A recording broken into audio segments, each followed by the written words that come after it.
The Dark Side of the Light Chasers. Debbie Ford. Introduction.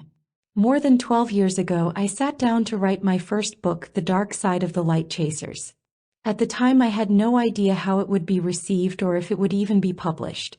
But because of my personal transformation, which was both radical and heart-opening, and the urging of my sister Ariel, I felt a deep longing to put down into words the wisdom and the process that had finally changed my life. I had suffered for so many years trying to be a better person. I wanted to walk tall, believe in myself, have the courage to ask for what I wanted and needed, and live a life that mattered.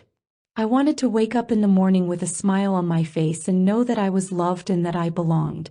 I was desperate to feel worthy, and I was hungry for the opportunity to live my fullest potential.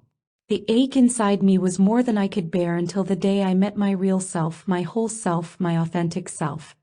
I was shocked at the time because I thought the self that would give me everything I wanted would be a perfect new me, a rendition of me that would come in the middle of the night, replacing the me that I knew and I loathed. I fantasized about the me that I wanted to be, but I never truly believed that I would turn into her. Still, my desire to love who I was on every level led me to search through every form of self-help and psychology that I could find at the time. No matter how many days passed or how many tears I cried, I never gave up my dream of being someone better than I knew myself to be, even though I truly had no idea how I would find my magnificent self. Then one day I saw a glimmer of the self I was looking for and had the startling realization that what I was looking for already existed inside me. The day I found my true magnificence, I was confused and surprised, because it didn't actually come from getting rid of the self that I knew. It didn't come from eliminating parts of myself or burying them deep within my consciousness. In fact, it came in the most unlikely place imaginable. The self of my dreams came the day that I found out that there was gold hidden in my darkness, that there was light hiding in my bad behavior, and that there was power hidden in the traumas of my past.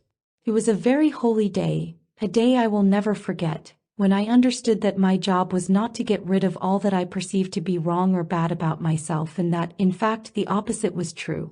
It was my job to take my most human self and transform her into my most extraordinary self. It was the moment of falling deeply in love with my flawed self that I returned to being a whole, happy, silly, loving, passionate, and incredibly worthy woman. It was only here, holding my human self in one hand and my divine self in the other, that I experienced a life beyond my wildest dreams.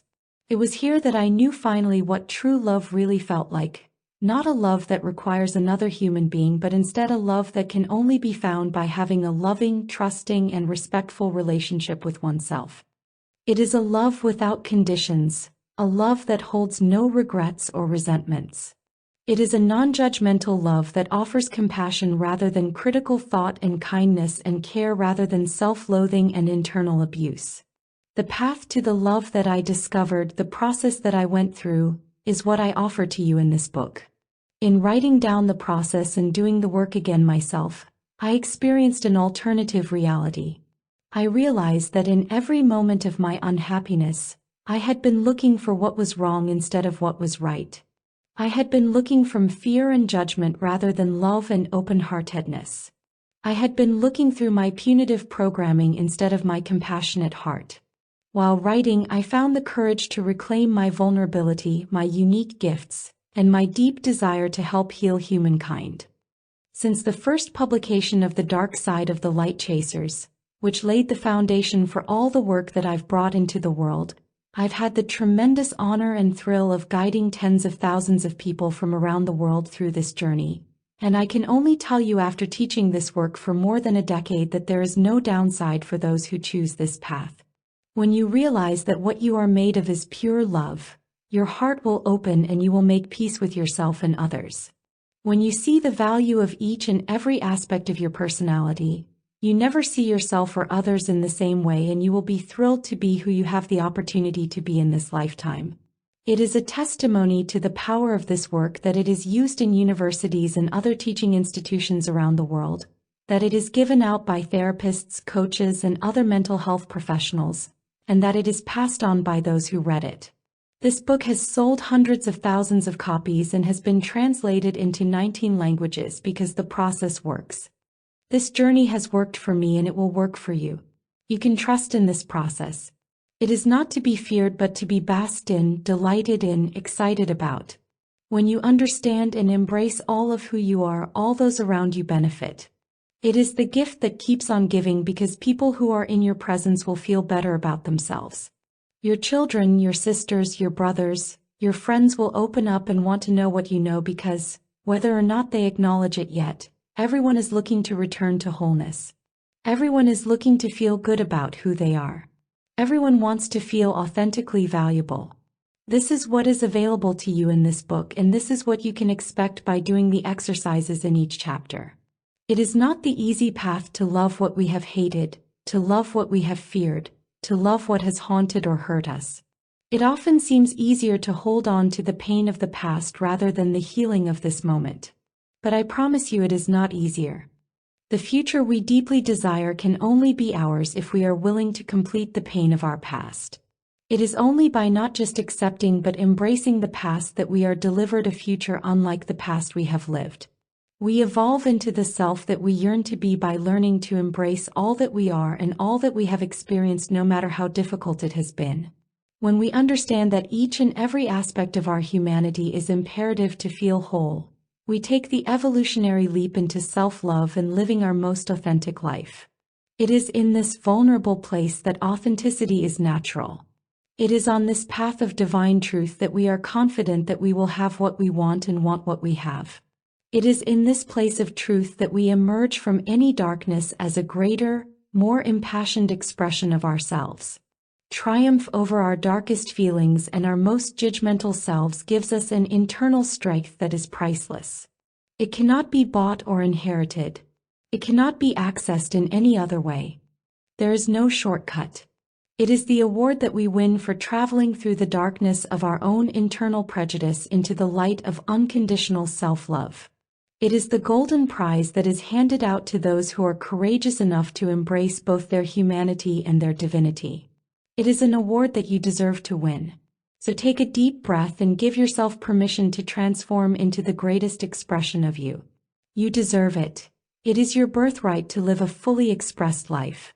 All the love and tools you need are waiting for you when you commit to walking through the darkness into the light of your most magnificent self.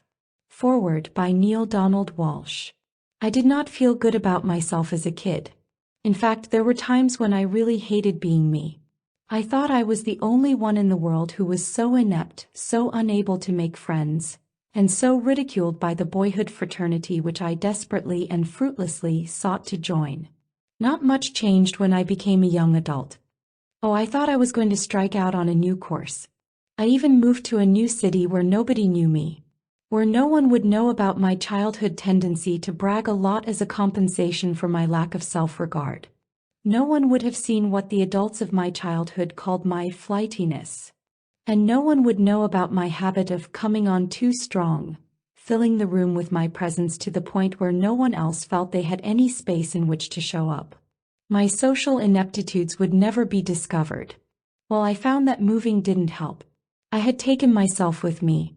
Then one day I found myself in a personal growth retreat presented by the staff development department where I was employed.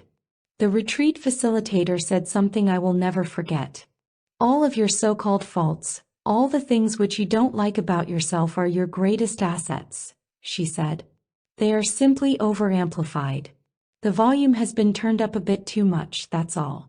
Just turn down the volume a little.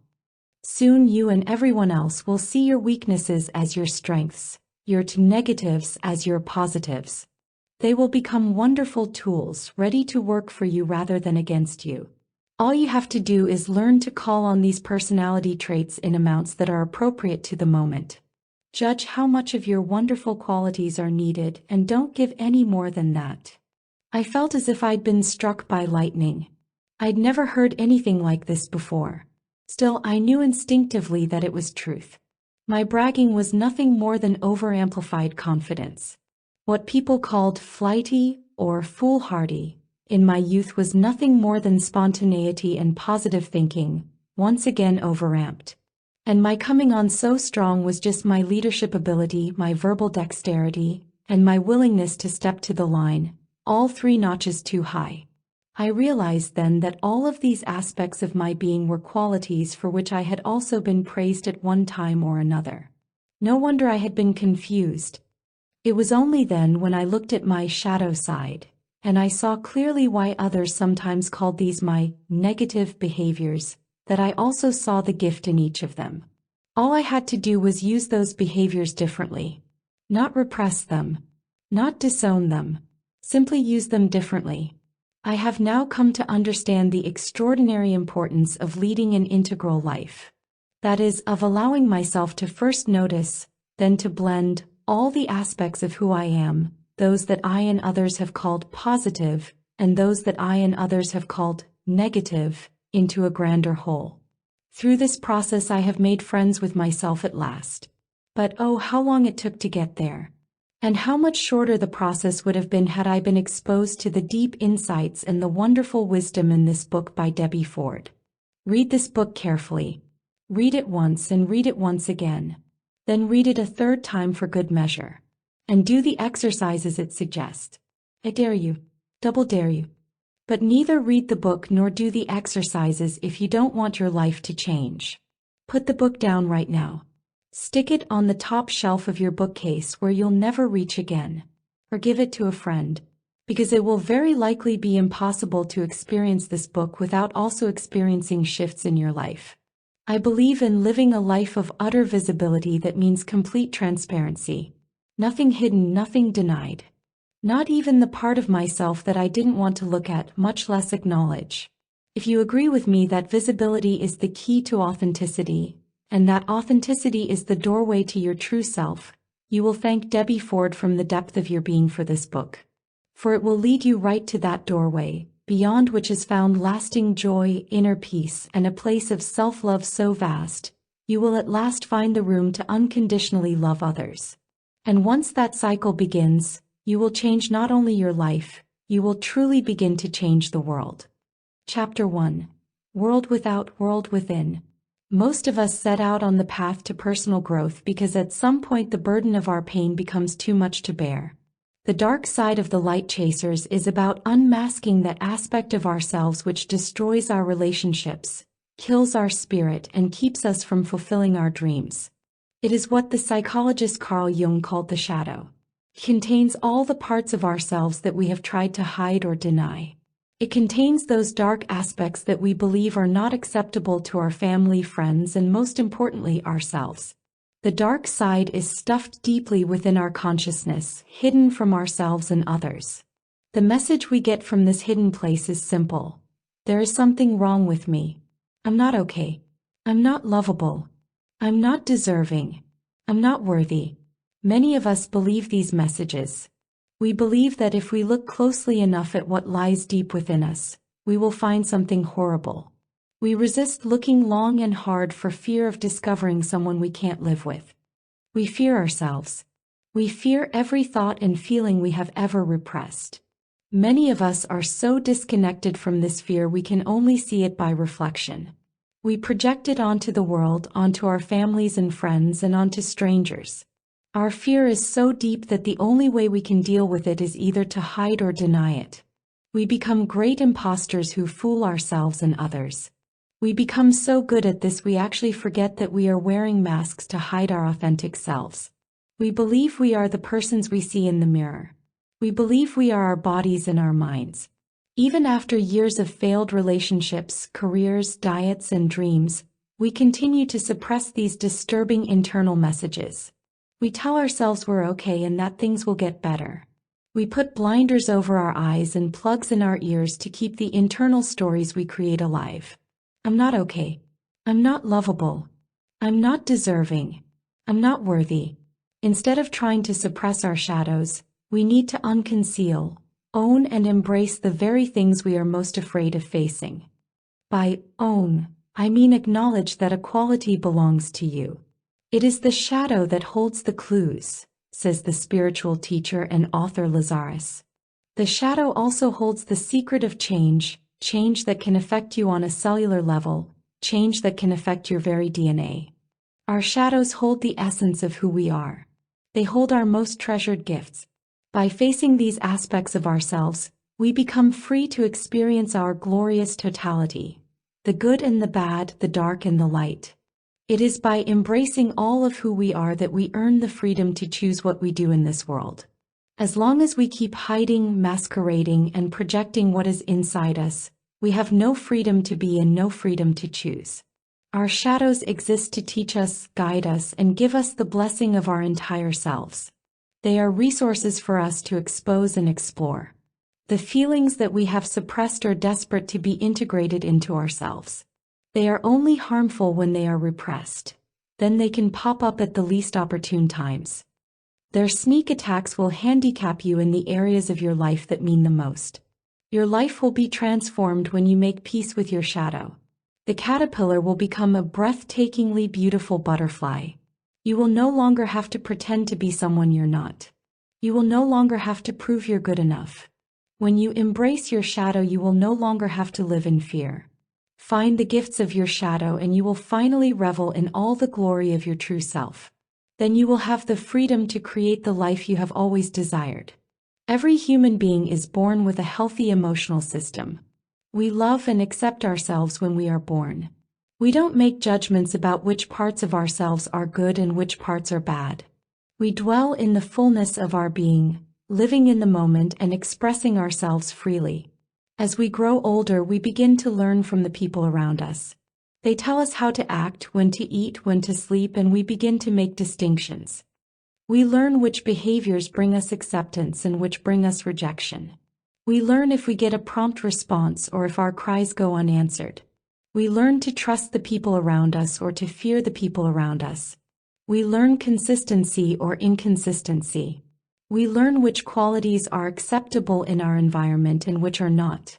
All of this distracts us from living in the moment and keeps us from expressing ourselves freely. We need to revisit the experience of our innocence that allows us to accept all of who we are at every moment. This is where we need to be in order to have a healthy, happy, complete human existence. This is the path.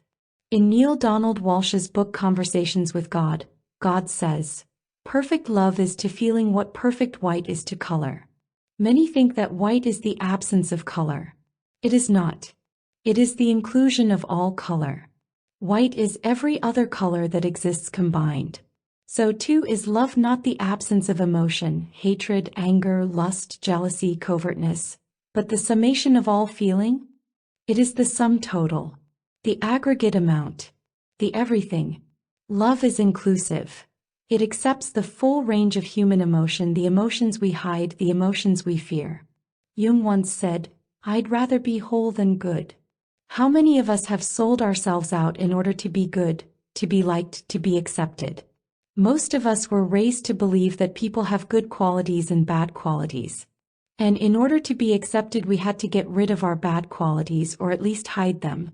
This way of thinking happens when we begin to individuate, as we distinguish our fingers from the slats of our crib and distinguish ourselves from our parents. But as we get older, we realize an even greater truth, that spiritually we are all interconnected. We are all part of each other. From this point of view, we need to ask whether there really are good parts and bad parts of us. Or are all parts necessary to make a whole? Because how can we know good without knowing bad? How can we know love without knowing hate? How can we know courage without knowing fear? This holographic model of the universe provides us with a revolutionary view of the connection between the inner and the outer world. According to this theory, every piece of the universe, no matter how we slice it, contains the intelligence of the whole. We, as individual beings, are not isolated and random. Each of us is a microcosm that reflects and contains the macrocosm. If this is true, says consciousness researcher Stanislav Grof, then we each hold the potential for having direct and immediate experiential access to virtually every aspect of the universe, extending our capacities well beyond the reach of our senses.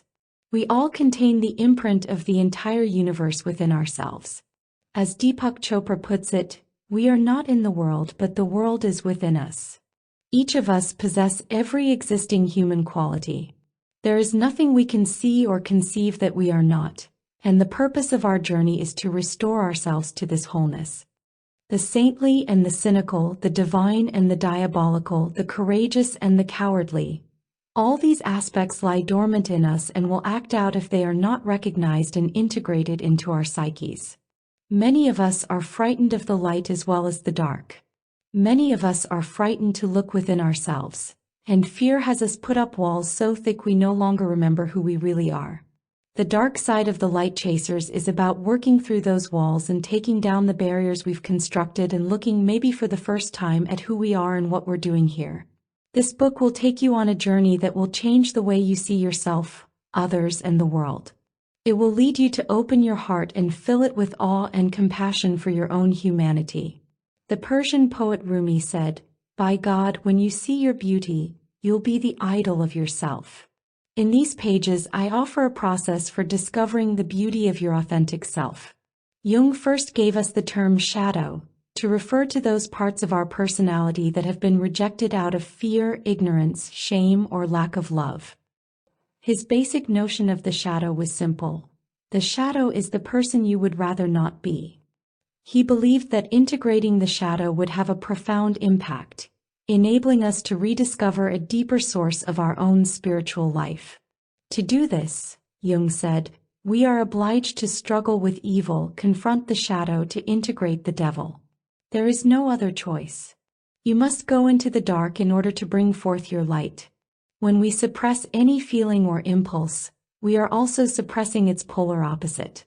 If we deny our ugliness, we lessen our beauty. If we deny our fear, we minimize our courage. If we deny our greed, we also reduce our generosity. Our full magnitude is more than most of us can ever imagine. If you believe that we have the imprint of all humanity within us, as I do, then you must be capable of being the greatest person you ever admired, and at the same time capable of being the worst person you ever imagined. This book is about making peace with all these sometimes contradictory aspects of yourself. My friend Bill Spinoza, a seminar leader for Landmark Education, says, "What you can't be with won't let you be. You've got to learn how to give all of who you are permission to exist. If you want to be free, you must be able to be." This means we must stop judging ourselves. We must forgive ourselves for being human. We must forgive ourselves for being imperfect. Because when we judge ourselves, we automatically judge others. And what we do to others, we also do to ourselves. The world is a mirror of our internal selves. When we can accept ourselves and forgive ourselves, we automatically accept and forgive others. This was a hard lesson for me to learn. 13 years ago, I woke up on the cold marble floor of my bathroom. My body ached and my breath stank. It had been another night of parties and drugs and then, of course, being sick. When I stood up and looked in the mirror, I knew I couldn't go on this way. I was 28 and still waiting for someone to come and make me okay. But that morning I realized that no one was coming. My mother wasn't coming, my father wasn't coming, and my prince on the big white horse wasn't coming. I was at a crossroads in my drug addiction. I knew that very soon I would have to choose between life and death. No one else could make this choice for me. No one else could take away my pain. No one could help me until I helped myself. The woman standing in the mirror shocked me. I realized I had no idea who she was. It was as if I were seeing her for the first time. Tired and scared, I reached for a phone and called for help. My life changed drastically. That morning I made the decision to get well, no matter how long it would take. After finishing a 28-day treatment program, I set out on an odyssey to heal myself inside and out. It seemed like an enormous task, but I knew I had no choice. 5 years and approximately $50,000 later, I was a different person. I had healed my addictions, changed my friends, and altered my values. But when I got quiet in my meditations, there were still parts of myself that were not okay with me, parts that I wanted to get rid of. My problem was that I still hated myself. It seems unbelievable that for 11 years someone could go to group therapy, codependency treatment, and 12-step meetings, visit hypnotists and acupuncturists, experience rebirth, jump off mountains, attend transformational seminars, Buddhist retreats, and Sufi retreats, read hundreds of books, listen to visualization and meditation tapes, and still hate part of who she is. All that time, all that money, and I knew my work was still not done. Then finally something clicked. I was at a leadership intensive seminar led by a woman named Jan Smith. In the middle of the seminar, I was standing up in front of the group speaking when suddenly Jan looked at me and said, "You're a bitch." My heart sank. How did she know? I knew I was a bitch, but I had been trying desperately to get rid of this part of myself. I had worked hard to be sweet and generous to compensate for this awful trait. Then, dispassionately, Jan asked me why I hated this part of myself.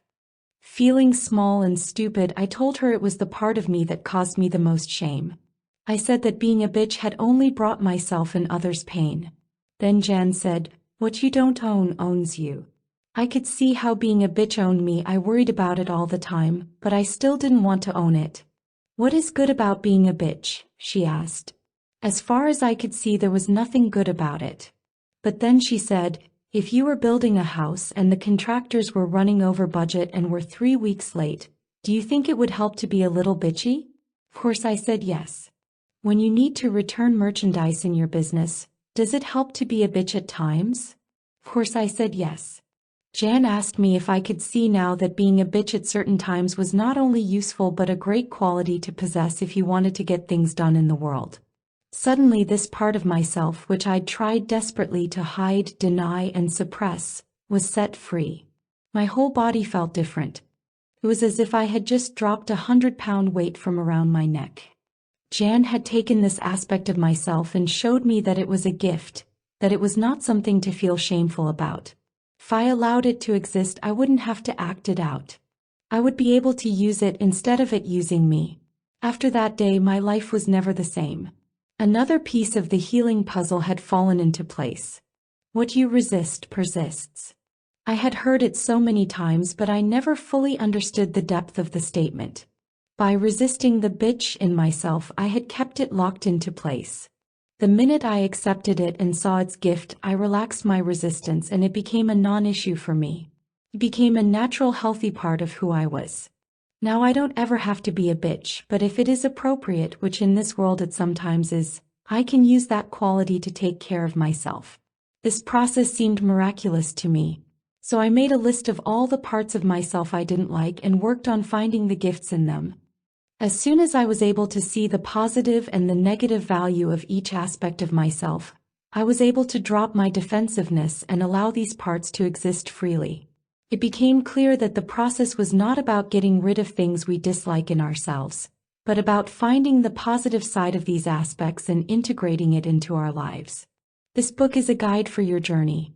It contains the essential ideas from a course I developed over the years to help unconceal, own, and embrace your shadow. I'll begin by defining the shadow in detail and exploring its nature and its effects. Then I'll examine the essential shadow phenomenon, projection, whereby we deny crucial parts of ourselves by giving them away.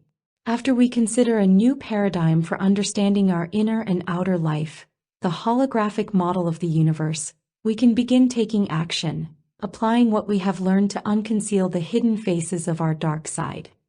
We will then embark on the process of owning and taking responsibility for our shadow qualities, learning specific tools for embracing the shadow and discovering its gifts, as well as how to take back the power over parts of ourselves that we have given to others. Finally, we will explore the ways in which we can love and nourish ourselves and the practical tools to manifest our dreams and to create a life worth living. Many of us have spent too much time chasing the light only to find more darkness. One does not become enlightened by imagining figures of light, said Jung, but by making the darkness conscious. The dark side of the light chasers will guide you on your way to unconcealing, owning, and embracing your shadow. It will give you the knowledge and the tools to bring forth that which lies within you. It will guide you in reclaiming your power, your creativity, your brilliance, and your dreams. It will open up your heart to yourself and others, and alter your relationship with the world forever. Chapter 2: Chasing Down the Shadow. The shadow wears many faces. Fearful, greedy, angry, vindictive, evil, selfish, manipulative, lazy, controlling, hostile, ugly, undeserving, cheap, weak, critical, judgmental. The list goes on and on. Our dark side acts as a storehouse for all these unacceptable aspects of ourselves, all the things we pretend not to be and all the aspects that embarrass us. These are the faces we don't want to show the world and the faces we don't want to show ourselves. Everything we hate, resist, or disown about ourselves takes on a life of its own, undermining our feelings of worthiness. When we come face to face with our dark side, our first instinct is to turn away, and our second is to bargain with it to leave us alone. Many of us have spent vast amounts of time and money in an effort to do just that. Ironically, it's these hidden aspects we've rejected that need the most attention. When we locked away those parts of ourselves we didn't like, unknowingly we scaled away our most valuable treasures. These valuables are therefore hidden where we would least expect to find them. They are hidden in the dark. These treasures try desperately to emerge, to come to our attention, but we are conditioned to push them back down.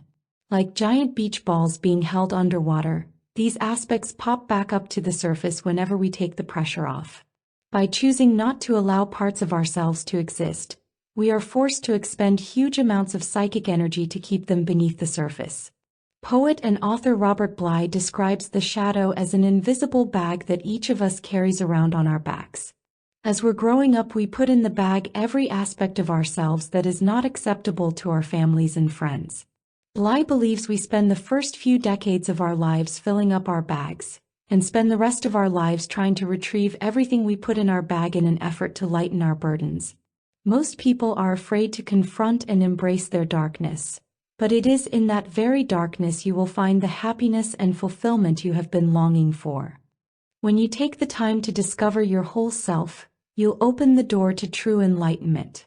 One of the biggest pitfalls of the information age is the "I know that" syndrome. Knowing often prevents us from experiencing through our hearts. Shadow work is not intellectual. It's a journey from the head to the heart.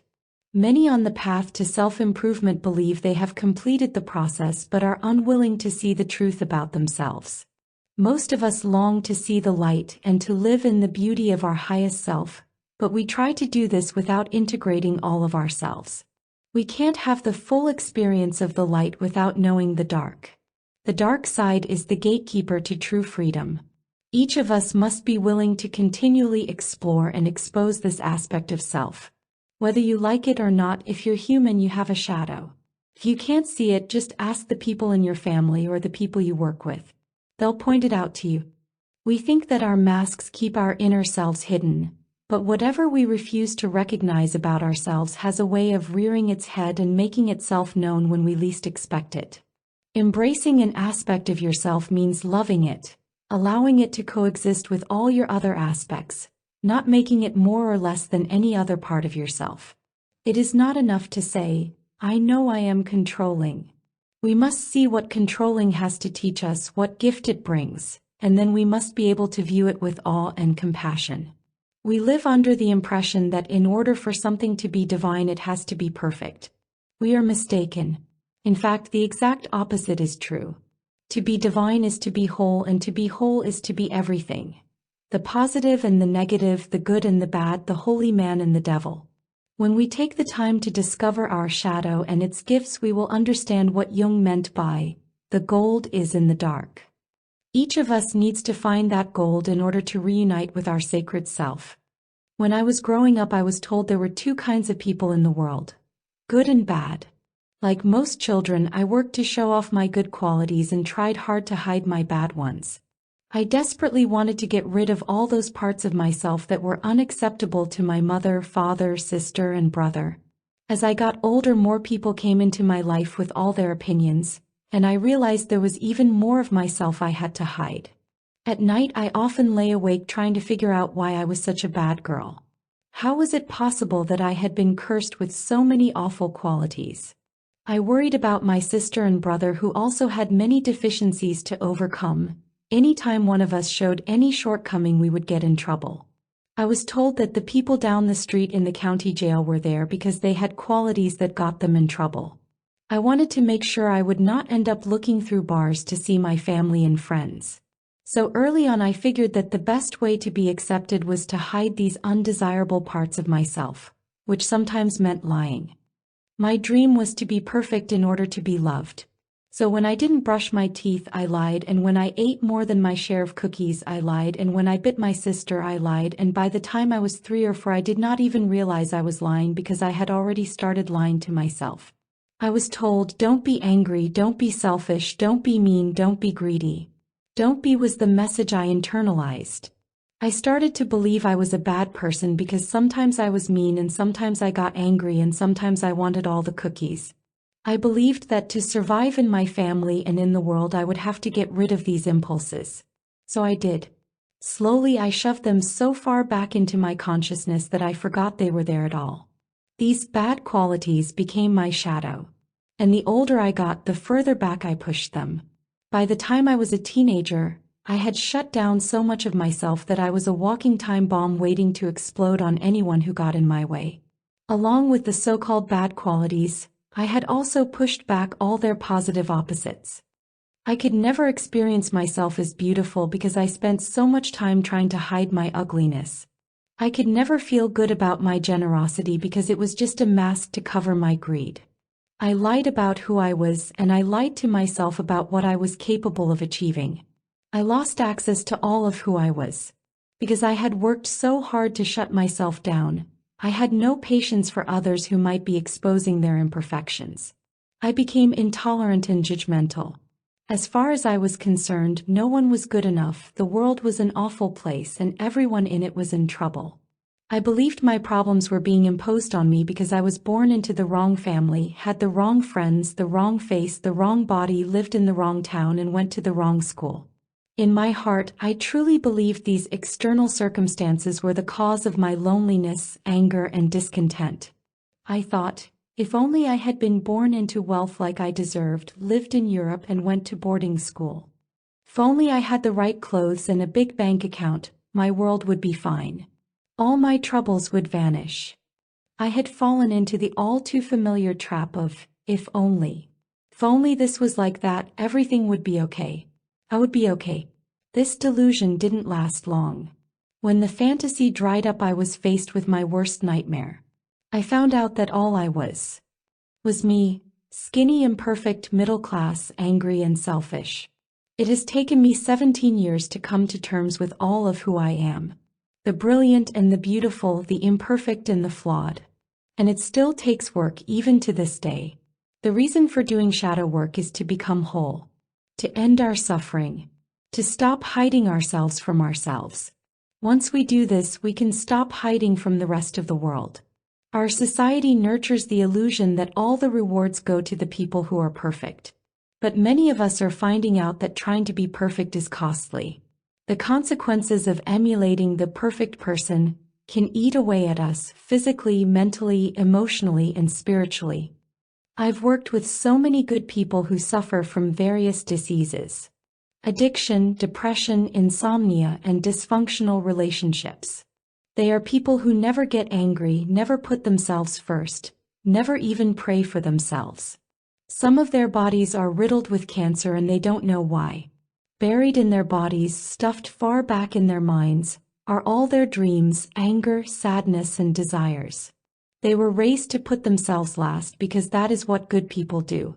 The hardest thing for them is to break free from this conditioning, to find out who they really are. Because they are deserving of their own love, they are deserving of forgiveness and compassion, and therefore deserving enough to express their anger and their selfishness. Within ourselves we possess every trait and its polar opposite, every human emotion and impulse. We have to uncover, own, and embrace all of who we are, the good and bad, dark and light, strong and weak, and honest and dishonest. If you believe you are weak, then you must seek out its opposite and find your strength. If you are ruled by fear, you must go within and find your courage. If you are a victim, you must find the victimizer inside you. It is your birthright to be whole, to have it all. It only takes a shift in your perception and opening of your heart. When you can say, I am that, to the deepest, darkest aspect of yourself, then you can reach true enlightenment. It's not until we fully embrace the dark that we can embrace the light. I've heard it said that shadow work is the path of the heart warrior. It takes us to a new place in our consciousness where we have to open our hearts to all of ourselves, and to all of humanity. In a recent seminar, A woman stood up crying. Her name was Audrey. She was in tremendous pain. She had terrible thoughts, she admitted, and was ashamed and embarrassed to share them because then we would know she was a truly bad person. After a long discussion, she finally confessed that she hated her daughter. She was so upset I could hardly hear what she was saying. She repeated it softly over and over. "I hate my daughter." Everyone in the room was looking at her, some with compassion, others in horror. I worked with Audrey for a while, explaining that if hate was what she was feeling, it was okay. She needed to accept the hate she felt for her daughter. I asked how many other people in the room had children. Almost everyone raised a hand.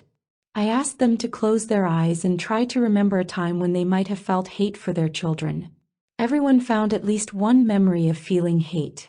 Then I had them imagine what gift hate could give them. Some said sanity, some said love, and others said release of emotion. Everyone saw that they had no control over the emotion itself. Even when they didn't want to feel hate, they felt it sometimes. Seeing that she was not alone helped Audrey give herself permission to feel hate without judgment. I explained that we all needed hate to know love, and that hate only has power when it is suppressed or denied. I asked Audrey what would happen if she embraced her hateful feelings and waited to find their gifts instead of suppressing them. She still looked ashamed, her head down, so I told her a story. One day, twin boys went off with their grandfather on an outing. They walked through the woods until they came upon an old barn. When the boys and their grandfather stepped inside to explore, one of the boys immediately started complaining, "Grandpa, let's get out of here. This old barn stinks like horse manure." The boy stood near the door, angry because he now had manure on his new shoes. Before the old man could respond, he saw his other grandson running happily through the barn's many stalls. "What are you looking for?" he asked the second little boy. "Why are you so happy?" The boy looked up and said, "With all that horse manure in here, there must be a pony somewhere." The room was now quiet. Audrey's face was shining. She was beginning to see the gift of her hatred, the pony, in this aspect of herself. This shift in perception allowed the negative energy she had carried around for years to be released. Audrey understood that her hateful feelings were a defense mechanism, which protected her boundaries around the people she loved. Even though this hate had caused her great pain, it had also been the catalyst for her spiritual journey and the impetus for her to seek out her own inner truth. There was more gold to come. 2 weeks after the course, Audrey's daughter called her. Audrey was feeling good about herself, so she took a risk and told her daughter how she had felt for the past couple of years. Audrey explained how she had embraced her hateful feelings in the course. And when Audrey finished speaking, her daughter started crying. She cried and cried, releasing years of pain and emptiness, and expressed all the hate she had felt for her mother. When she was done, she asked her mother to meet her for lunch. Sitting across from each other, they were able to feel the special connection that a mother and daughter have, and they vowed to express any and all emotions from then on so that nothing would ever keep them apart again. If Audrey hadn't been brave enough to express her hate, this healing wouldn't have been possible. Both mother and daughter had so many suppressed emotions that any time they got into a room together, there would be a blow-up. The hate needed to be expressed and embraced so that its gift could be revealed. The gift of Audrey's hate was love. It gave Audrey a new, beautiful, honest relationship with her daughter. Every aspect of ourselves has a gift. Every emotion and every trait we possess helps show us the way to enlightenment, to oneness. We all have a shadow that is part of our total reality. Our shadow is here to point out where we are incomplete. It is here to teach us love, compassion, and forgiveness, not just for others but also for ourselves. And when the shadow is embraced, it can heal us.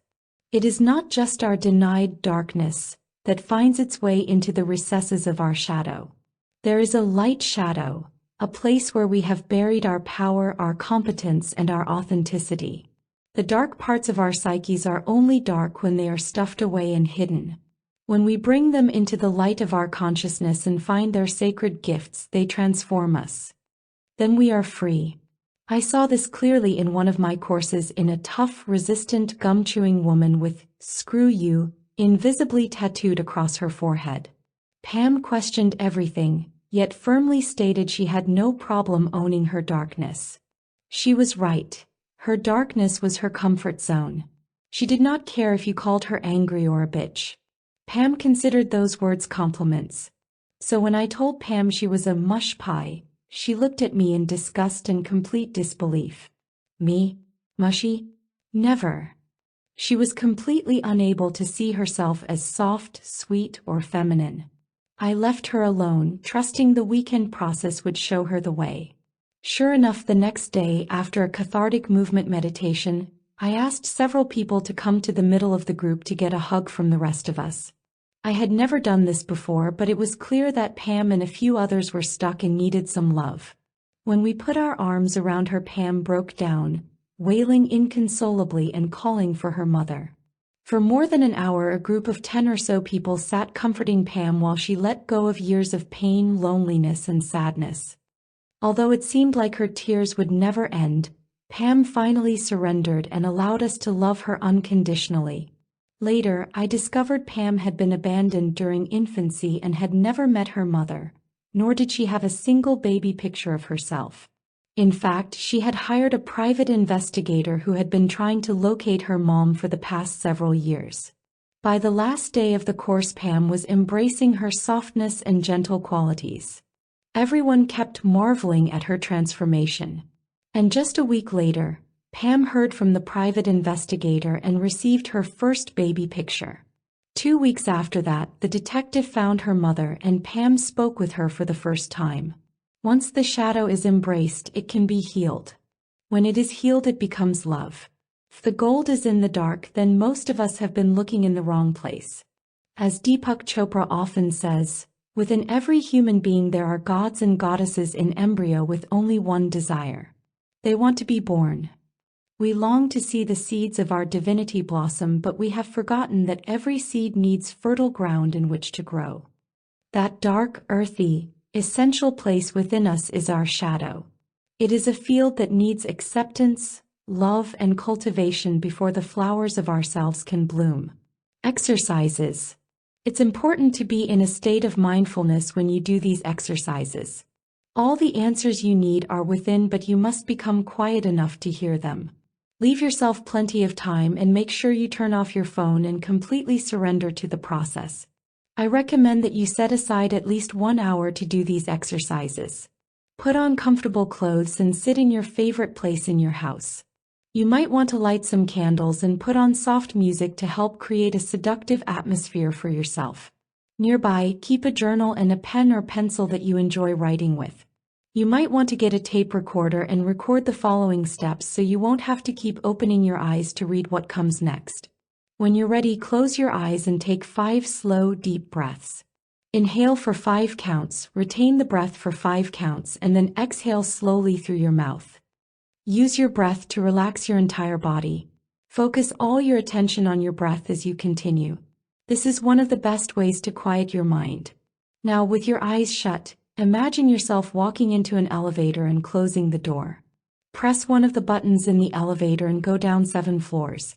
Imagine you're going down deep into your consciousness. When the door opens, you see a beautiful sacred garden. Try to clearly visualize everything about it. Notice the trees, the flowers, the birds. What color is the sky? Is it a brilliant, clear blue, or is it laced with clouds? Feel the air's temperature and the wind caressing your cheeks. How are you dressed? Are you wearing something you love? Imagine yourself at your best, looking your most attractive. Take off your shoes and feel the earth beneath your feet. Is it grassy or sandy? Is it dry or moist? Do you see a pathway of stone or marble? Are there waterfalls or statues? Are there any animals? Take a minute to look around in all directions and notice what else is in your garden.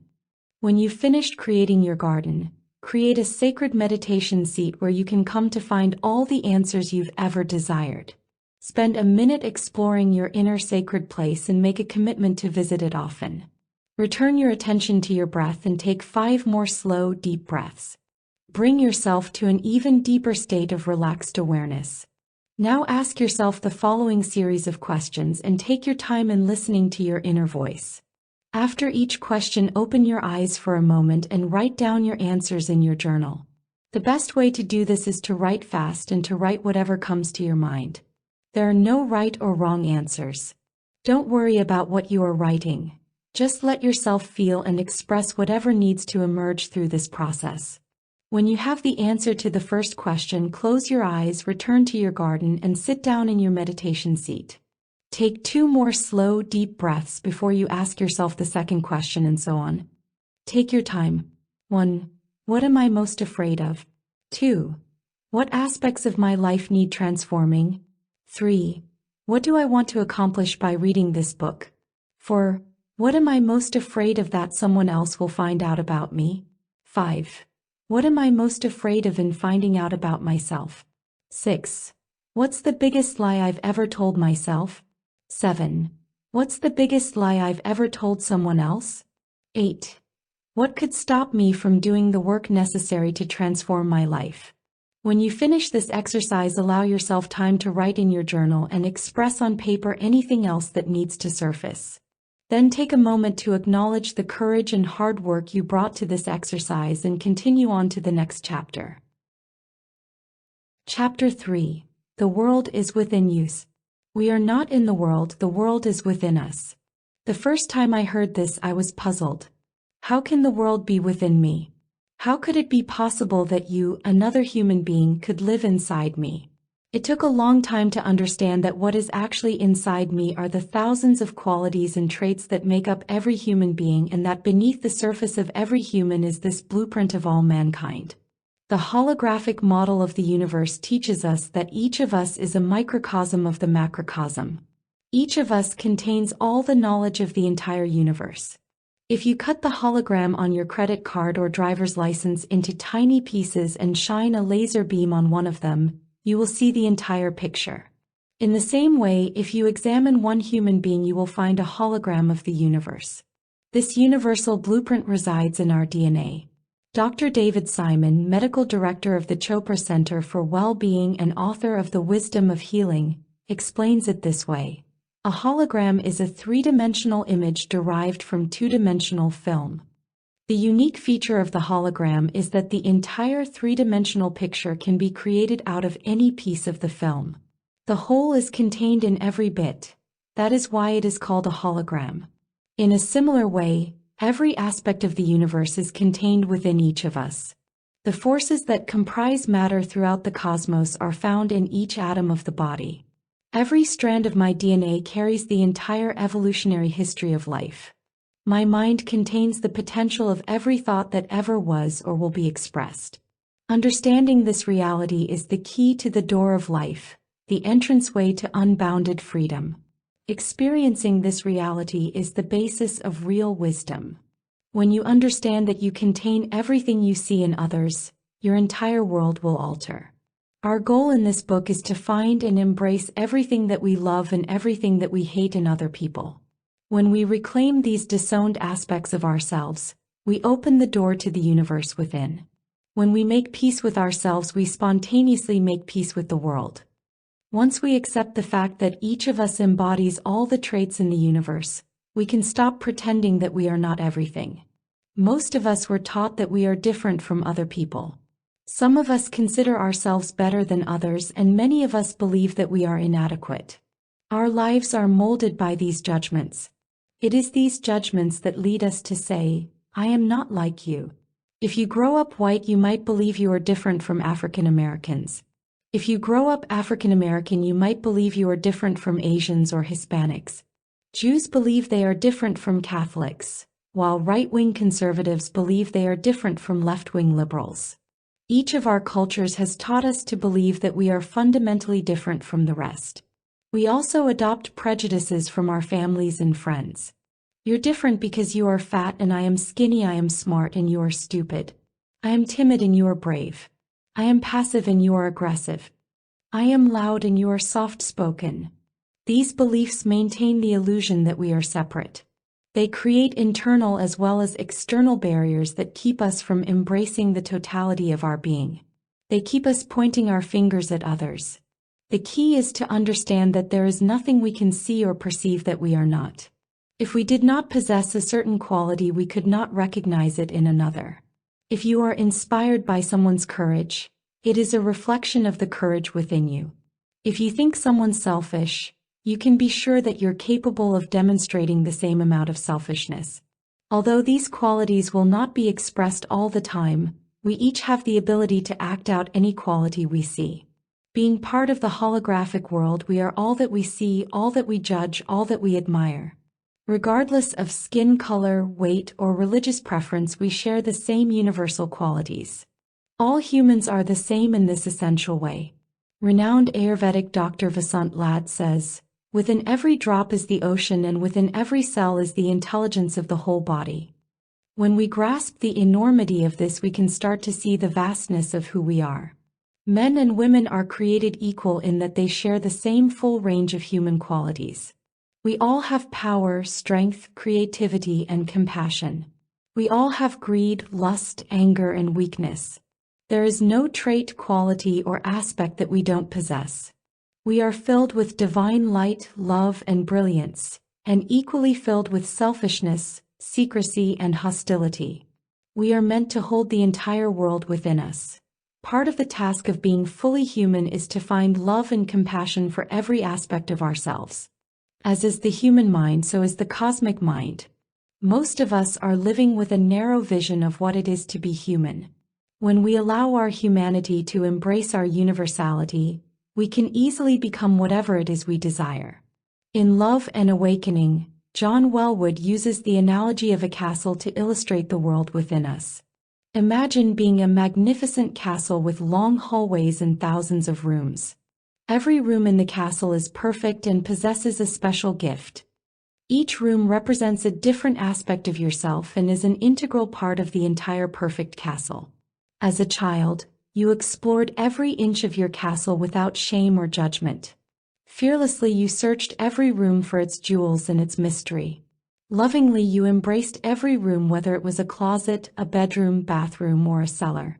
Each and every room was unique.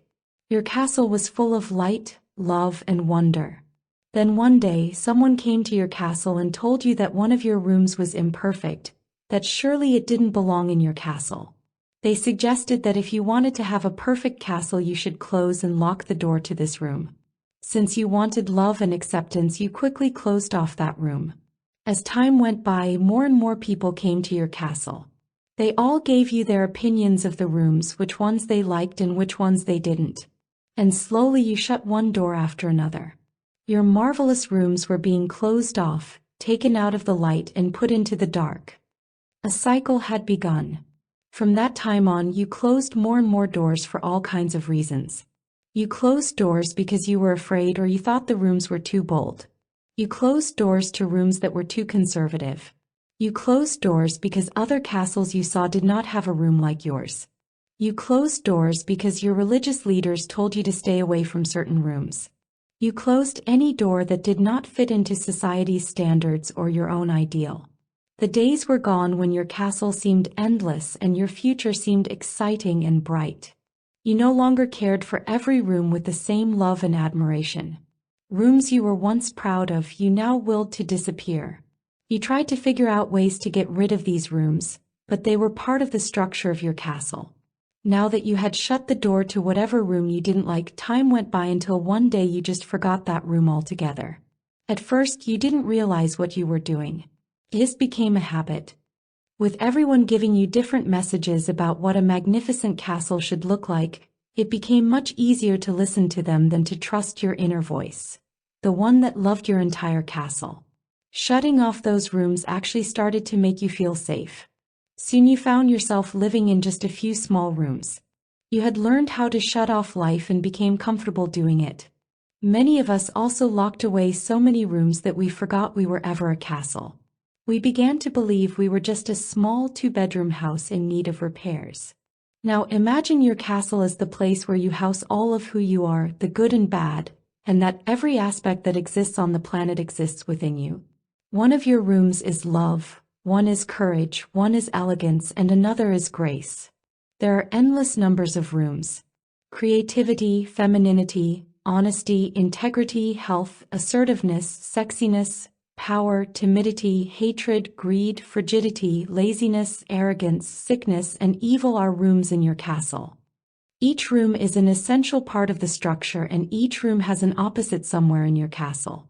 Fortunately, we are never satisfied being less than what we are capable of being. Our discontent with ourselves motivates us in our search for all the lost rooms of our castle. We can only find the key to our uniqueness by opening all the rooms in our castle. The castle is a metaphor to help you grasp the enormity of who you are. We each possess this sacred place inside ourselves. It is easily accessed if we are ready and willing to see the totality of who we are. Most of us are scared of what we will find behind the doors to these rooms. So instead of setting out on an adventure to find our hidden selves, full of excitement and wonder, we keep pretending the rooms don't exist. The cycle continues. But if you truly desire to change the direction of your life, you must go into your castle and slowly open each and every door. You must explore your internal universe and take back all that you've disowned. Only in the presence of your entire self can you appreciate your magnificence and enjoy the totality and uniqueness of your life. When I began my search for the world within me, I thought it was an impossible task. I thought the world was a mess, but that I was not. I thought, I am not a murderer. I am not a homeless person. I didn't really want to find out that I possessed all the qualities of the world. As far as I could see, I was nothing like the people I judged or made wrong. My goal became that of seeing how the world could exist within me. Every time I saw something or someone I didn't like, I started saying to myself, I am like that, they are within me. For the first month I was disappointed because I truly couldn't find any of the bad things in myself. Then one day while I was riding on the train, everything changed. A woman in my car was yelling at her child.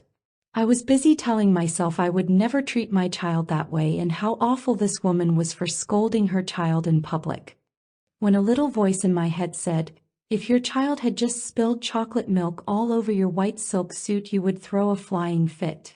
Suddenly the pieces of the puzzle fell together. Of course I had the ability to get angry at a child. I didn't want to admit that to myself, so when I saw someone else fly into a rage, I was judgmental instead of empathetic. This took the focus off me. I realized that it was the quality demonstrated by each person that was within me, not the person herself. I am not the angry woman on the train, but I do possess the impatience and intolerance that she revealed at that moment. What I discovered was my potential to act like the people I had been most harshly judging. It became clear that I had to be on the lookout for the traits that most bothered me in others. I began to recognize them as rooms I'd closed off. I had to acknowledge that I too could yell at my child if I had a bad day.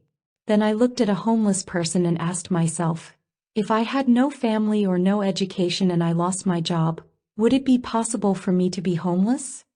The answer was yes. If I changed the circumstances of my life, it was easy to see I could do and be almost anything different. I tried being every kind of person. Happy, sad, angry, greedy, and jealous. Fat people had been a special target of mine. My father had always been heavy and he was included in my prejudice. Suddenly he looked different to me. I was born with thin bones and a fast metabolism. I realized that if my metabolism changed and I continued to eat the junk I ate, I would be fat too.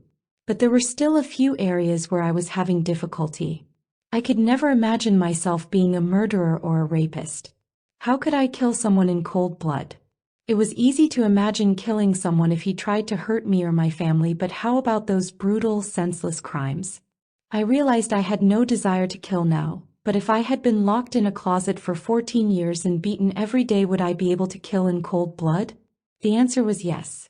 This did not make killing acceptable, but it allowed me to see that I could truly embrace the possibility of being everyone. When I had trouble being anything from that day on, I would break it down. For instance, I still could not see how I could ever be a pedophile, so I asked myself what kind of person would have sex with a child. A degenerate, fearful, perverted person, I thought. Then I asked myself, could I be a degenerate? Could I be fearful? Could I be perverted? I tried to imagine the worst circumstances that could have happened to me as a child, and I realized that if I was abused and violated as a child and had lived without love, I would have grown up differently.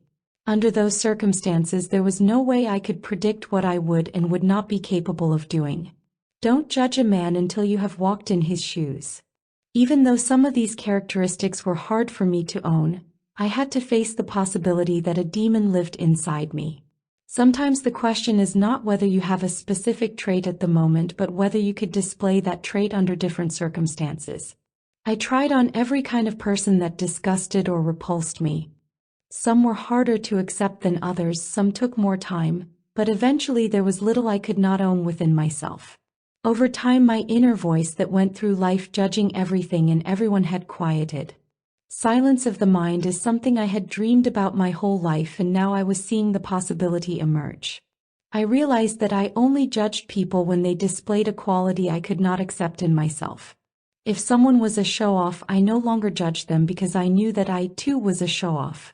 Only when I had completely convinced myself that I was not capable of a certain behavior would I get upset and point my finger at the other person. Hold your hand straight out in front of you and point at someone. Notice that you have one finger pointing at them and 3 fingers pointing back at yourself. This can serve as a reminder that when we are blaming others, we are only denying an aspect of ourselves. The process of hiding and denying parts of myself began to seem almost comical once I realized all the energy I was using in order to not be a certain kind of person. If you don't see yourself as a microcosm of the entire universe, you'll continue to live your life as a separate individual. You'll look outward instead of inward for answers and direction, and make judgments about what is good and what is bad. You'll maintain the illusion that you and I are not really connected. You'll stay behind your mask in order to feel safe and secure. But if you embrace the totality of the universe within yourself, you embrace the totality of the human race. Recently, I went to Colorado to lead a seminar for a couple, Mike and Marilyn, and their marketing company. When I arrived at their house, we went out for a quick lunch with their children to discuss emotional release work. At lunch, we had a wonderful discussion about living in a world where we all recognize that each of us has an imprint of the entire universe within. Mike and Marilyn were already familiar with the holographic theory and were enthusiastic. But when we got into the car after lunch, Mike turned around and said to me, "But there are a few things I know I'm not." I wasn't surprised. This often happens after someone agrees that they are everything. It happened to me after all. So I asked Mike, "What aren't you?" Mike replied, "I'm not an idiot." I looked into the rearview mirror where Mike was looking straight at me and said, "If you're everything, then you're also an idiot." There was dead silence in the car. Mike's wife and children were all looking at me in disbelief. I had told Mike he was an idiot. Then Mike started to tell me about all the idiots he knew and how he wasn't like any of them. He was so emotional about the people he was describing that I knew this was a very charged issue for him. We continued driving while Mike exhausted his repertoire of idiot stories. Finally, I asked him, "Have you ever done anything that an idiot might do?" He thought about my question and quickly said yes. But again he went on to tell me how I couldn't compare what he'd done with what the idiots he knew had done. These other people were really big idiots. I told him that the psyche couldn't distinguish between a small idiot and a big idiot. An idiot is an idiot. Because the word idiot was so charged for him, I asked Mike if he thought that this might be a signal telling him something. Needless to say, it was a very long ride. I asked Mike at least to consider my point that idiocy was an aspect of him that he had rejected at some point, and now had an opportunity to reclaim. How could he be everything but an idiot? And what was wrong with being an idiot anyway? I asked his wife and children if any of them cared if I called them an idiot. No one else had any charge on the word. I asked if any one of them were having bad experiences with idiots. No one was. When we arrived at their house, we bundled up to get out of the car. It was 18 below zero outside. I had never been in weather this cold, so I stood there stunned, shivering, waiting for the front door to open. A few minutes went by while Mike fumbled around in his pockets and then groped in the car. Finally, Mike looked at us and said, "I think I locked the keys inside the house."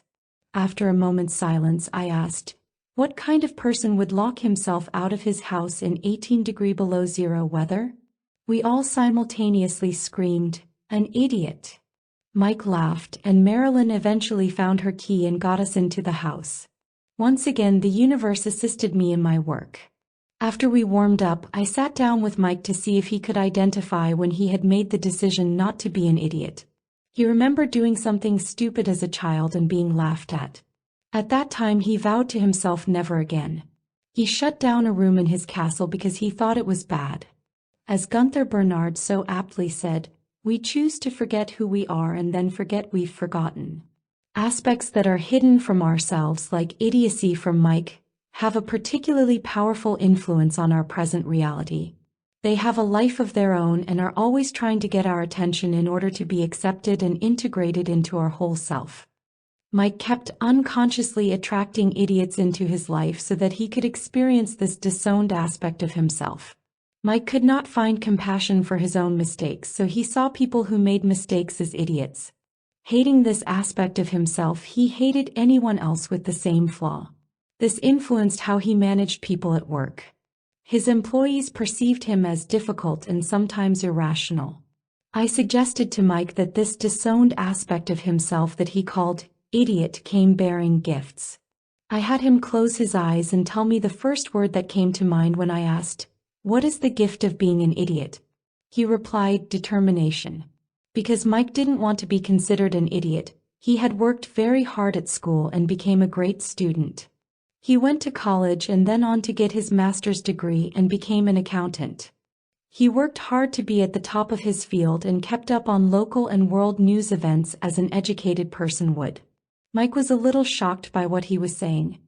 I asked him if idiot had given him all of his determination to get where he had gotten in life. Would he be willing to forgive and embrace this aspect of himself? With some hesitation he said he would, although he'd need some time to digest our conversation. The next day Mike seemed younger and more vibrant. He still wasn't sure that owning and loving this aspect that he called idiot was the right thing to do, since he had spent nearly 40 years denying it to himself. But after another long conversation, he could see that because he didn't own this aspect of himself, he attracted many people into his life who did act like idiots. I explained that this is a spiritual law, that the universe always guides us back to embracing the totality of ourselves.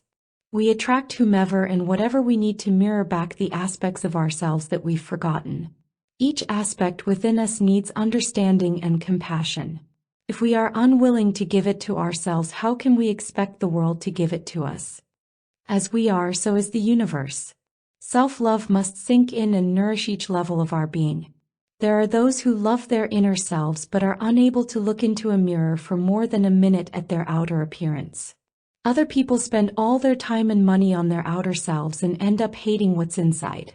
The time has come to bring the whole of yourself into the light so that you can choose to consciously shift every area of your life, internal and external.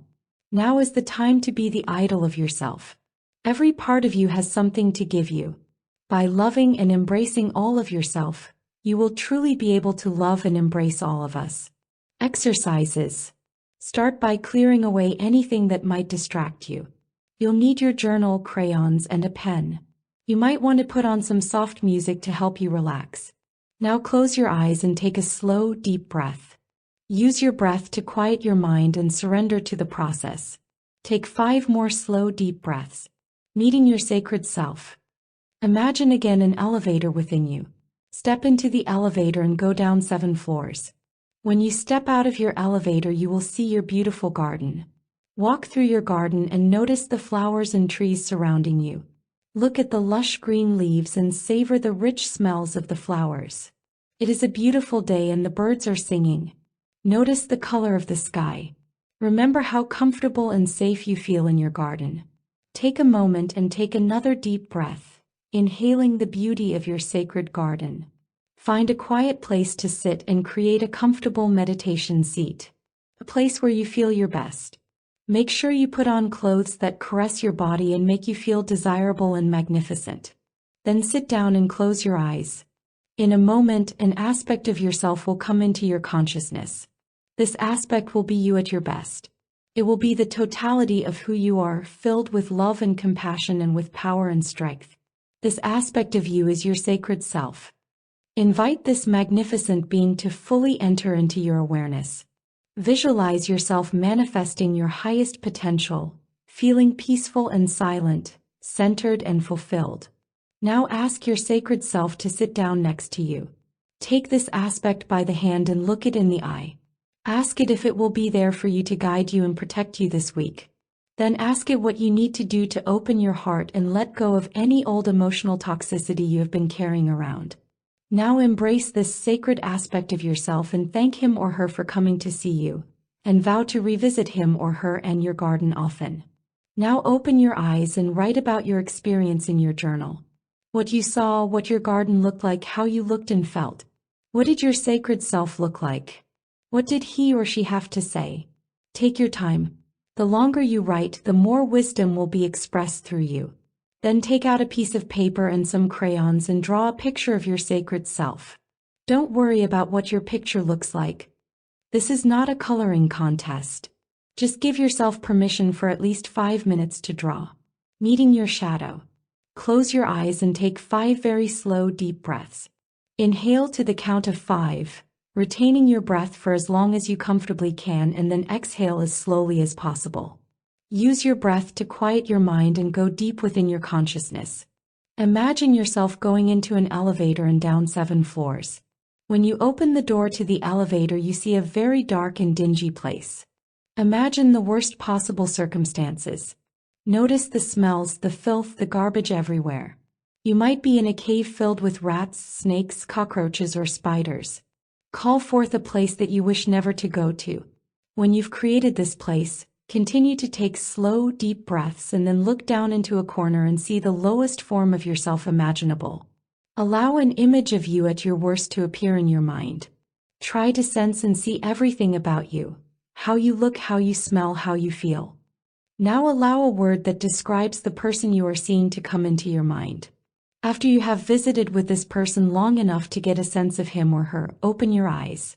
Write down the word you received and everything you experienced in your visualization. Write for at least 10 minutes. Allow your consciousness to express whatever thoughts or feelings it has about your experience. Sacred self embracing shadow self. Close your eyes and return to your sacred garden. Create a safe, sacred environment to do your exercises in. Again, use your breath to quiet your mind and to bring you deeper into your consciousness. Now take your internal elevator down 7 floors and go into your garden. Walk through and admire its beauty. When you feel the soothing presence of your surroundings, find your meditation seat. When you are comfortable and feel safe, bring forth the image of your sacred self. Imagine basking in all of his or her light. When that image is established, go in and call forth the dark, shadowy aspect of yourself. Ask your sacred self to come and embrace your shadow self. Allow this all-loving, beautiful part of you to hold this scary, dark, unloved part in his or her arms. Imagine sending love, kindness, and forgiveness to your dark side. Tell this dark aspect of yourself that it is safe and that you are going to spend time understanding and learning to love it. Spend as much time as you need and don't be upset if your shadow self does not allow itself to be embraced. Go in and try daily until it does. Often our resistance will show up in visualization, so after 10 minutes or so, say goodbye to both of these aspects and come back into your room. Take out a piece of paper and some crayons and draw a picture of your experience. You should spend about 5 minutes on it. When you've finished, take out your journal and write about your meditation and your drawing experience for at least 10 minutes. Chapter 4. Recollecting Ourselves. Projection is a fascinating phenomenon they fail to teach most of us about in school. It is an involuntary transfer of our own unconscious behavior onto others, so it appears to us that these qualities actually exist in the other people. When we have anxiety about our emotions or unacceptable parts of our personalities, we attribute these qualities as a defense mechanism to external objects and other people. When we have little tolerance for others, for example, we are likely to attribute the sense of our own inferiority to them. Of course, there's always a hook that invites our projection.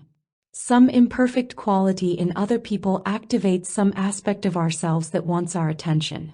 So whatever we don't own about ourselves, we project onto other people. We see only that which we are. I like to think of it in terms of energy. Imagine having 100 different electrical outlets on your chest. Each outlet represents a different quality. The qualities we acknowledge and embrace have cover plates over them. They are safe. No electricity runs through them. But the qualities that are not okay with us, which we have not yet owned, do have a charge. So when others come along who act out one of these qualities, they plug right into us. For example, if we deny or are uncomfortable with our anger, we will attract angry people into our lives. We will suppress our own angry feelings and judge people whom we see as angry. Since we lie to ourselves about our own internal feelings, the only way we can find them is to see them in others. Other people mirror back our hidden emotions and feelings, which allows us to recognize and reclaim them. We instinctively draw back from our own negative projections. It's easier to examine what we are attracted to than what repels us. If I am offended by your arrogance, it is because I'm not embracing my own arrogance. This is either arrogance that I am now demonstrating in my life and not seeing, or arrogance that I deny I am capable of demonstrating in the future. If I am offended by arrogance, I need to look closely at all areas of my life and ask myself these questions. When have I been arrogant in the past? Am I being arrogant now? Could I be arrogant in the future? It would certainly be arrogant of me to answer no to these questions without really looking at myself, or without asking others if they have ever experienced my being arrogant. The act of judging someone else is arrogant, so obviously all of us have the capacity to be arrogant. If I embrace my own arrogance, I won't be upset by someone else's. I might notice it, but it won't affect me. My arrogance outlet will have a cover plate on it. It is only when you're lying to yourself or hating some aspect of yourself that you'll get an emotional charge from someone else's behavior. When I began to lead seminars, I was petrified. Every week I would stand in front of a group and try desperately to be myself. Fearful that I would not be liked, I worked hard at being authentic. The seminars I was leading at the time were in Oakland, California, where 2 out of 3 participants were African American. I was excited to be going into a new community, and I was committed to supporting participants in their goals. When I began leading my 3rd seminar, one of the participants stood up, and with an edge in her voice, Arlene began to share. As soon as she started speaking, strong feelings emerged from deep within me. It was difficult for me to hear what this woman was saying because I was too busy feeling angry. I thought, if all this woman is going to do is give me a hard time, she should sit down and shut up. It was unusual for me to find myself reacting to a participant. I went home upset and tried to embrace in myself the qualities I saw in this woman: nasty, angry, aggressive, and mean. For the next 4 weeks, every time I led a session, Arlene would stand up and be condescending and a bit rude. I found myself spending much of my free time trying to figure out why this woman got me so upset. No matter how I tried, I couldn't stop judging her.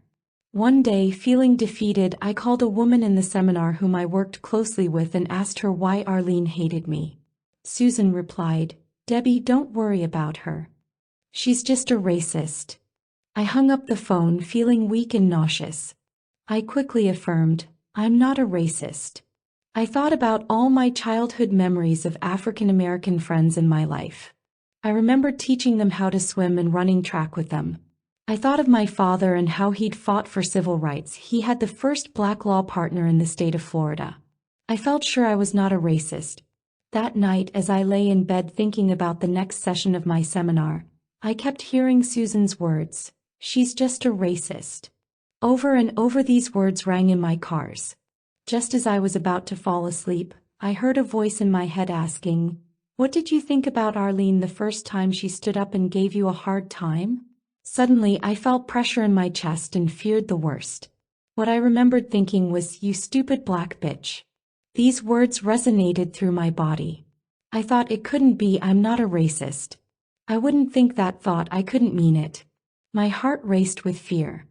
But I sat alone, confronted with my own racist statement. This was my shadow. I cried with shame for hours, feeling a deep sense that I had betrayed all my friends in Oakland who loved and trusted me. No matter what I did, I was unable to acknowledge, I am a racist. Everything I believed about possessing every trait went out the window.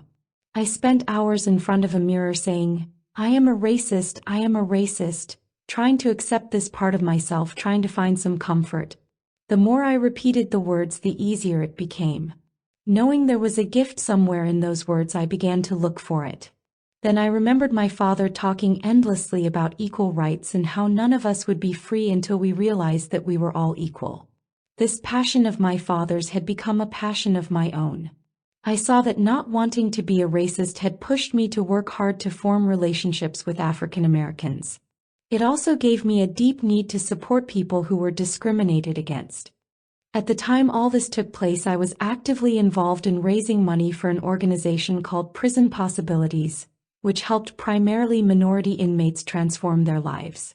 When I finally embraced the idea of being a racist, I felt like I had released 60 pounds from around my neck. The next night I went to my seminar feeling whole and hopeful. In the middle of the seminar, Arlene raised her hand like she did every week. Feeling hesitant, I called on her to share. We were talking about the next community seminar, so I was particularly nervous about what she would say. I wanted everyone to continue to participate. When Arlene stood up, she smiled and said, "This is a great seminar." And then she shared her breakthrough experience with all of us. When Arlene sat down, I was shocked. I drove home thinking about the dramatic change in Arlene's behavior. I didn't want to get too excited, so I decided to wait and see how things went the following week. Next week came, and as the seminar progressed, I waited for Arlene to raise her hand. When she stood up, Arlene once again acknowledged that the seminar was making deep changes in her life. Then she acknowledged my being supportive of and committed to the Oakland community. At the end of the evening, I stayed to talk to several people. Out of the corner of my eye, I could see Arlene standing close by chatting with some friends. I turned to her and looked into her eyes and asked, "What happened?" She looked back at me and said, "I don't know. Last week I walked in the room and I just fell in love with you. This experience changed my life and proved to me once and for all that when you embrace a quality within yourself, other people with the same quality can no longer plug into you. Then they become free to experience you and you are free to experience them." Ken Wilber makes a great distinction in the book Meeting the Shadow. He says, projection on the ego level is very easily identified. If a person or thing in the environment informs us, we probably aren't projecting. On the other hand, if it affects us, chances are that we are a victim of our own projections. If you truly understand this, you will never see the world the same way again. Think about it this way.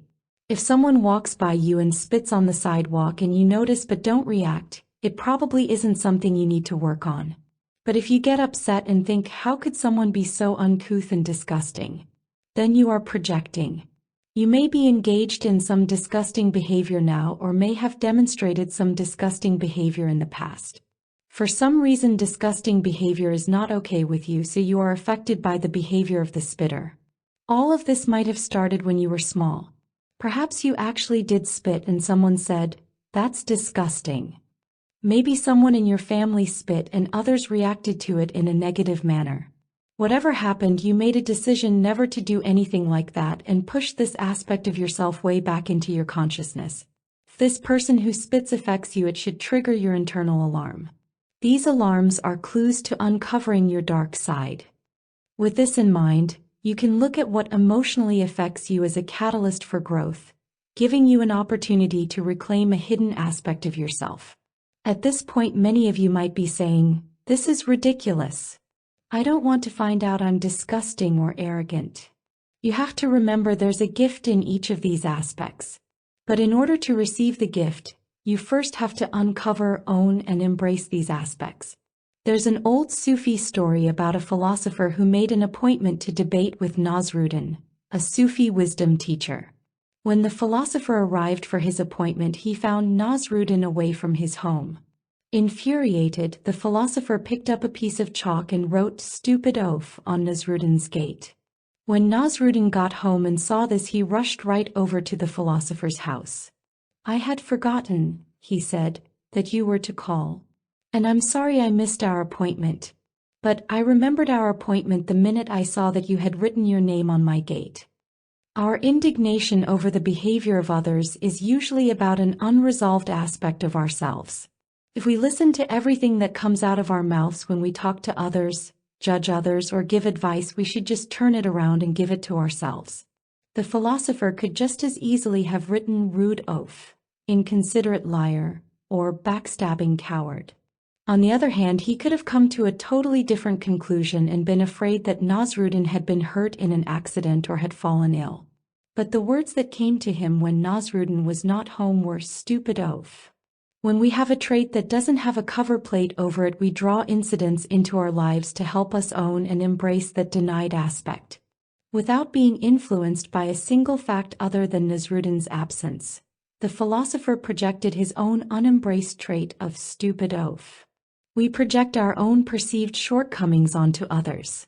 We say to others what we should be saying to ourselves. When we judge others, we are judging ourselves. If you constantly beat yourself up with negative thoughts, you will either beat up on the people around you verbally, emotionally, or physically, or you will beat up on yourself by destroying some area of your own life.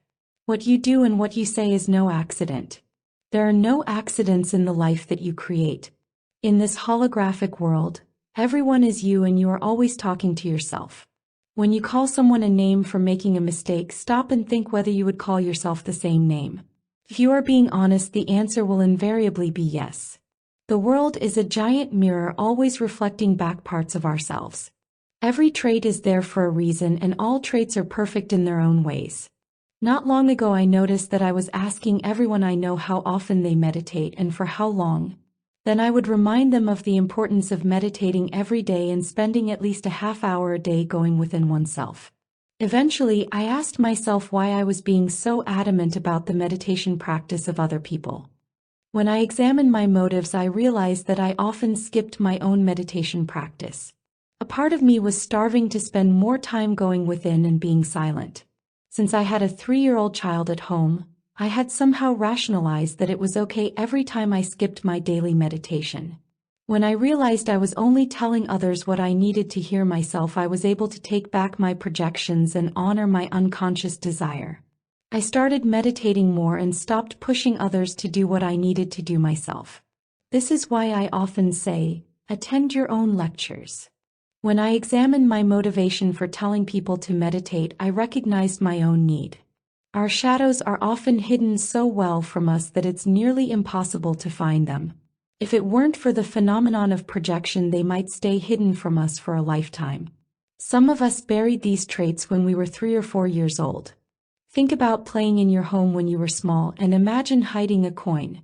20, 30, or 40 years later, it would be nearly impossible to remember the incident itself, let alone where you hid the coin.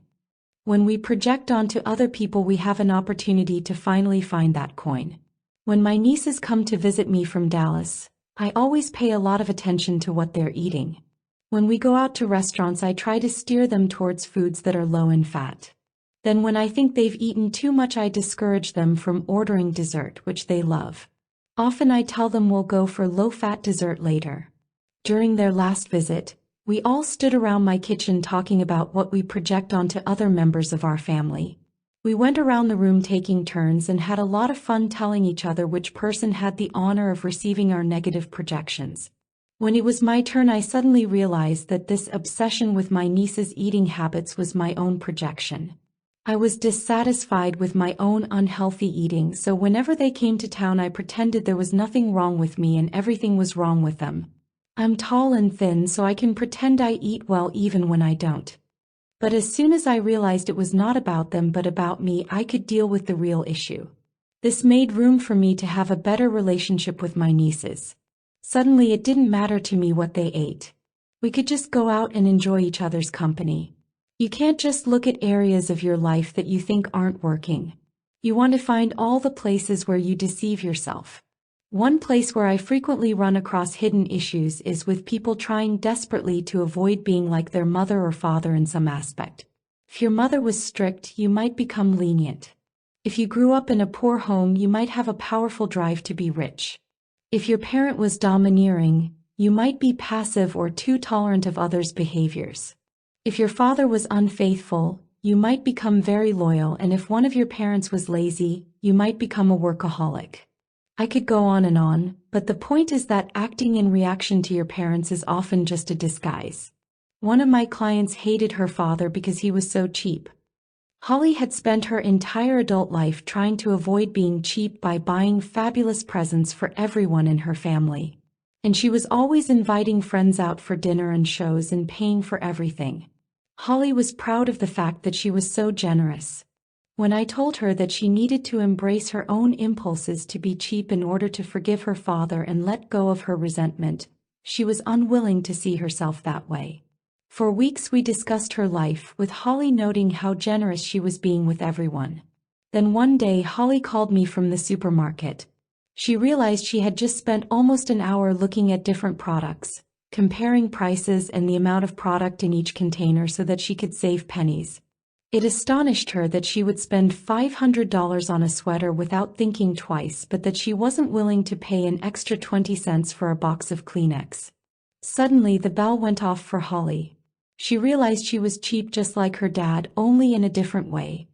The shock of discovering this aspect of herself left her in tears. So much of Holly's energy was spent on not being like her father.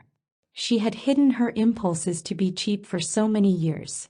And suddenly here they were inside her, just as clear as day. After some time Holly was able to appreciate the gift of being cheap. For Holly, cheap turned out to be the part of her that made her want to plan for her future and invest money for her retirement. Until this point Holly had been unable to save money because she was too busy being unlike her father. She was also able to be much more accepting of her father, which brought them closer together than ever before. Freedom is being able to choose whoever and whatever you want to be at any moment in your life. If you have to act in a particular way to avoid being something you don't like, you're trapped. You've limited your freedom and robbed yourself of your wholeness. If you can't be lazy, you can't be free. If you can't be angry when something upsetting happens, you can't be free. If you deal with someone's behavior by being the opposite, question yourself. If you are constantly annoyed by a particular group of people, find the ways in which you are like them. It's not only our negative traits that we project onto other people, it's also our positive traits. Most people whom I work with project their genius and creativity, their power and success. If you want to be like others, it's because you have the ability within you to be like them. If you are enthralled by megastars and spend time and money reading about their lives, find the aspect you love in them inside of you. You deserve to have whatever it is you see and truly desire. The only difference between you and the people you idolize is that they are manifesting one of the qualities you desire and probably fulfilling their dreams. When you are not living up to your potential, it's easy to project your positive traits onto people who are living up to theirs. When you start to fulfill your own dreams and goals, you'll become less interested in what other people are doing. We each need to become our own hero. The only way to do this is to take back the parts of us that are plugged into someone else, the parts of us that we have given away. For almost a year I have been working with a friend who brings my shadow process to Miami. Rachel is young, beautiful, bright, and talented. Whenever Rachel and I are together, she makes a big deal out of me, always acknowledging and complimenting me. She is forever telling me how brilliant, talented, and beautiful I am. Although I know that Rachel does love and respect me, I also know that she is projecting her own brilliance, talent, and beauty onto me. Keenly aware of the process of projection, I have resisted her infatuation. Instead, I have guided her in reclaiming her disowned brilliance, beauty, and talent. After many discussions, it was clear that Rachel believed I possessed some qualities that she lacked. Assuring her this wasn't true, I asked her to search and name the aspects she attributed to me. We know projection is taking place when someone is emotionally affected by another's behavior, whether positive or negative. In this case, Rachel is affected by my positive traits. Rachel is seeing her own capacity in me. I am her mirror. Since she is not yet living up to her desired potential, she is only able to see her light shadow through me. This leaves Rachel in a difficult position. If I leave her, these parts of her disappear. They go back into the dark until she finds someone else to project them onto. The qualities in me that affect her are only an image of what is possible for herself. As long as we deny the existence of certain traits in ourselves, we continue to perpetuate the myth that others have something we don't possess. When we admire someone, it is an opportunity to find yet another aspect of ourselves. We have to take back our positive projections as well as our negative projections.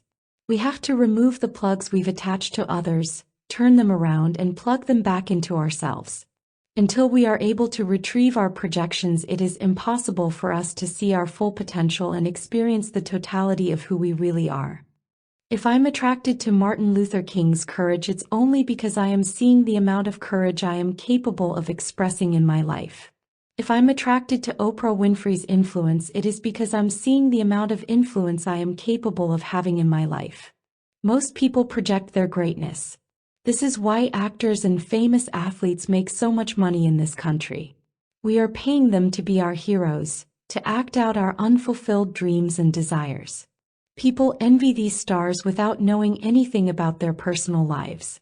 They get lost in their idol's life as a way of avoiding their own. The deeper truth is that they are projecting an aspect of themselves onto their hero. If you see greatness, then it is your own greatness you are seeing. Close your eyes and think about this. If you admire greatness in another human being, it is your own greatness you are seeing. You may manifest it in a different way, but if you didn't have greatness within, you wouldn't be able to recognize that quality in someone else. If you did not possess that quality, you would not be attracted by it. Everyone sees other people differently because everyone is projecting aspects of him or herself. It's our job to distinguish what inspires us about others and then take back those aspects of ourselves we have given away. People often wonder how they can be like someone they admire when at this moment their lives may look so very different. For example, they might say they admire Michelangelo, but they are sure they are not like him. What they really need to do is focus on exactly those qualities that inspire them to want to be like Michelangelo. It might be his artistic talent if they are unexpressed artists. It might be his courage, his creativity, or his genius. Their talent might not be in art, but they have the ability to be as great, as creative, and as courageous in their unique expression of their gifts. They might manifest their talents in music, photography, or gardening. Any desire of the heart is there for you to discover and manifest. Whatever inspires you is an aspect of yourself. Be precise about what you admire in someone and find that part in yourself. If you have the aspiration to be something, it's because you have the potential to manifest what you are seeing. Deepak Chopra says, "Within every desire is the mechanics of its fulfillment." This means we have the ability to manifest our heart's desires and that which we are. If we are not capable of doing or having something, we will not have an authentic yearning for it. It's as simple as that. Goethe said, "If we can conceive it and we can believe it, then we can achieve it." The difficult part is working through our fears. Our fears stop us. They tell us we're not good enough or worthy enough. There is no one on the earth like you. No one with exactly the same desires, the same talents, or the same memories. You have your own individual spin on everything. It is your job to discover your unique talents and then manifest them in your own unique way. Several months ago, my friend Nancy, who had been in a slump for years, came to visit. I invited her to hear one of the top motivational speakers in the world. During the lecture, we were both quiet. I was busy taking notes. When we got into the car to go home, Nancy turned to me and said, "That guy is such a loser." Shocked, I asked her why she believed that. She told me she thought he was full of it and that he had no idea what he was talking about. He spoke too fast and looked like a nerd. For the rest of the ride home, Nancy pointed out everything she didn't like about this man's manner and message. When we arrived home, I asked Nancy to come and sit down with me. I asked her if she really believed this man was a loser. She looked at me with certainty in her eyes and said yes. Taking out a sheet of paper, I asked if she'd be willing to look at this issue. She thought about it for a moment and decided to play along. On one side of the paper, I wrote down all the things I knew about this man. He has a successful business as a consultant for Fortune 500 companies. He sells countless motivational tapes and is paid over $5,000 a night to speak. He has been married for more than 20 years and has 3 healthy children. On the other side of the page, I wrote down what I knew about Nancy's life. She was divorced with no children. She had little contact with most of the members of her family. She was unemployed and had been unsuccessful in starting her own business several times. She was overweight and out of shape and suffered from several ailments. She had debts of more than $50,000 and was currently living hand to mouth. Nancy looked at my list. Now I said, if I brought 10 people in and showed them these lists, who do you think they would call the loser? At first, Nancy drew back, horrified that I or anyone was calling her a loser. This was her worst nightmare. But I explained that until she owned this aspect of herself, she'd always project it onto other people. Nancy would be unable to hear important, powerful messages from other people because she was projecting her denied thoughts onto them. After a couple of hours, Nancy began to see that deep within herself she believed she was the loser. This thought was so painful to her that she buried it very deep. Her father had told her she would never amount to anything, and she had believed him. Since her childhood, she had been unconsciously creating situation after situation in her life to prove she was a loser in order to retrieve this aspect of herself which she had disowned. It was always mirrored back to her in the external world, but she would deny it, and the cycle would continue. Once Nancy recognized her belief that she was a loser, then she could begin to look for the gift of this aspect and embrace it. Then Nancy would be able to examine how she'd set herself up to lose, and make a new commitment to honor the loser in herself and allow the winner in herself to create a life of abundance. Nancy has since started a new career, and has been enjoying tremendous personal and financial success. There is an old saying, it takes one to know one. We see in others what we like and don't like in ourselves.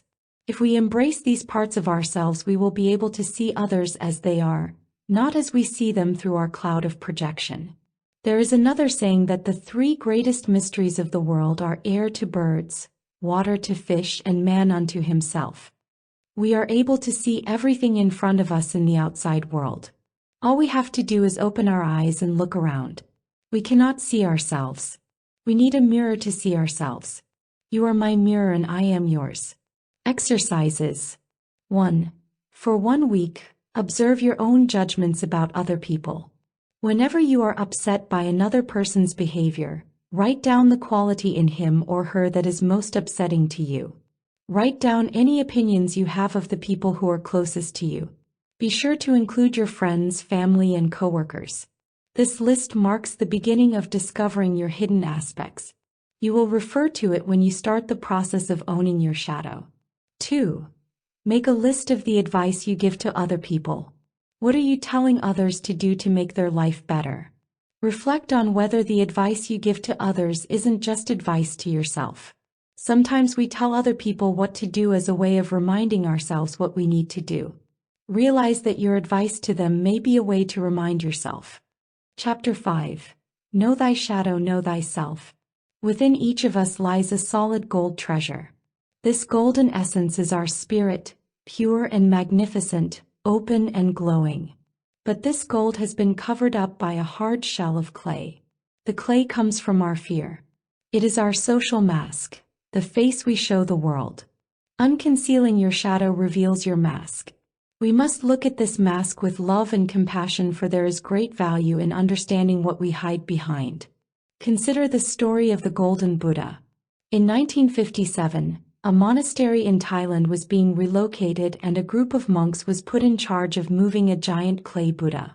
In the midst of the move, one of the monks noticed a crack in the Buddha. Concerned about damaging the idol, the monks decided to wait for a day before continuing with their task. When night came, one of the monks came to check on the giant statue. He shined his flashlight over the entire Buddha. When he reached the crack, he saw something reflected back at him. The monk, his curiosity aroused, got a hammer and a chisel and began chipping away at the clay Buddha. As he knocked off piece after piece of clay, the Buddha got brighter and brighter. After hours of work, the monk looked up in amazement to see standing before him a huge solid gold Buddha. Many historians believe the Buddha had been covered with clay by Thai monks several hundred years earlier. Before an attack by the Burmese army, they covered the Buddha to keep it from being stolen. In the attack, all the monks were killed. So it wasn't until 1957, when the monks were moving the giant statue, that the great treasure was discovered. Like the Buddha, our outer shell protects us from the world. Our real treasure is hidden within. We human beings unconsciously hide our inner gold under a layer of clay. All we need to do to uncover our gold is have the courage to chip away at our outer shell, piece by piece. In my seminars, I often work with people who have invested in years of therapy, transformational seminars, breath work, and other healing modalities. They ask the same questions: when will it end? When will I be done? How much more work must I do on the issues that come up over and over again? These people are not looking at themselves as magnificent Buddhas encased in clay shells. These people hate their shells. They haven't discovered that their clay shells protect them in more ways than they can imagine. We need our shells for many reasons, and for each of us the reasons may be different. Even though our ultimate goal is to shed our shells, we first need to understand and make peace with these masks. Do you think after the monks chiseled the shell off the gold Buddha, the Buddha angrily said, "I hated that horrible shell"? Or do you think the Buddha blessed the shell that served to protect him from being stolen away from his home? When I was young, my outer shell was tough, uncaring, and insensitive, saying, "I've got it all together," hid my feelings of inadequacy and gave me the illusion that I was okay. As I chiseled away at my shell, piece by piece, my shining essence began to emerge. But it was not until I could distinguish those aspects that made up my shell, as a cover-up for many hidden emotions, that I was able to see past my tough exterior. Once I started looking through the cracks, I was able to let go of my shell. And when I came to appreciate and respect this hard shell for protecting me, my life was transformed. Your outer shell is the you who faces the world. It hides the characteristics that make up your shadow. Our shadows are so well disguised that we often show the world one face when, in fact, the exact opposite is really within us. Some people wear a layer of toughness that hides their sensitivity, or a mask of humor to cover up their sadness.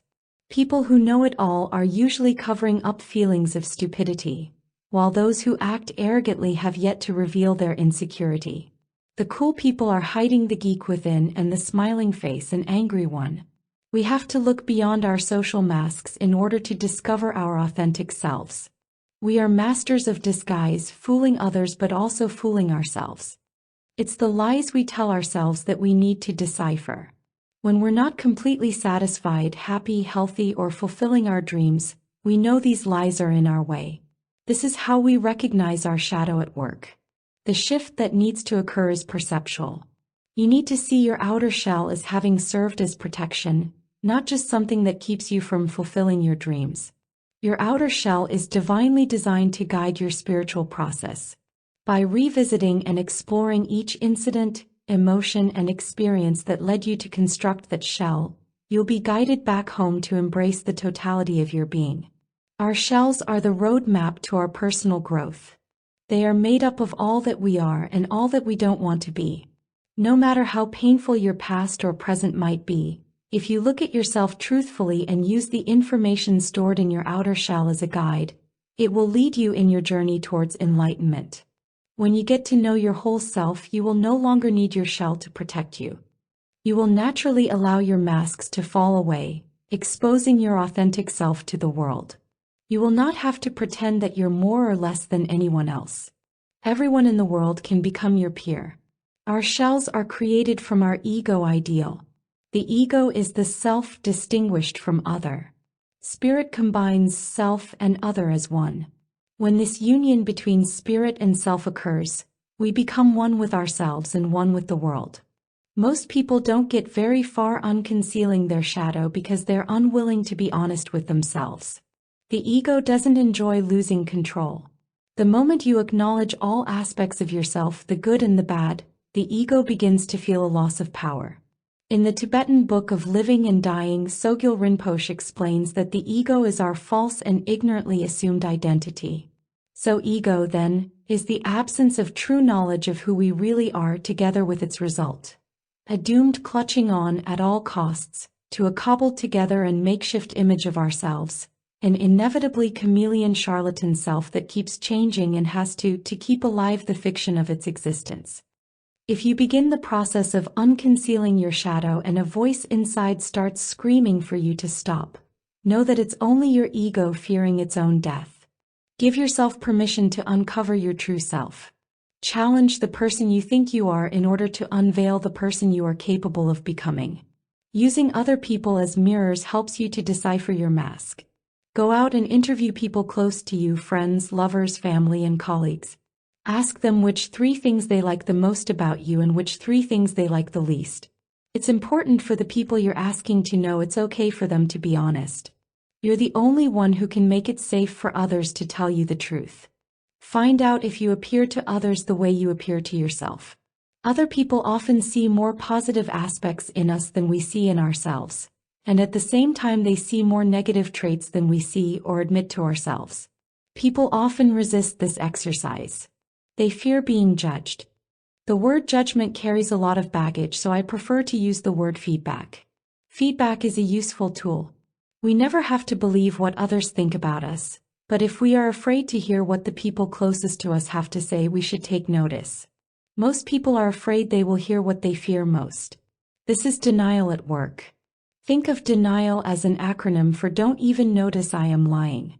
We only fear feedback if we know on some level that we've been lying to ourselves. If you honestly feel that what someone thinks about you has no basis in reality, you won't care. We care when we've been deceiving ourselves and get called on it. Take Kate for example. Kate came to do some work with me, and when I asked her to do this exercise, many of the people she interviewed said she lacked integrity. She was baffled because her whole life, as she saw it, had been about being honest at all costs.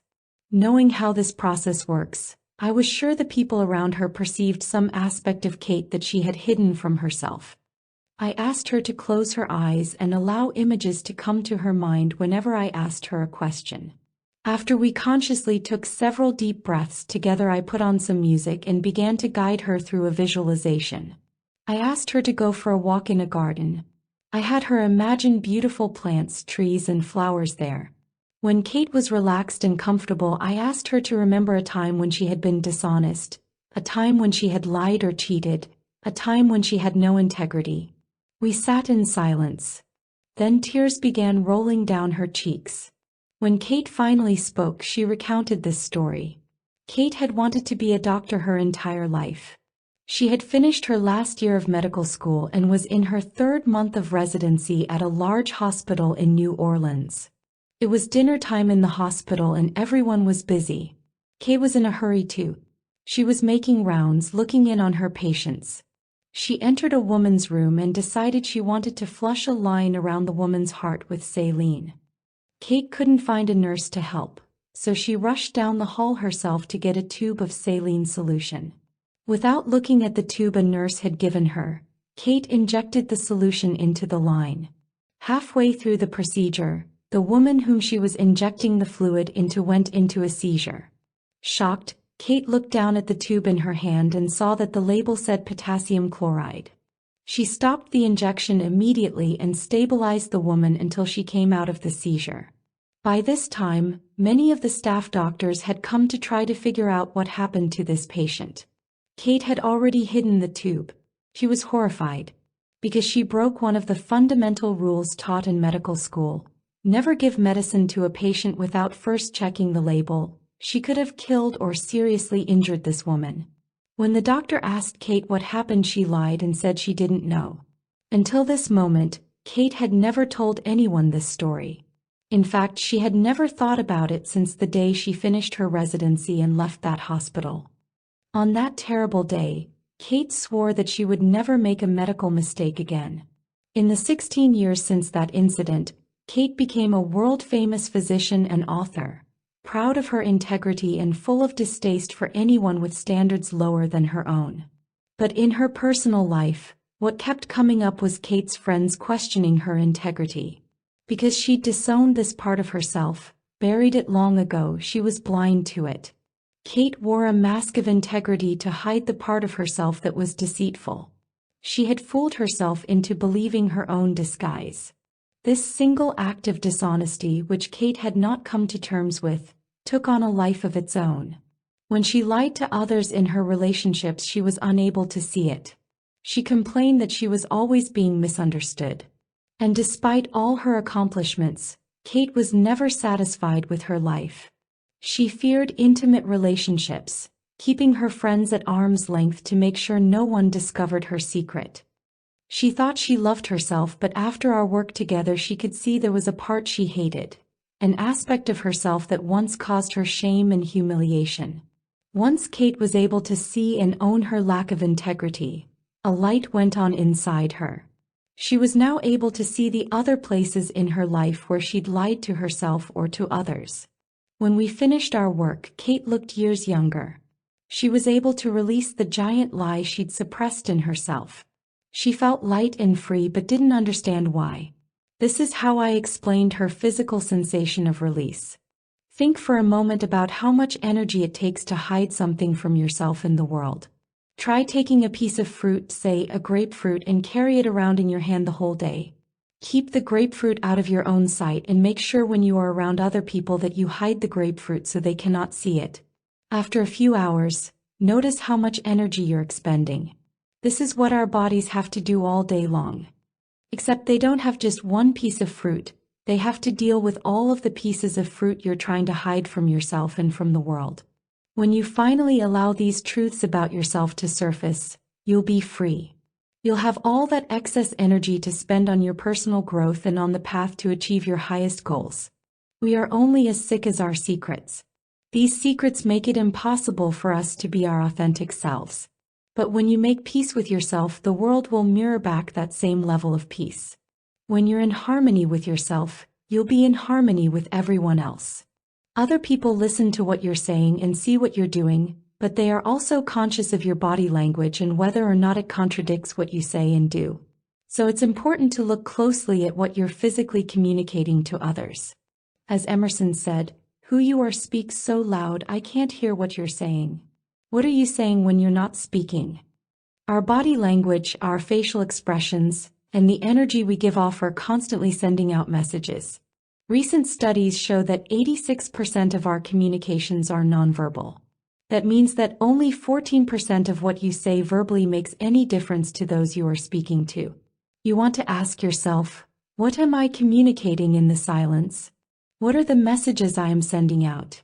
Do I have a smile on my face when I feel sad? Do I look mad when I am telling you how great my life is? Do I believe I'm in great shape when my mirror tells me something else?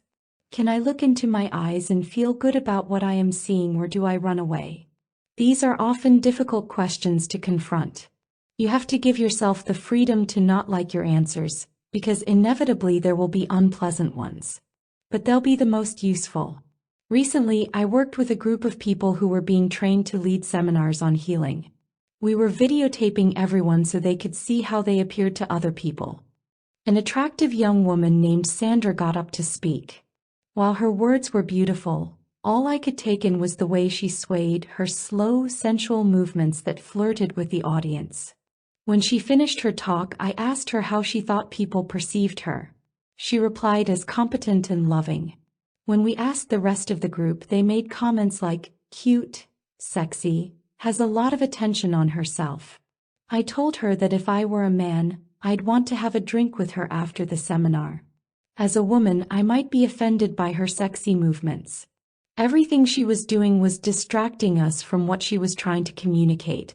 Sandra's goal was to provide people with information so that they could heal themselves. But all we could hear her saying was, "Look at how beautiful and sexy I am. Do you like me?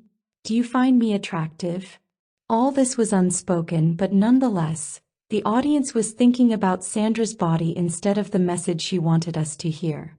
We played back Sandra's video without any sound, and she was shocked by what she was communicating.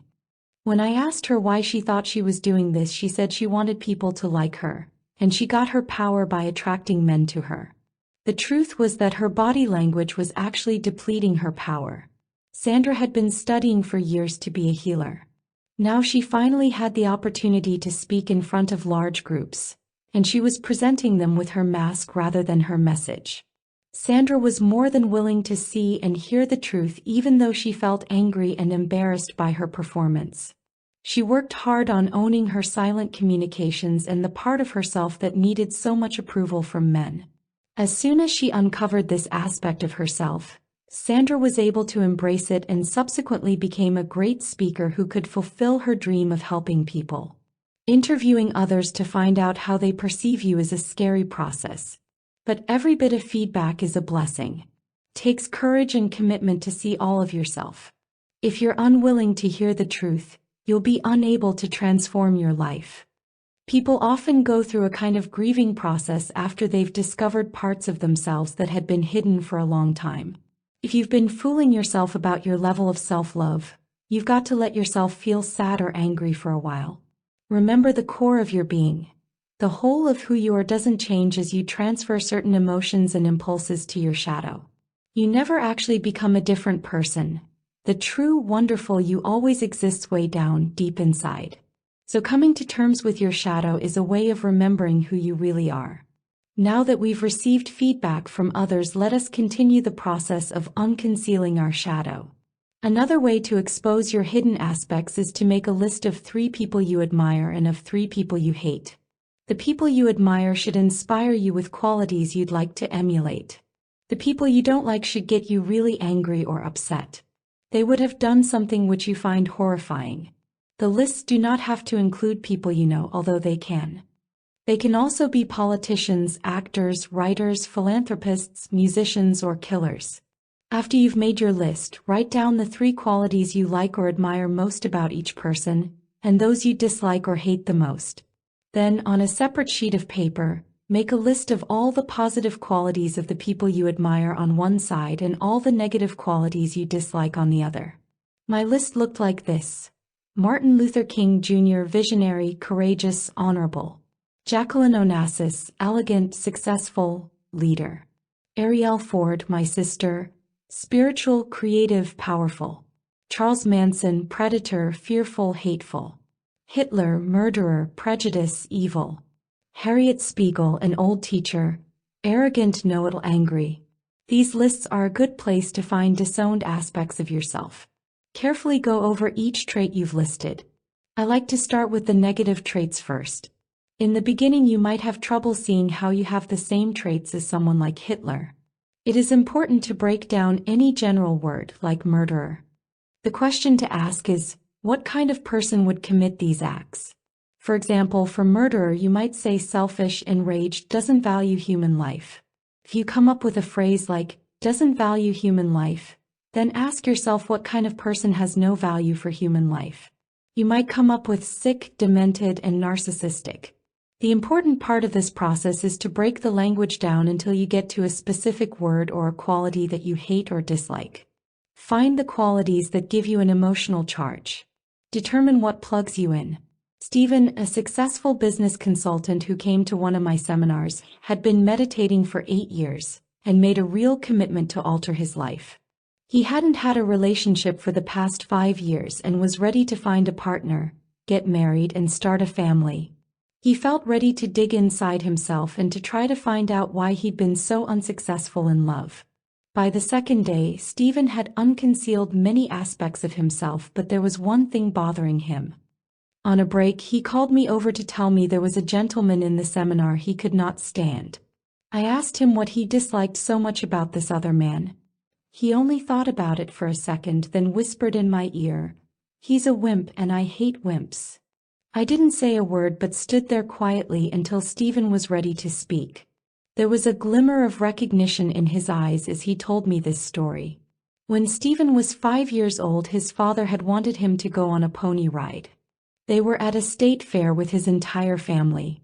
Stephen had never seen a real pony and was awfully scared of this big animal. When Stephen told his father he didn't want to go on the pony ride because he was scared, his father had scolded him. "What kind of man are you going to make? You're nothing but a little wimp. You're an embarrassment to our family." Stephen was punished. Since that day, Stephen made a decision never to be a wimp again. He spent the rest of his life trying to make his father proud.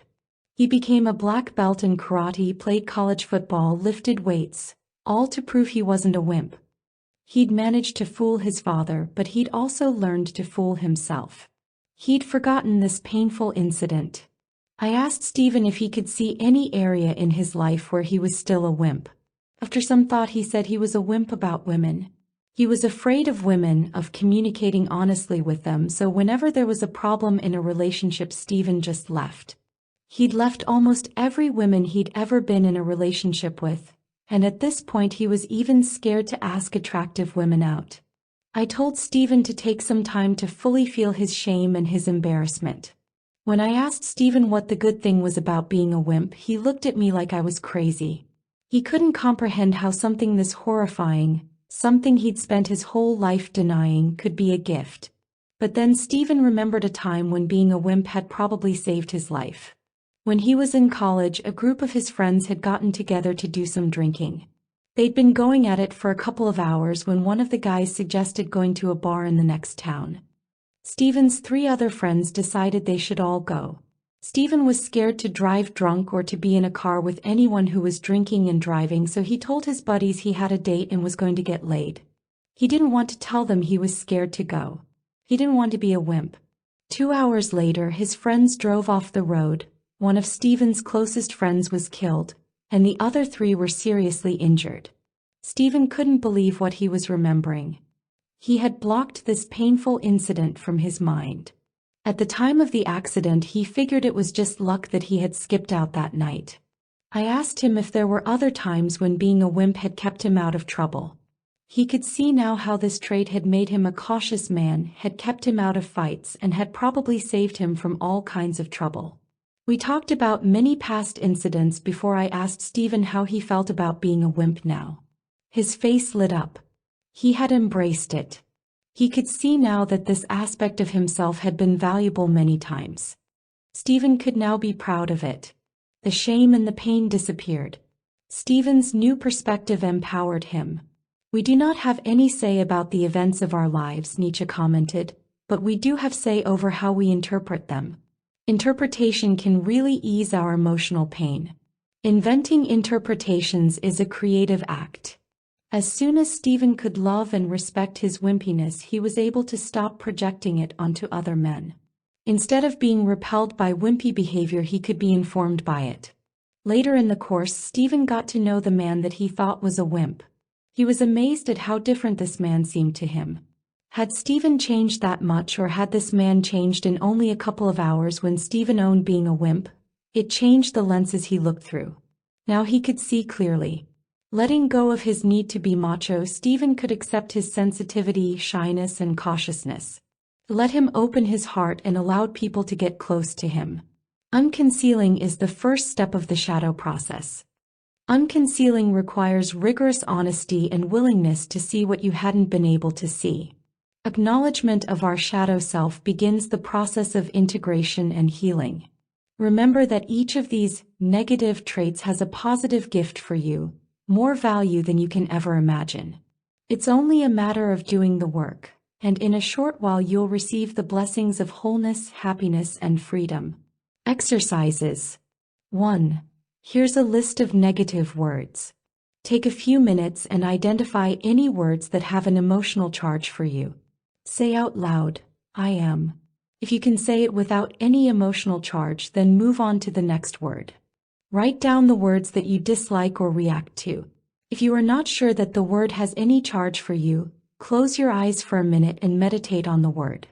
Repeat it to yourself a few times out loud and ask yourself how you'd really feel if someone you respected called you this word. If you'd be angry or upset, write it down. Also spend some time thinking about words that are not on this list that run your life or cause you pain. Greedy, liar, phony, cheap, hateful, jealous, vindictive, controlling, nasty, possessive, bitchy, wimp, evil, geek, prudish, womanizer, angry, secretive, codependent, alcoholic, predator, drug addict, gambler, sick, fat, disgusting, stupid, idiot, fearful, unconscious, masochistic, bulimic, anorexic, unimportant, shyster, compulsive, frigid, rigid, abuser, manipulator, Victim, victimizer, egocentric, better than, foolish, emotional, pompous, ugly, sloppy, loudmouth, big mouth, passive.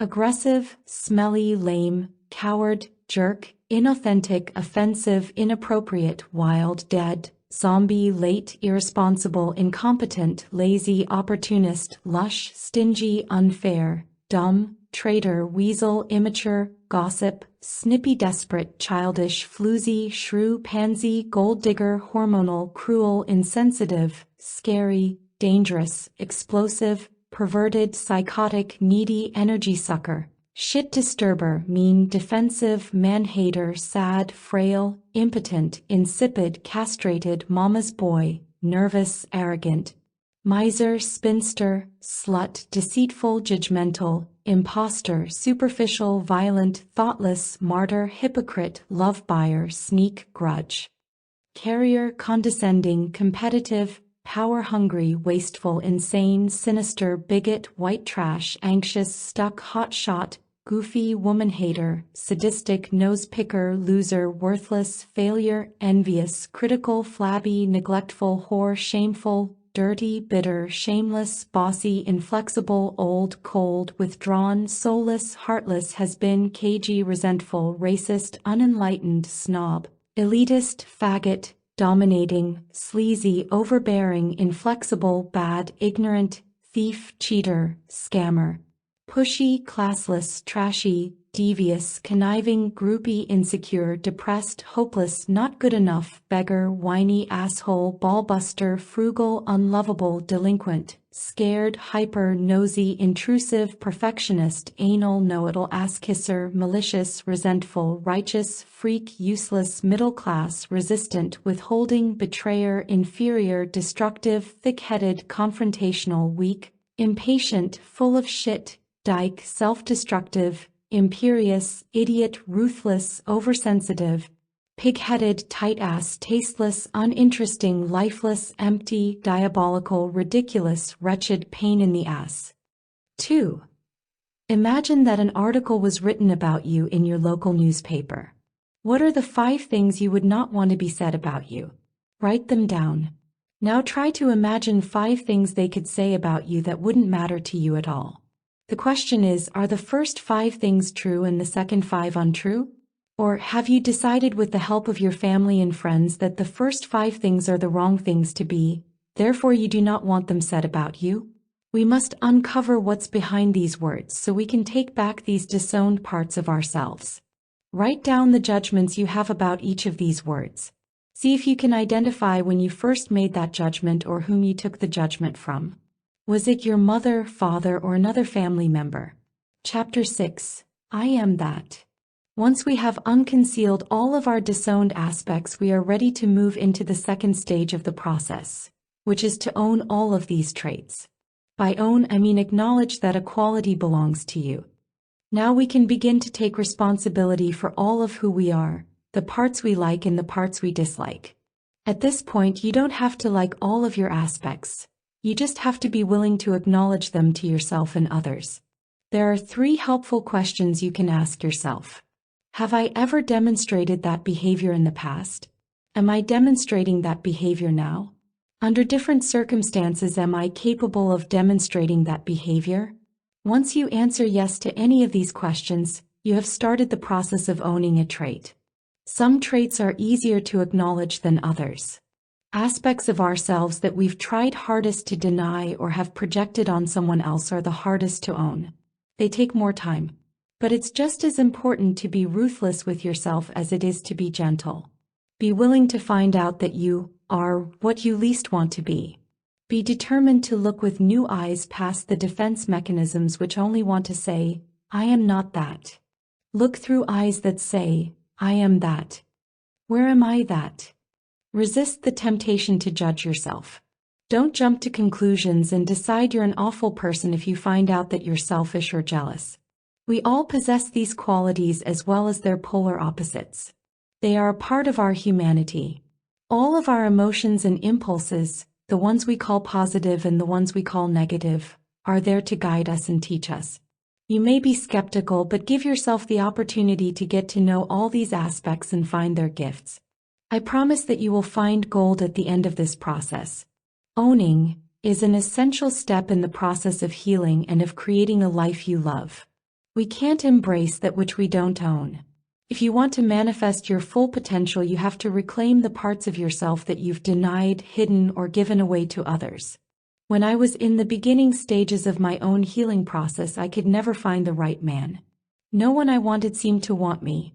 I went through men like most people go through magazines. I was attracted to men who weren't right for me because I didn't know who I was, and because I was cut off from so many beautiful aspects of myself. The one man whom I really loved actually told me that he couldn't stay with me because he knew one day I would realize who I was and leave him. My friends could see that the men I picked were wrong for me, but I still believed I was a small 2-bedroom house that needed work. So everything and everyone around me kept mirroring back to me my own lack of self-love. Once I owned more aspects of myself, my fear, my covertness, and my grandiosity, I no longer had to attract partners who were fearful, covert, and grandiose.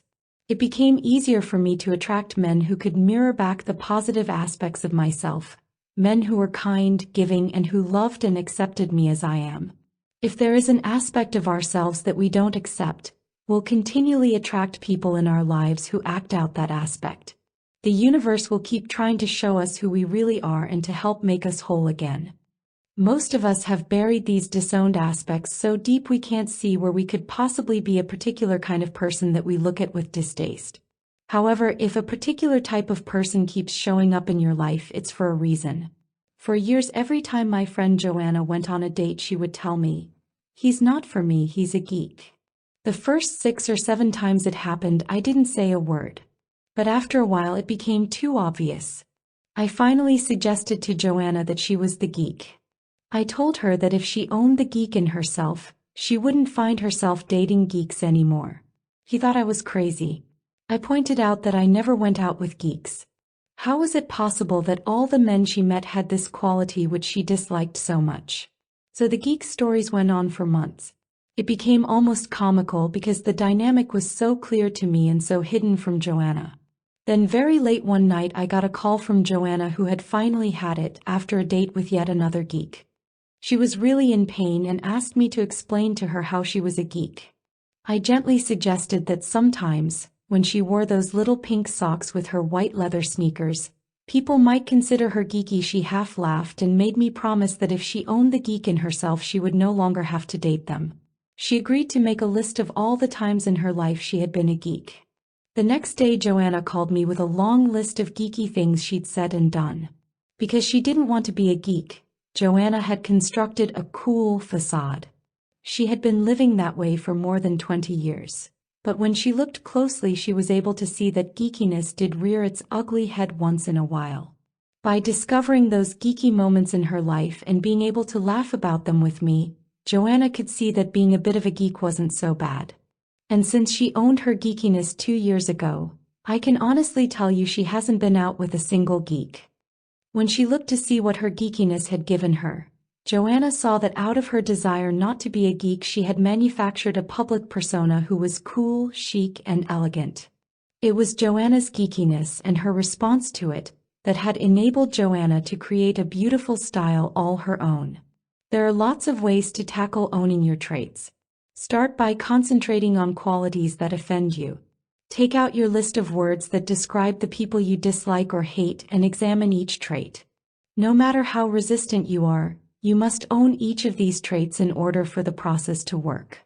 Find a place in your life where you've displayed this trait or where someone else might have perceived you as embodying this trait. Try on each trait like you would a jacket, see how it feels, and figure out what you have to do to make it fit. Imagine how you would react if you were called that word by someone you love. You have to examine what judgments you make about each trait itself, and what judgments you make about people who possess each trait. Look at how many people you've dismissed for having this aspect. Don't try to compare yourself favorably to these people or to differentiate your behavior from theirs. Don't let your ego try to justify your own behavior. Remember, the world sees a geek as a geek. A man who attended one of my courses loved the concept of being all things, of having the world within him. Bill was in his late 50s and really only had problems with one person in his life, his 22-year-old son. When I asked what it was that upset him most about his son, Bill said his son was a liar whose constant lying to him was, in his estimation, the worst thing anyone could do. "I've never told a lie my entire life," Bill said. "Ask anyone who knows me." He was so charged up that his face was bright red.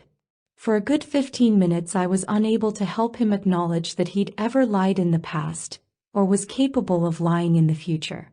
Everyone in the course was growing impatient with Bill. The rest of us were able to recall at least 100 times that we had lied as children, teenagers, or adults, not to mention how often we'd lied to ourselves. But Bill was still not budging.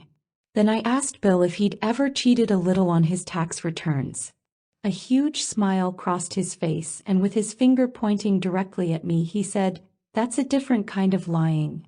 Everyone in the class looked at him with disbelief. I'm sorry to say that Bill is one of the few people who took my course but never worked his way through it. James Baldwin, a Jungian analyst, said, "One can only face in others what one can face in oneself." Bill had made his son so wrong for lying and was so self-righteous in his opinion of liars that he was unwilling to discover this aspect in himself. He had too much invested in being right. If Bill had been able to own the aspect of himself that was a liar, he would have been able to unplug himself from his son. It takes compassion to own a part of yourself that you've previously disowned, ignored, hated, denied, or judged in others. It takes compassion to accept being human and having every aspect of humanity within you, good and bad. Ultimately, when you open your heart to yourself, you will find you have compassion for everything and everybody. Last year, a man named Hank came to one of my courses. His big issue was with his girlfriend, who was always late. He shared lots of incidents with the group that had upset him. I suggested that the reason Hank was so upset was that his girlfriend was mirroring an aspect of himself. He told us there was absolutely no way this was possible, though it was quite obvious to everyone in the class that Hank couldn't live with this aspect of his girlfriend. His face was full of disgust when he related how she had stood him up earlier that day, so his feelings were close to the surface. It was the beginning of the seminar and I didn't want to rush Hank, so I simply told him, "What you can't be with won't let you be." Hank could see he was having trouble accepting his girlfriend's lateness and that he was emotionally plugged in. But when I asked him if he was the kind of person who was ever late, Hank's answer was, "Absolutely not." We moved on, going through various exercises, but 24 hours later I could see that Hank was still struggling. As the group came back from the second night's dinner break, we noticed that one chair was empty.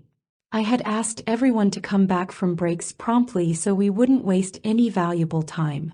We were trying to figure out who was missing when someone said, "It's Hank." We waited a few minutes, but Hank was nowhere in sight, so we decided to get started.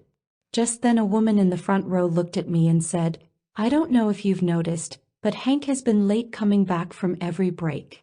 I, for one, am sick of waiting for him." Suddenly we all realized that Hank was doing to us what his girlfriend did to him. He was making us wait. When Hank arrived 10 minutes later, I stopped what we were doing to see if Hank was ready to have a breakthrough. I asked him if he realized he'd been late coming back from every break. He looked at me and said, "I'm only a few minutes late." "What's the problem?" Everyone in the room gasped in disbelief. I replied, "Hank, you are the only person in the room who has been consistently late from 5 breaks. Some people feel offended that we have to waste time and energy checking to see who's late and then waiting a few minutes to see if you're coming back before we can get started. Can you see any correlation between what you're doing to us and what your girlfriend does to you?" Hank refused to see that his being a few minutes late, meaning anywhere from 3 to 15 minutes, was a problem. He told us his girlfriend was often 2 hours late, or even an entire day late. That, he said, is late. That is a problem. Hank had rationalized a fundamental difference between being 5 minutes late and being several hours late. For him, they were two distinct issues. I asked for a show of hands to see how many people agreed. No one raised a hand. Then I asked how many people felt Hank was being rude by not coming back on time. Everyone raised his or her hand. It was clear to everyone in the room except Hank that he was doing to us what his girlfriend did to him. Late is late, a geek is a geek. It's the ego that makes the distinction to protect itself. Someone stood up and told Hank that they did everything in their power to be on time and they expected other people to do the same. I added that if someone in my life is constantly late and doesn't try to break themselves of the habit, I stop making plans with them. I also told Hank that when someone is consistently late, I feel like the underlying message they are giving me is my time is not valuable, or that their time is more important than mine. Hank looked upset and perplexed. I asked him to go home that night and think about what we were saying. The next morning Hank came in on time. He said that he'd stayed up half the night making a list of all the times he'd been late in the past year. He realized that he was almost always late, but he had believed that as long as he was not more than a half hour behind schedule he was doing great. That day in front of all of us, Hank owned that he was late and that being late was rude. He was still angry at his girlfriend, but he could see that in his own way he was doing to us what was being done to him. Hank had buried this aspect of himself so deeply that it was completely hidden from his awareness. Rudeness did not fit into his ego ideal. But as soon as he owned his lateness and rudeness, Hank's face relaxed. He had a natural internal surrender. He could now be with more aspects of himself. And when he spoke about his girlfriend's behavior, it was no longer with total frustration. Hank could see the benefits of taking back his projections from her and owning his own traits. He was becoming free to choose whether he wanted to be in a relationship with a woman who was constantly late. Hank believed he was a caring and responsible person, but he had needed to attract a particular kind of woman to show him the hidden aspects of himself. People mirror back what is within us because subconsciously we are calling it forth from them. That's why certain kinds of people and situations keep showing up in our lives over and over again. The miracle occurs when you truly own and embrace an aspect of yourself. At that point, the person who is serving as your mirror will either stop acting out the behavior, or you will become able to choose not to have this person in your life. When you unplug, you no longer need another person to mirror your shadow back to you. Because you'll be more whole yourself, you'll naturally gravitate to those who reflect your wholeness. If our soul's purpose is to become complete, we'll continually call forth what we need to see to be whole. As we own more of ourselves, healthier people will show up in our lives. Take your time in considering what you don't want to own. When resistance to owning something shows up, don't skip over it. Search around until you can see where the resistance comes from. Notice what judgments you make. Write down the times when you've displayed this trait. If you have trouble, enlist a friend to help you. Remember that if you zero in on an unlikable aspect of someone else, it's because you have this same aspect. In my seminars, when someone gets stuck on a particular trait and can't seem to own it, I have them own being a resistant ass. This usually makes people laugh. And when they can be with the resistant ass in themselves, they usually can move quickly through the word that gives them resistance. The hardest words to own are always related to incidents where we feel someone has wronged us. Our egos resist owning characteristics that would make us give up blaming someone else for the condition of our life. Most of us have spent a long time building cases against the people who have harmed us. Oprah Winfrey once said in a commencement speech, "Turn your wounds into wisdom. Instead of holding on to resentments, learn from them. Look to see how you've benefited from your wounds. Where have they led you? Who is in your life now that might not have been if you hadn't had a particular bad experience? And how does holding on to your wounds keep you from fulfilling your dreams? When you use your wounds to grow and learn, you don't have to continue to be the victim. Look at the person who has harmed you. Examine what aspects of this person plug you in. And when you can find those things within yourself, you will no longer be attached to or affected by the other person." There is a Zen story about two monks journeying home who come to the banks of a fast-flowing river. When they reach the riverside, they see a young woman unable to cross. One of the monks picks her up in his arms, carries her through the current and sets her safely on the other side. Then the two monks continue on their travels. Finally, the monk who crossed the river alone can restrain himself no longer and he begins to rebuke his brother, You know it is against our rules to touch a woman. You have broken our holy vows. The other monk answers, Brother, I left that young woman on the banks of the river. Are you still carrying her? When you hold on to old wounds, you continue down the road carrying that burden. Recently I worked with a beautiful young woman named Morgan who had stomach cancer. When she came to see me, she had little desire to live and was resigned that her cancer would take her life. Morgan was filled with anger. She hated her mother for the continual cycle of emotional and physical abuse that characterized their relationship. Even though she was in her early 30s and had tried many self-improvement seminars, Morgan had been unable to release the hostility and distaste she had for her mother. So Morgan and I decided that even though she was quite weak, she would give my seminar a try and work on releasing her toxic emotions. At a certain point in my seminars, I ask everyone to write down the 5 words that are hardest for them to own. We then do a mirroring exercise with partners until each person no longer has any emotional charge on any of their 5 qualities.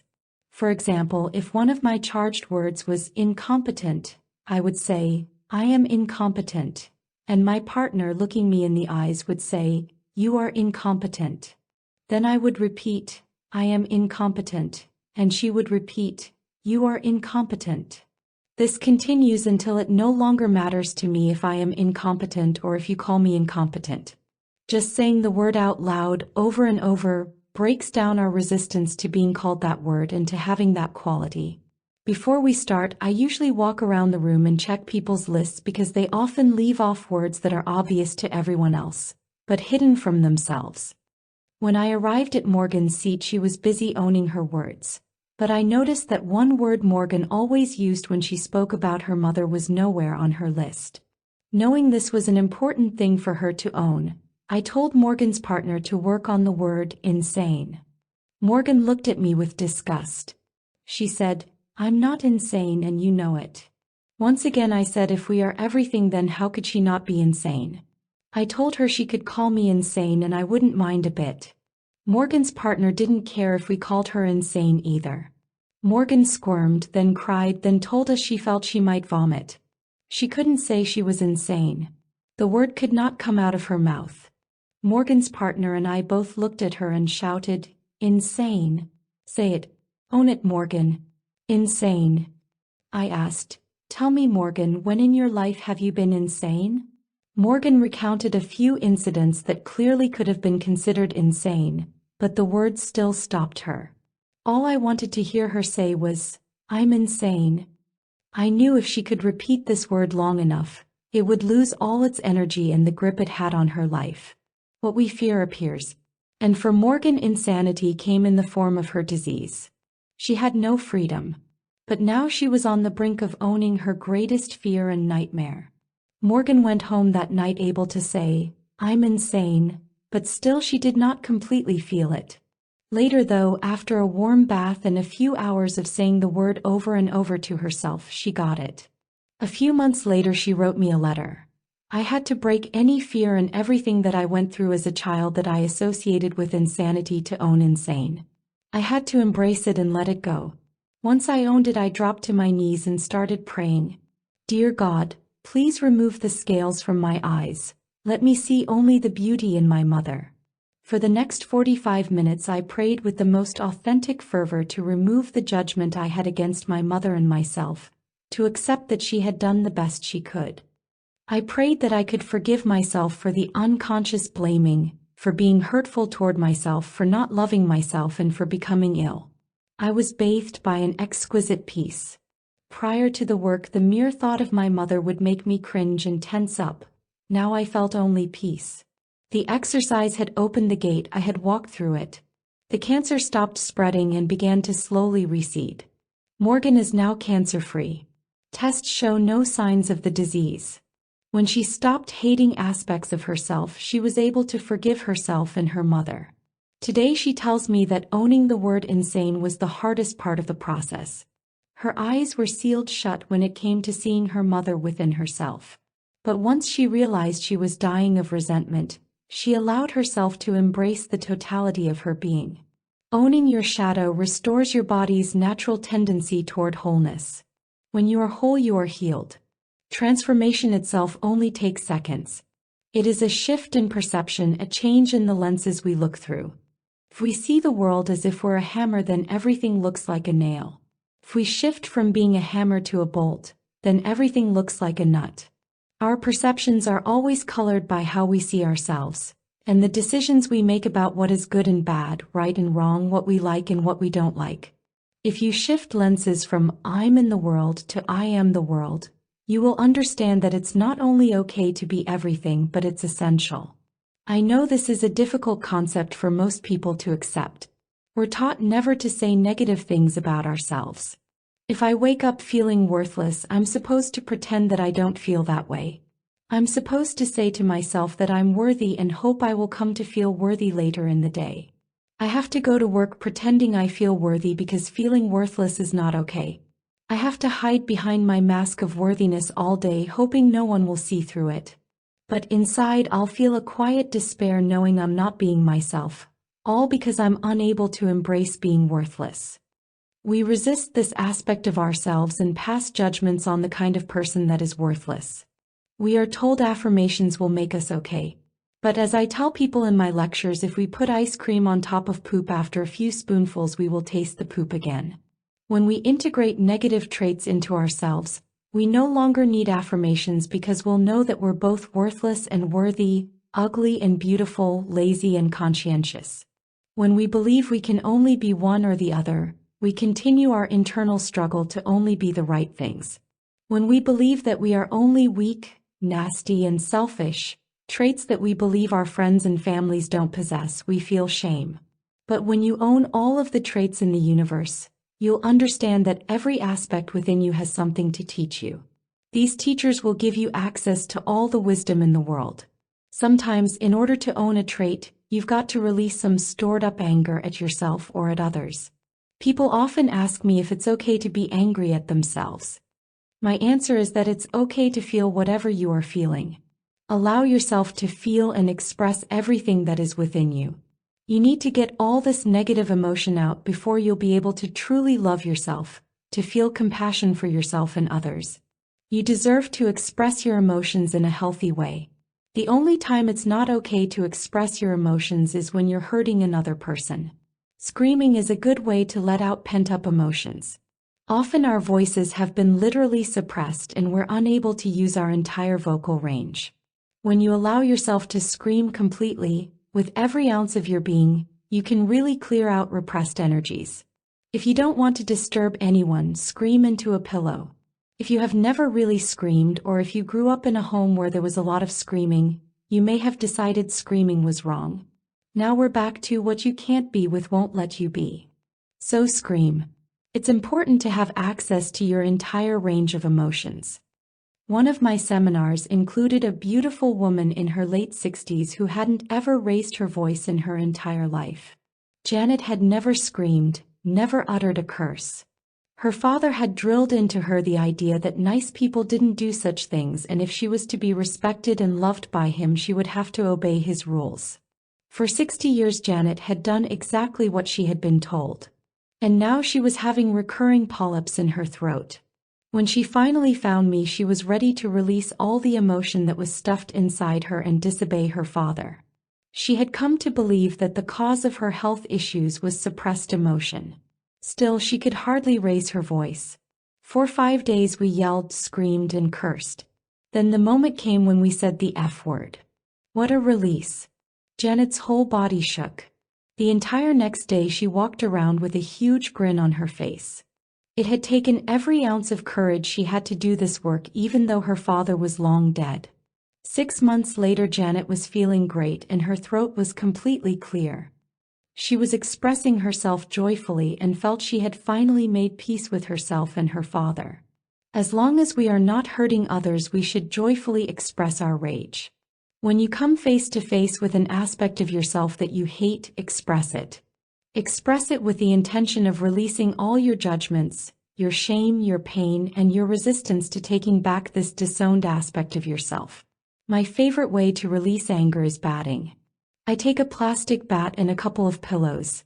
Then I kneel down in front of my stack of pillows, raise the bat over my head and hit those pillows as hard as I can. I imagine that my stack is whatever trait I've resisted owning and whack away. After I release all that emotion, it becomes much easier to go to the mirror and own a trait. If we embrace it internally, we no longer have to create it externally.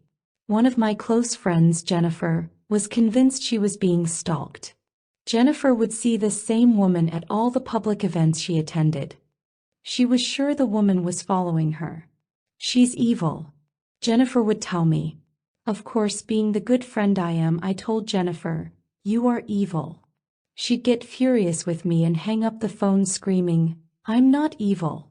For nearly a year, this woman kept showing up everywhere Jennifer went and always ruined Jennifer's night. Toward the end of that year, Jennifer flew to Hawaii for a conference. She'd been looking forward to the meeting for months.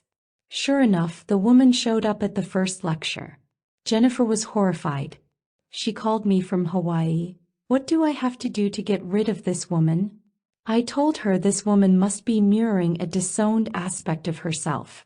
It was obvious Jennifer needed to own whatever it was because she was so plugged into this woman. I asked her, "What judgments do you have about being evil?" Jennifer told me of course it was awful to be evil and evil people did bad things. We tried to think of times in her life she'd been evil, and she came up with a few incidents when she'd done mean things to her little sister that could be considered evil. She had felt deeply shameful of those moments and had decided to be a good person. In her mind, good people were not evil. I explained that we couldn't know good without knowing evil, just as we couldn't know love without knowing hate. If we can own the evil or the hate in ourselves, we wouldn't need to project it onto other people. I told Jennifer to try standing in front of the bathroom mirror and saying to herself, "I am evil," until she no longer cared about denying this aspect of herself. After an hour in front of the mirror, Jennifer was so angry she sat down and wrote a letter to the woman she believed was stalking her. Jennifer allowed herself to call this woman all the nasty names she could think of, to express all her rage. She was radically honest, and as a result she felt lighter and better. Jennifer had needed to give voice to her pain and anger.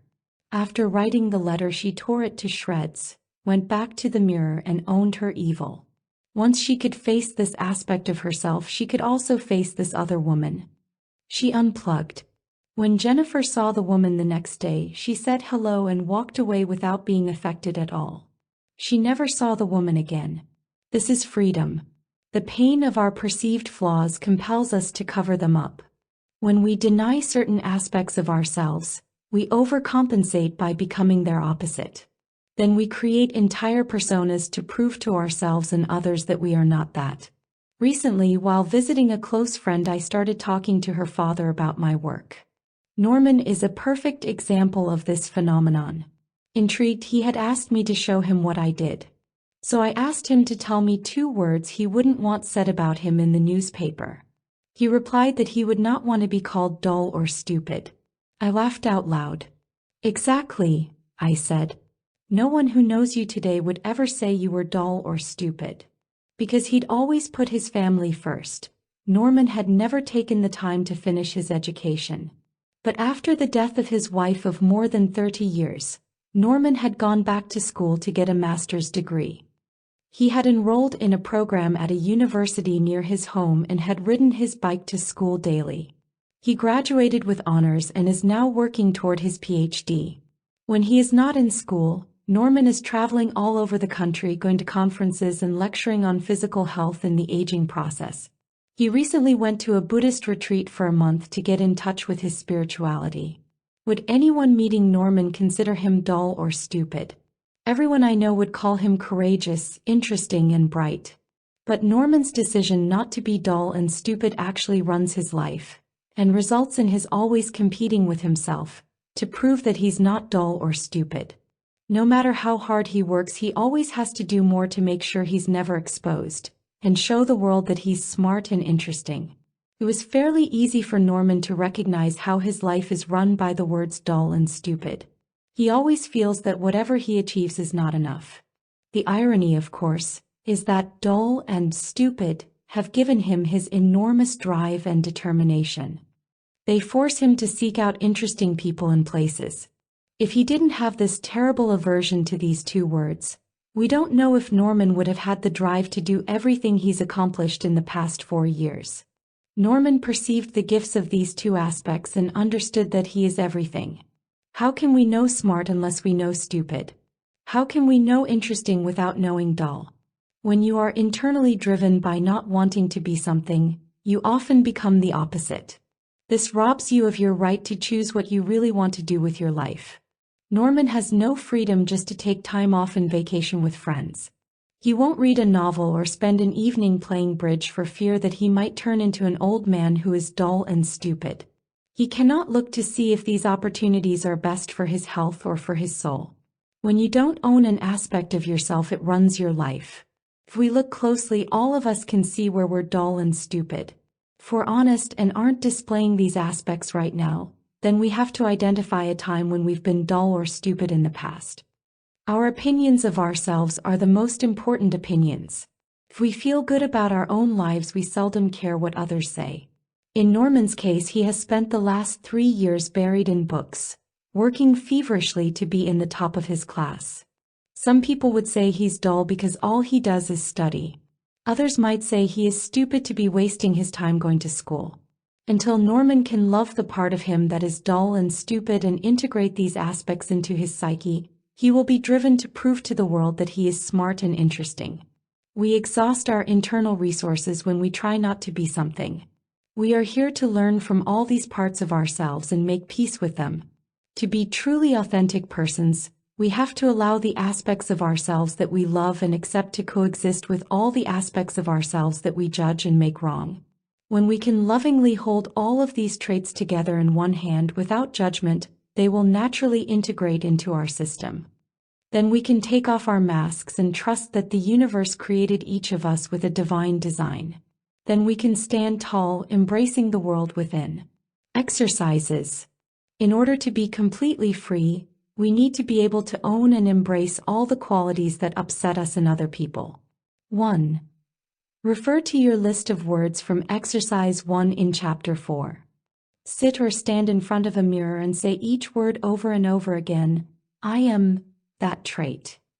Say it until the energy around the word disappears. It works. I have never had people fail this exercise if they are committed to owning a trait.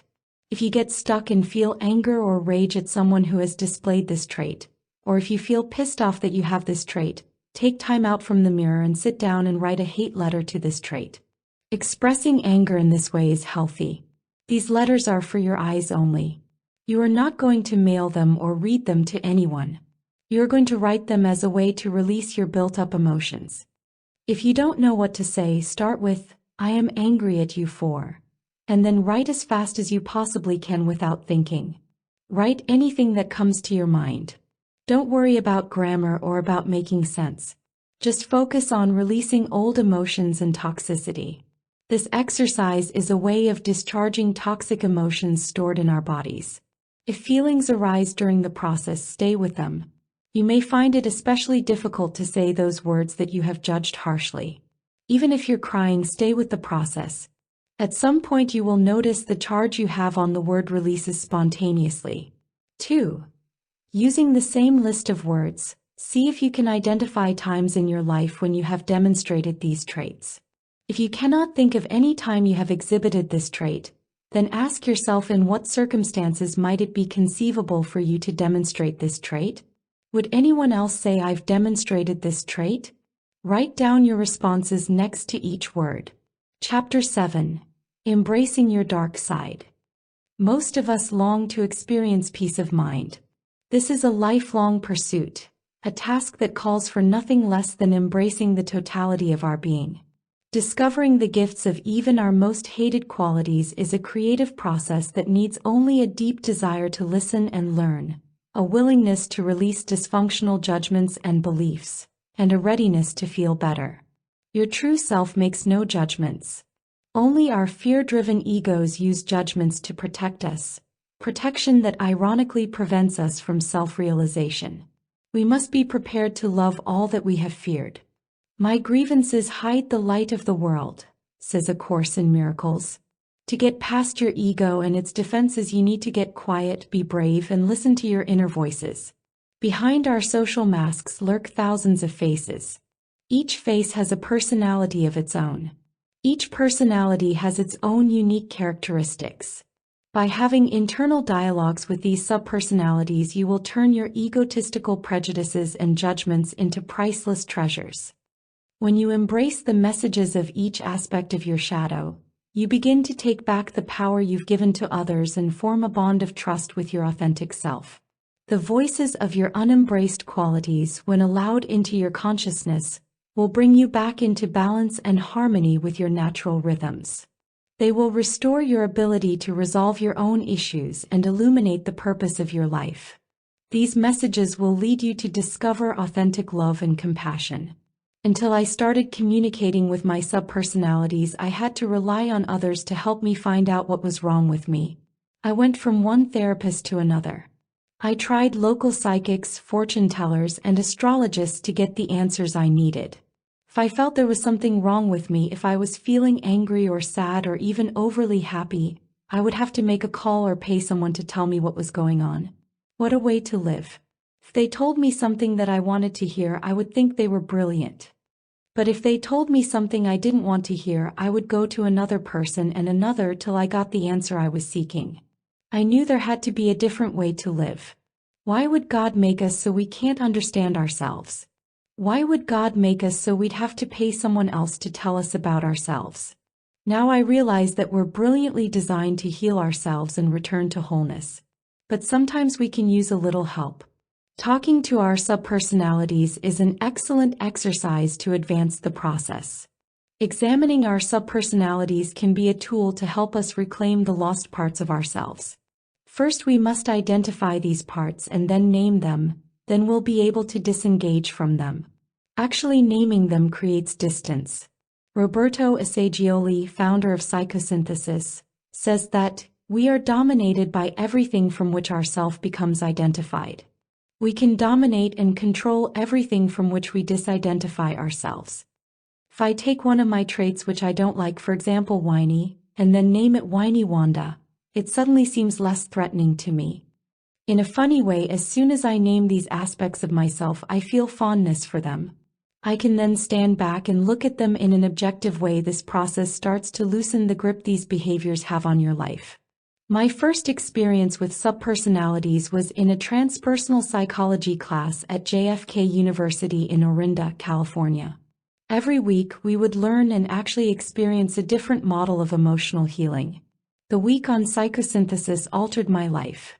I established a dialogue with different aspects of myself which we called subpersonalities and began to find out who they were and what they needed to be whole. The goal was to find their gifts, of course. And in finding each gift, I found acceptance of a disowned part of myself. Our teacher, Suzanne, started with a visualization that took us on an imaginary bus ride. She asked us to see a bus full of people. In my imaginary bus, I saw many different kinds of people. Some of them were old, some of them young.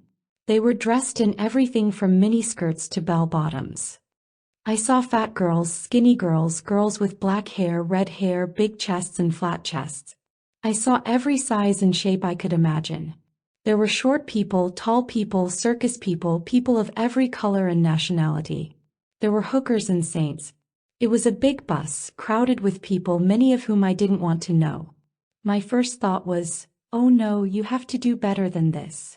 Suzanne informed us that we'd have to get to know all the people on our bus, the ones we liked as well as the ones we didn't. Each of these passengers represented an aspect of myself who brought a special gift.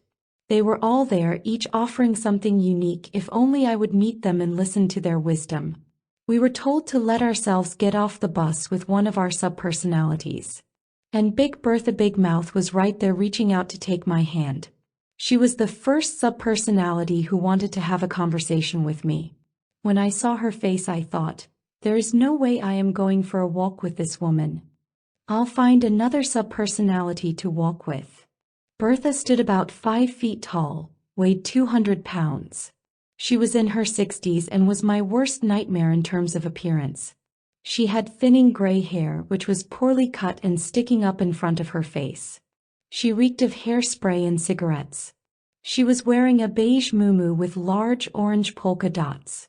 Wrapped around her shoulders was a beige polyester sweater held together by an old rusty pin. Her legs were fat and her stockings were torn. On her feet were badly worn plastic shoes. My eyes darted around looking for someone to save me from Big Bertha. No one came forward. Bertha looked annoyed and finally just grabbed my hand and dragged me off the bus. We sat down on a nearby bench and Bertha started to talk. She told me she was one of my subpersonalities and I would have to learn to live with her. She said she was not going away and if I would only open my closed mind, I would see that she had a lot to offer. Then Suzanne guided me to ask Big Bertha what she had to teach me. Big Bertha told me I shouldn't judge people by their looks. She said she could see right through my phony spiritual persona. I wanted to argue, but before I began I realized that I had so much prejudice against Big Bertha when I saw her that I didn't even want to talk to her in the privacy of my own mind. Big Bertha went on to tell me that I'd never get any further in my spiritual development if I didn't deal with this issue. She reminded me that I'd always judged people whom I considered fat and that the only people in my life were those whose external appearances I felt comfortable with. Deep inside I knew Bertha was right. I pretended to be spiritually evolved and not swayed by external things like appearances, but I was lying to myself. I had thought I had ended this behavior years earlier since I had done some work on this issue. But here was Big Bertha telling me to wake up. There was a lot more work to do. Suzanne told us to ask our subpersonalities what their gifts were. Big Bertha said her gift was wholeness. If I really believed I was part of this holographic universe, I would have to accept her whether I liked it or not. She said I would have to look in the eyes of everyone I met with love and compassion to see myself fully. And she told me that meeting her would be one of the most important encounters of my life. He was right. Big Bertha Big Mouth was a creation of my psyche, based on an aspect of myself I couldn't accept. Through this guided visualization she was able to express herself and teach me a great lesson. It took me months to fully integrate my experience. Everything about her was so real, so pure, so natural. How could this person be part of my subconscious? Where did she come from? How could she be so wise? I kept asking myself these questions. I wanted more of Bertha even though I had been so resistant to accepting her. Slowly I gathered the courage to get to the back of my bus and meet some more people. I led myself through the visualization and asked which subpersonality wanted to come out to meet me. In my first encounter alone with this wild group, Angry Alice came out to greet me. She was small and frail with bright red hair that stuck straight up in the air, bushy and teased. Her first words were, "Even though I'm small I'm tough, so don't even think about messing with me." Alice said she was tired of my trying to get rid of her. She told me she was probably the best friend I'd ever have. My anger was there to guide me and warn me, and when I was in danger Alice screamed in my face. Since I'd always ignored her clues, she had to act out and scream at everyone around me to get my attention. She told me her gift was my strong intuition that would always lead me to healthy relationships. She said the reason I rarely experienced healthy relationships was because I was too busy talking instead of listening to my inner voices. It was hard to embrace Angry Alice since I'd always believed that I expressed my anger in inappropriate ways. I had been trying for years to get rid of my anger. But Alice didn't need to disappear. She needed acceptance and love. She wanted me to listen to my heart instead of my head. When I started thinking of Alice as my ally, she started to calm down. Healthy, sensible expressions of anger took the place of my uncontrollable outbursts. Next I met Gorging Greta, who liked to eat whole chocolate cakes, and Trashy Trixie, who liked to wear really short skirts and had a foul mouth. Gorging Greta waddled over to tell me she was a close friend of Big Bertha Big Mouth. Her gift was compassion and inner relatedness to all other human beings. She also told me to slow down and pay attention to myself. Greta said that I'm completely unconscious of how fast I'm running around. I'm a doing machine. And she's the one who freaks out, gorging herself on food in order to feel grounded. Trashy Trixie, on the other hand, came with the gift of grace. She wanted me to treat myself like royalty and behave in a dignified manner. When I didn't, she exploded and had to act out by showing off and being the center of attention. As I explored the positive side of all these negative traits and began to embrace them, they stopped running my life. They were my psyche's great teachers. As soon as I responded to their requests to love them or just to slow down, they became an integrated part of my consciousness and enriched my sense of self-love and wholeness. When I embraced these qualities, it was no longer necessary to eat a whole pint of ice cream or wear skirts that were too short. As soon as I accepted my new friends, they stopped showing up in my life. I learned this technique when I was living in San Francisco with a man named Rich. We found it was an amusing way to talk about each other's shadows. On a long drive, we made a list of each other's subpersonalities that seemed to show up frequently in our relationship. It looked like this: Debbie, resistant Rita, angry Alice, dominating Dixie, processing Priscilla, Princess Paulina, Yolanda the Yogi, controlling Carrie, lovergirl Lori, righteous Renee. Rich, dominating Dick, know-it-all Nick, my way Marvin, Jimmy the jock, loverboy Benny, competent Ken, Tommy the teacher. We had a lot of laughs putting together our list. But we had found a serious way to talk about the parts of each other that seemed to give us the hardest time without creating any upsets in our relationship. When issues came up, I was able to stop pointing my finger at Rich. Instead of saying, "You're trying to dominate me and I don't like it," I was able to say, "It feels like dominating Dick is out today. Could you talk to him for me?" This automatically drained the tension between us because it never seemed like a personal attack. If I started to process what Rich was saying to me, which I often did, he could just tell processing Priscilla he wasn't in the mood to be processed. I never took this personally, though taking things personally had always been one of my biggest issues in relationships. Subpersonalities reveal behaviors which we find unacceptable within ourselves. We've shut them out because we couldn't or wouldn't accept them. Because I had closed off certain parts of myself, I was out of touch with the totality of my being. When I looked inside, I discovered these traits were screaming for my attention. And they guided me toward the next step in the transformation of my life. I have come to believe we have as many subpersonalities as we have traits. I have uncovered at least 100 of my own, and whenever I look I can always find a new face, a new voice, and a new message. Even the darkest subpersonalities come bearing gifts. We just have to be willing to spend some time with each of them in order to hear their voice of wisdom. You must be willing to spend time exploring your own inner world. In Neale Donald Walsh's Conversations with God, God reminds us, "If you do not go within, you go without." If you take this message seriously, it can change your life. When you go within and form a relationship with your entire being, you begin to recognize your ability to steer your life in the direction you choose. There is no greater gift you can give yourself than when you say, "I want more money, more love, more creativity, more friends, or a healthier body." You will have the faith you need to manifest it. Trust is always a major issue when you begin a dialogue with your internal voices. The most common question seems to be, how will I really know if I'm hearing my inner truth? After a few visits with your subpersonalities, it becomes easy to distinguish whether you are talking to a subpersonality or listening to negative chatter. Your negative internal voice will seldom have a positive message or a gift for you. There are many ways to help yourself get to an authentic place within. Meditating can be an ideal way to quiet the mind and its negative inner chatter. If you don't have a regular meditation technique, it may help to buy a meditation tape to give you some direction. Having someone guide you through a series of breathing and body relaxation techniques will help you get out of your head. Another quick and easy thing to try is dance. Put on some beautiful, light music and just let yourself go for a half hour or so. Then sit down, close your eyes, and start to follow your breath. Once you are in a truly quiet place, you'll begin to distinguish your head from your heart.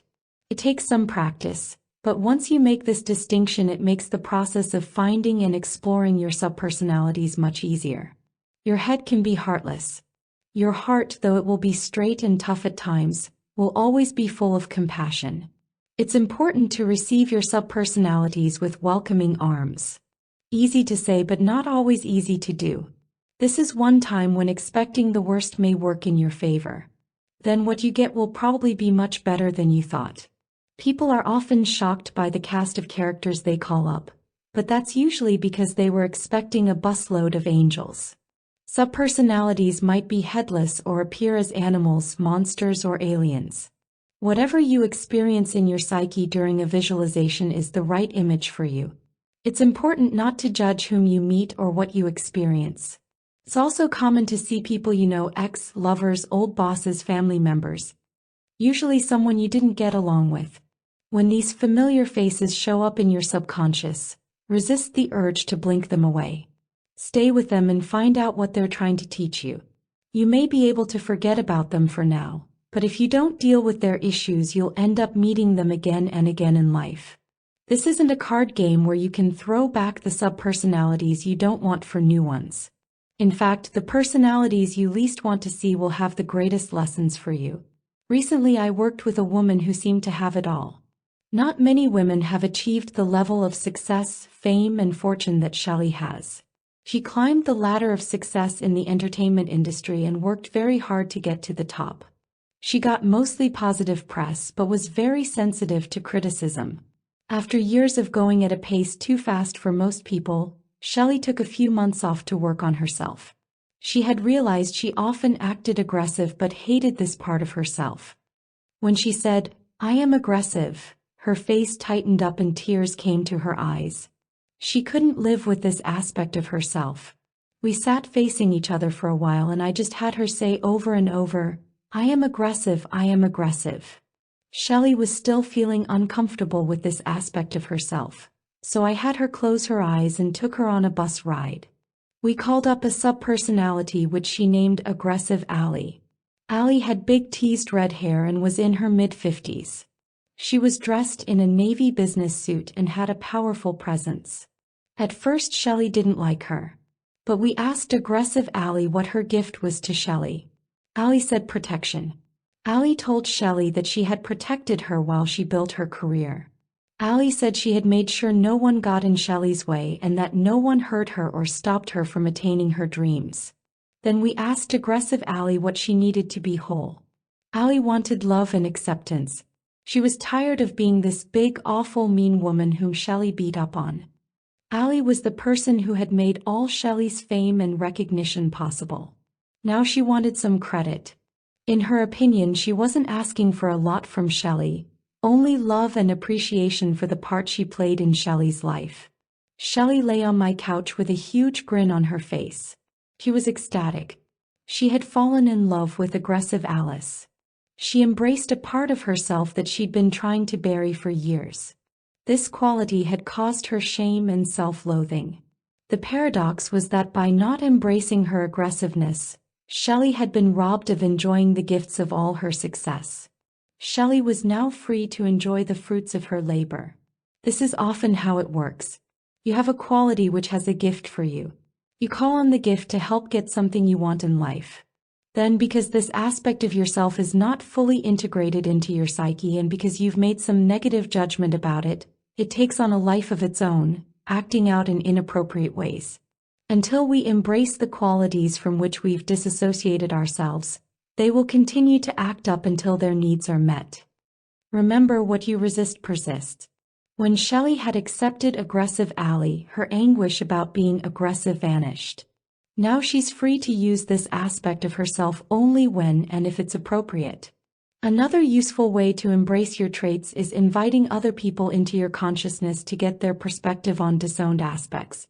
Visualize someone you admire and respect, perhaps someone who is holy or spiritual. Now concentrate on one of the words that you still find hard to embrace. Ask the person you've chosen how they would interpret this aspect of yourself. Make sure you pick someone who is wise and compassionate. Or try it with someone important from your past, preferably a parent or family member. Here's an example from my own life. My word is sloppy. Since I don't approve of this part of myself, I try to hide it from the world. I orchestrate my life so that I have a nanny who takes care of my son and cleans my house. She keeps everything clean and in perfect order. Even though I'm not the one who keeps my surroundings impeccable, this is the way I like my home to look. No one ever calls me sloppy because my home is always neat and clean. But if someone said Debbie Ford is a slob, it would affect me. So I close my eyes, take some slow, deep breaths, and think about the word sloppy. It makes me feel a little sick and tight. Underneath that is the feeling of fear. I trace the feeling into my past and remember my mother yelling at me for being sloppy. I was afraid I wouldn't be loved if I was a sloppy person. With my eyes closed, I picture Mother Teresa in my heart and I ask her how I could reinterpret the word so I am no longer hateful of sloppy. I say to her that I want to put love on this word, and then I allow myself to hear her voice. She replies by telling me my sloppiness is play. It's the way I express the child in me. Throwing clothes on the floor is fun for me and I can stop making it wrong. He tells me the gift of sloppiness is order. Because I grew up always being reminded what a slob I was, I now have a unique ability to organize everything and have it look perfect. Now I have one new powerful interpretation. Then I close my eyes again and I ask Martin Luther King Jr. to give me a new interpretation for my sloppiness. I picture him in my heart and he says that because I have so much passion for life, I have an urgency to go on to the next thing. This shows up as my sloppiness. I'm too excited to tend to the little things like putting things back where they belong. He says my passion and enthusiasm are the gifts of my sloppiness. By taking responsibility for my sloppiness and hiring someone to take care of those things that I don't like to do, I can take care of more important business. Interpretation 2. Now I'm starting to love my sloppiness. Feeling brave, I visualize my mother who always criticized my sloppiness. I ask her for a new powerful interpretation. She says, "The reason I always criticized you for being sloppy was because I was jealous that I never had the internal freedom to just throw a piece of clothing on the floor and leave it there." She said she was always rigid with herself, even as a child, and couldn't stand anything out of place. My sloppiness was a reminder of her rigidity. That's why it upset her so much. She went on to tell me my sloppiness gave me the gift of self-expression. When I was young, I loved to paint. I just dove in and tried different colors and strokes. Sometimes I used my hands. I was never afraid to try something for fear of making a mess. My sloppiness gave me freedom. Interpretation 3. I could go on, but in fewer than 10 minutes I had a new respect for my sloppiness. Now it feels like a loving, positive characteristic that has given me many gifts. I can really see that I was just having fun and expressing myself. Now when I close my eyes and think about the word sloppy, I feel open and receptive. Love heals, and it's sometimes just a matter of inventing a new interpretation of a feeling or an experience. As you go about embracing your disowned traits, it can be useful to retrace the steps that led you to believe that a certain quality was bad in the first place. Going back to the time when a characteristic began to have power over you enables you to expose the origin of your ego-driven judgment. My friend Peter was having trouble embracing his weakness. So I asked him to close his eyes and find an image from his past that exemplified his weakness. His first memory was of high school when he chose a different sport every season because he felt inadequate and uncompetitive. He recalled feeling weak among his classmates at an all-boys private school. I asked Peter to go deeper and find an even earlier incident. Then Peter remembered a time when he was 8 years old. He was visiting the site where his family was building their new home. The stairs leading to the second level had no backs, so you could see through them to the floor below. Peter remembered his mother and sister leading him up to see his new room. But when Peter was ready to leave, his mom and sister had already gone back down the stairs. He was afraid to climb down alone for fear he might slip through the holes in the steps. Seeing his mother and sister on the first floor, he called to them, but they refused to help. His mother told him he'd have to do it alone, or they'd leave him behind. Paralyzed by fear, Peter stayed put. His mother and sister left and didn't return for half an hour. At that point he internalized the lesson: if I'm weak, women will leave me. Since then, Peter couldn't be weak because he believed it would cause women who love him to leave. Most of us are driven by the 8-year-old within us. That child who didn't get his needs met is begging for acceptance. So it's useful to delve into your memory as far back as possible. From that place that you can more easily find compassion for an aspect of yourself. Peter was a tough guy for years, and his relationships with women never lasted more than 6 months. He always left them. By retracing his disowned weakness, Peter was able to find the origin of its power. By facing this early incident, he was able to own his weakness. To help him embrace this aspect, I asked Peter to choose 2 people he admired who had an abundance of compassion and humanity. He chose the Buddha and the Dalai Lama. Bringing the Buddha forth in his mind, Peter asked what the gift of his weakness was. The Buddha responded by saying it gave Peter a deep compassion for other people's weaknesses. From the Dalai Lama, Peter learned that his weakness was the source of his dynamic personality and his ability to make other people comfortable in social situations. Feeling weak provided him with a strong desire to develop a loving and engaging external persona. Then I asked Peter to think of one of his parents. With his eyes closed, he brought his father into his consciousness. His father told him that by always having to overcome his weakness, Peter learned to be resilient and bounce back from all kinds of situations. Because Peter couldn't accept his weakness, he had always taken the hard road to prove how strong he was. He needed to show the world his strength by creating a life full of mishaps, wrong turns, and missed opportunities. Peter's father predicted that if he started to learn these lessons and embraced his weakness, he would start manifesting the easy road. Recently, I learned that Peter is writing music, a passion of his which he never thought would be a viable career path. Instead of starting a new job and a new relationship every 6 months, Peter is channeling his energy into writing songs and producing a demo tape of his work. He is learning to create a world without suffering. A world where it's safe to express his emotions and his creativity. If we don't shift our perceptions of our true selves, we'll be stuck repeating our past behaviors. Your subpersonalities can tell you what work is left unfinished, what you have to do to resolve reoccurring patterns. They will tell you what you need to do to learn a specific lesson. If you're willing to listen, you will find your subpersonalities are funny, resourceful, honest, and forgiving, the wisest people in the universe when it comes to yourself. This is because they're giving you answers that come from within you. You can access anybody you know by going within. All you have to do is get quiet and call forth that person in your subconscious. And when you visualize a particular person and start a dialogue with him, you can ask anything you want. You can ask what he thinks about a particular issue and what advice there is for you. Everyone's voice can be found inside of you. The answers you need from all the people can come from within. All your unresolved relationships and all your lovers, family members and friends and heroes and gurus. All the people you have shut out or have shut you out. Each one of these people can speak to you and speak through you. A couple of years ago, I was having a difficult time trying to decide what I wanted to do with my life. During this period, I closed my eyes and asked myself, whom should I go to for some advice? There was a man I'd gotten to know years earlier whom I respected tremendously. My friend Steve's face appeared to me. For days I went back and forth in my mind trying to decide if I should bother him. It seemed somewhat inappropriate to call him about my career decisions and boyfriend problems. We weren't really friends anymore. One day during my meditation, I attempted to visualize Steve and ask him what he thought I should do. I'd never tried this before, but I knew I had nothing to lose. The most astonishing thing happened. Steve started talking to me.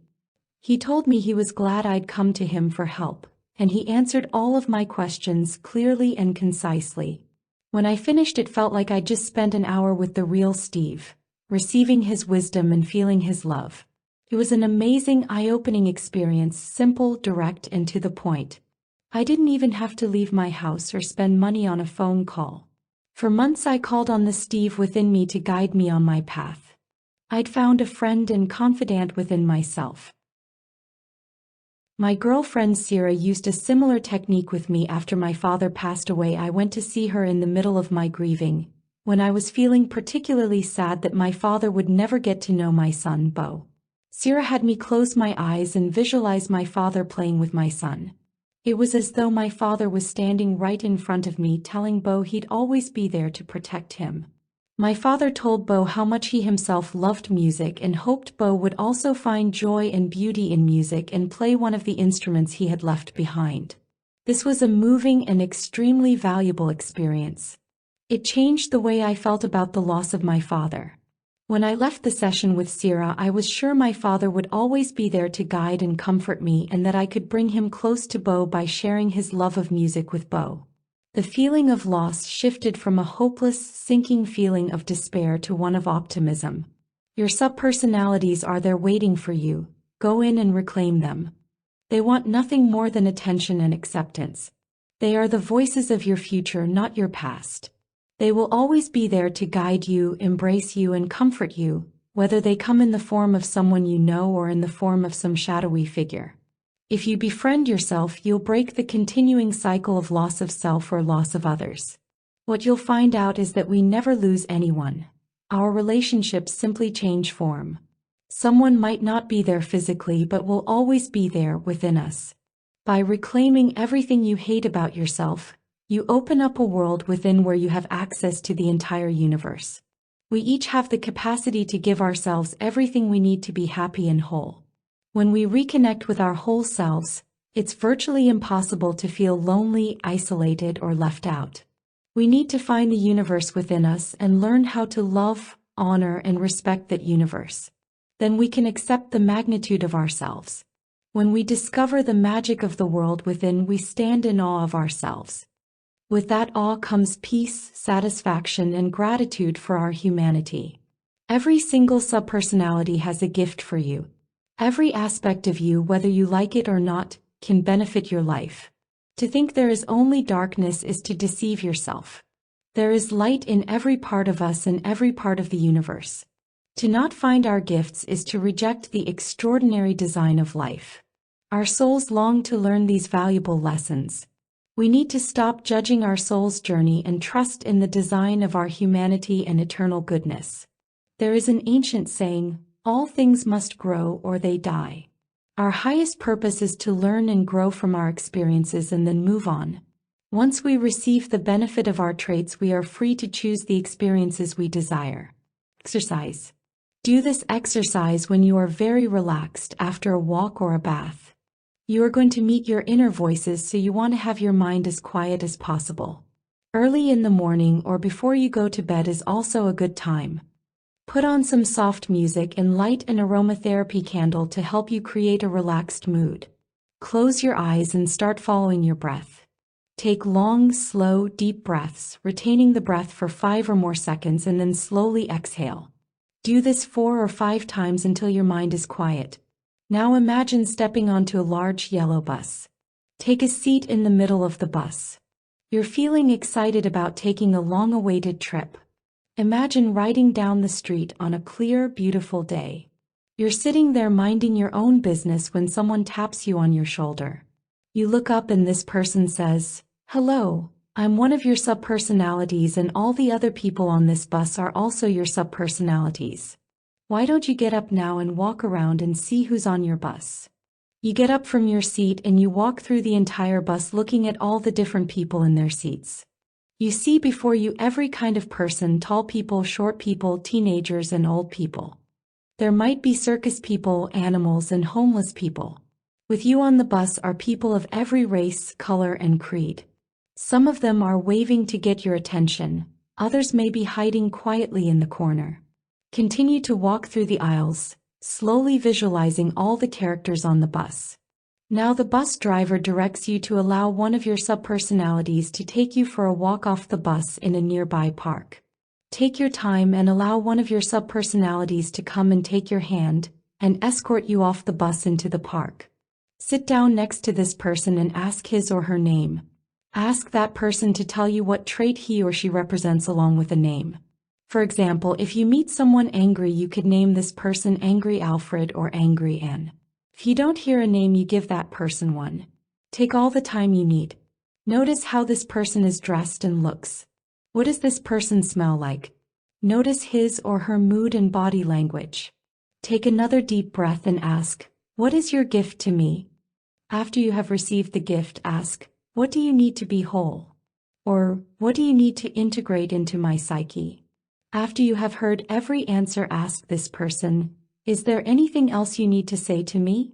When you are finished, make sure you acknowledge and walk this person back to the bus. When you are ready, open your eyes and write down the messages you received from your subpersonality.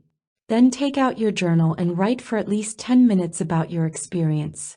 Don't worry if you did not get all the answers you needed from your subpersonality. It takes time and practice to hear all of their messages.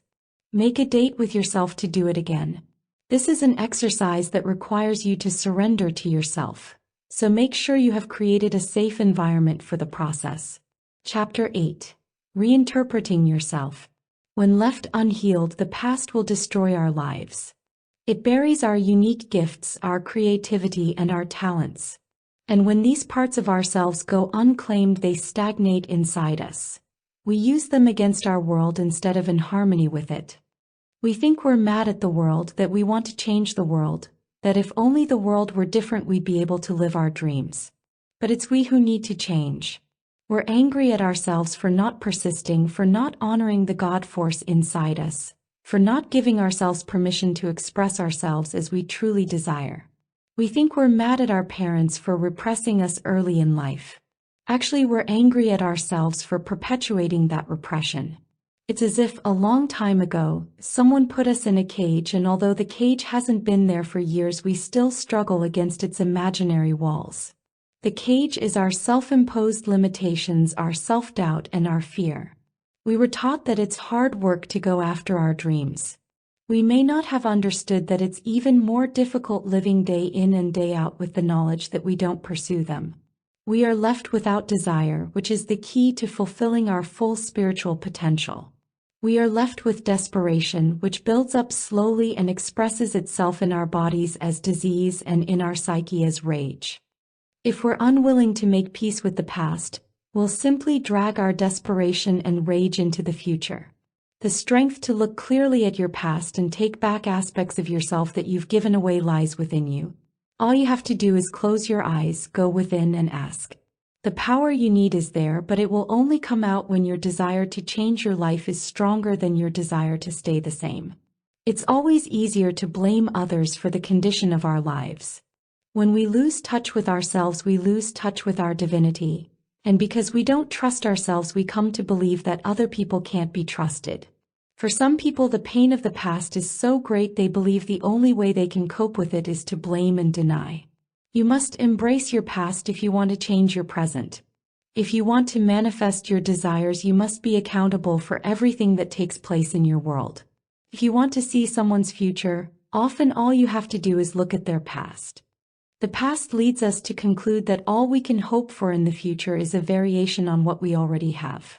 This stops most people in their tracks. It clouds their vision and lets their dreams slip away. Look around and you'll see that most people stay the same. You could look at their lives now and then again in 20 years, when you would see only a slight variation on the original theme.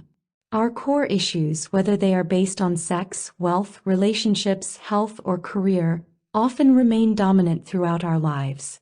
Our past shapes what we say, what we see, and how we live. Some of us are not only dragging our own past around, but those of our parents as well.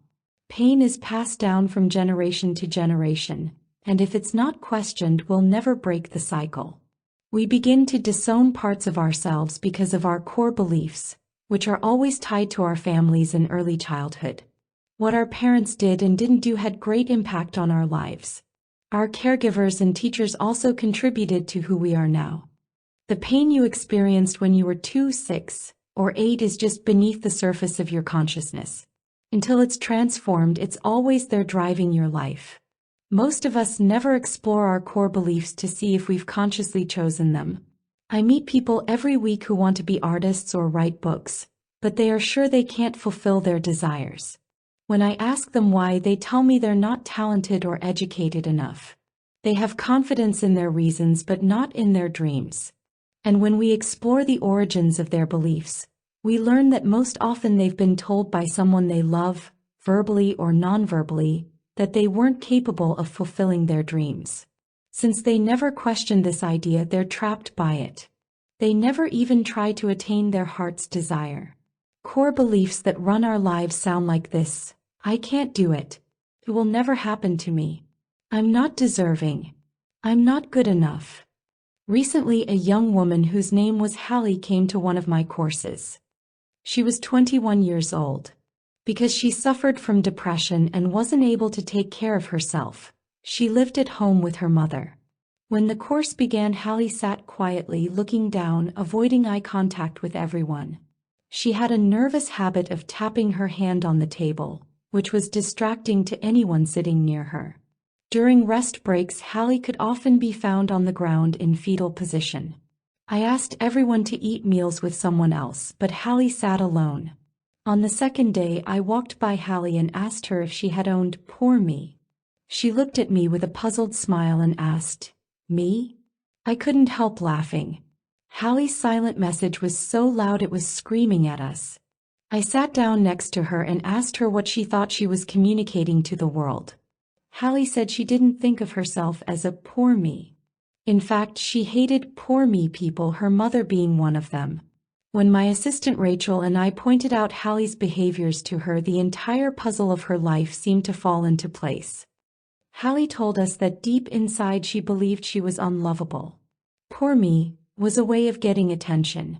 Since she had grown up in a home where her mother acted like a child, even spoke like a child, Hallie had learned to outdo her mother for attention. This core belief that she was unlovable was well hidden from Hallie because she had projected it onto her mother. She couldn't see herself clearly. All her energy was devoted to believing she wasn't like her mother.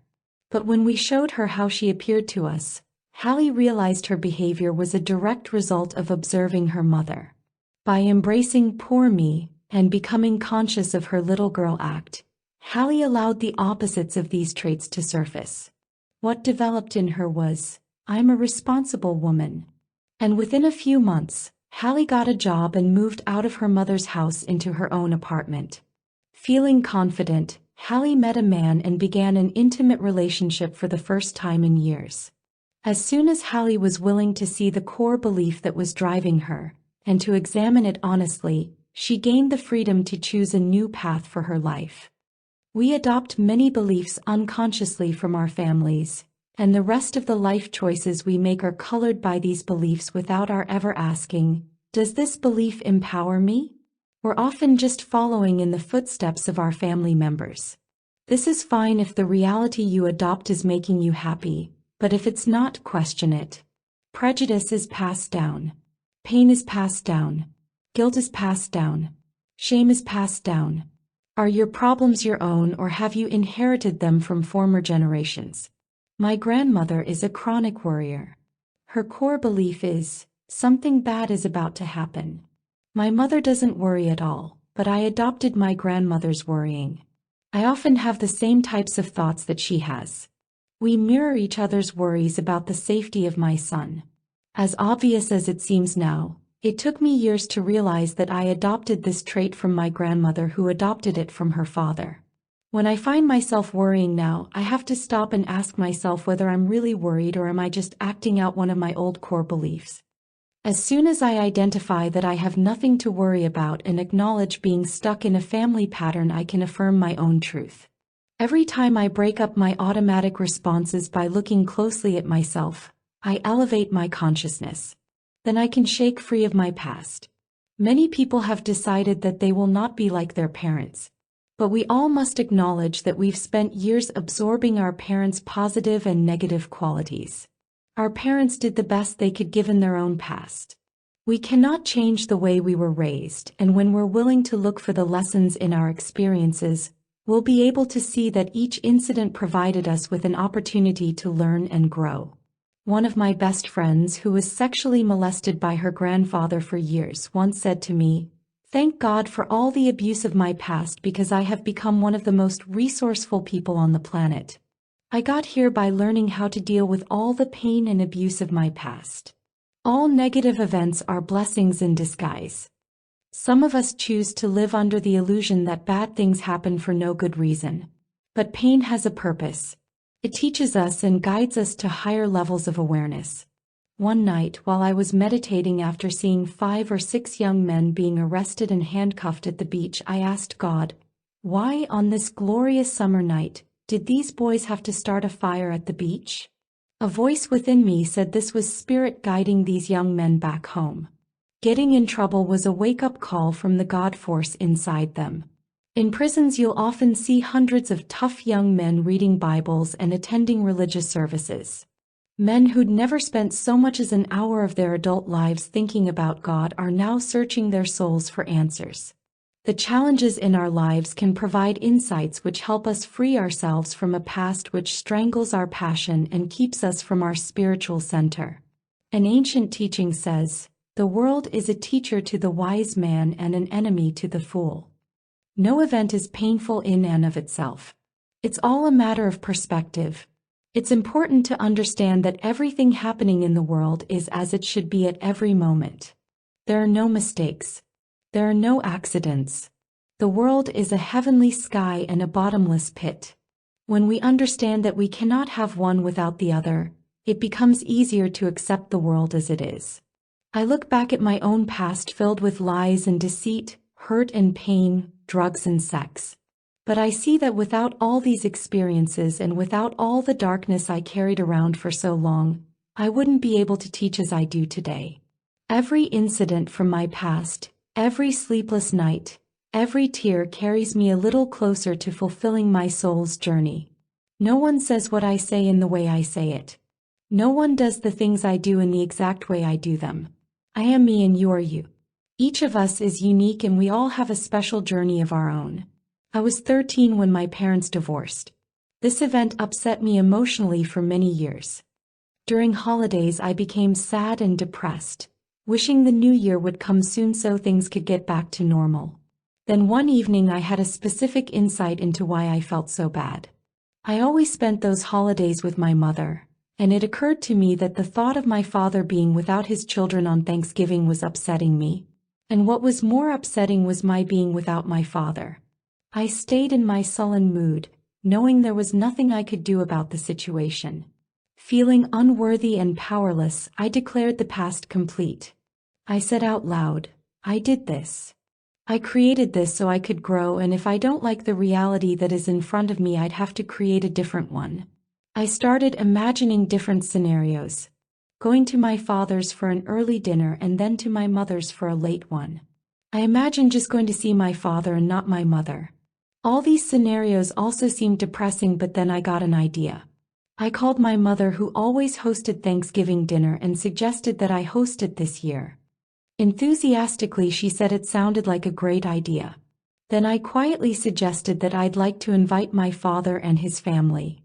I told her it would mean so much to me to have everyone together. At first there was silence. I thought the line had gone dead until I heard my mother say, "If that's what you'd like, go right ahead." Joyfully I called my dad and invited him and his entire family to my house for Thanksgiving. He was surprised and asked me what my mother was going to do. I told him she would be coming with her entire family too. He agreed, and there it was. In moments I had created a situation I had never thought possible. When I called my sister and brother and told them everyone was coming to my house for Thanksgiving, they were shocked and skeptical, but everyone came. The event was a success. I invited some of my friends and their families to ease the stress and set up big long tables to accommodate everyone. 33 people came, everyone brought their favorite dish, and everyone brought a genuine holiday spirit. For the next 3 years, until I sold my house and moved out west, I hosted these holiday dinners which included both sides of my family. By taking responsibility, I was able to see a new reality emerge. A reality that even to this day seems like a miracle. In order to gain wisdom and freedom from your past, you must take responsibility for all the events that have happened in your life. Taking responsibility means being able to say to yourself, "I did that." There's a big difference between the world doing things to you and you're doing things to yourself. When you take responsibility for the events in your life and for your interpretation of those events, you step out of the world of a child and into the world of an adult. By claiming responsibility for your action and your inaction, you give up the storyline of "why me?" and turn it into, "This happened to me because I needed to learn a lesson. This is part of my journey." According to Nietzsche, to wish away our past is to wish ourselves out of existence. It's nearly impossible to steer our lives in a particular direction until we come to terms with our past. Each significant event in our lives changes how we view the world and ourselves. The thought of reviewing our entire past is often overwhelming, but it's an essential part of the process. Our past is a blessing that guides and teaches, and it carries as many positive messages as it does negative. A friend called me one day to complain about her life.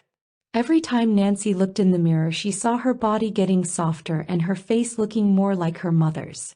She said she could see all the stress, worry, and disappointments being etched into her face. Nancy asked me what she could do to deal with her hot flashes and her sad, falling face. She said she realized she was gaining weight in order to look pregnant as a way to reclaim her lost youth.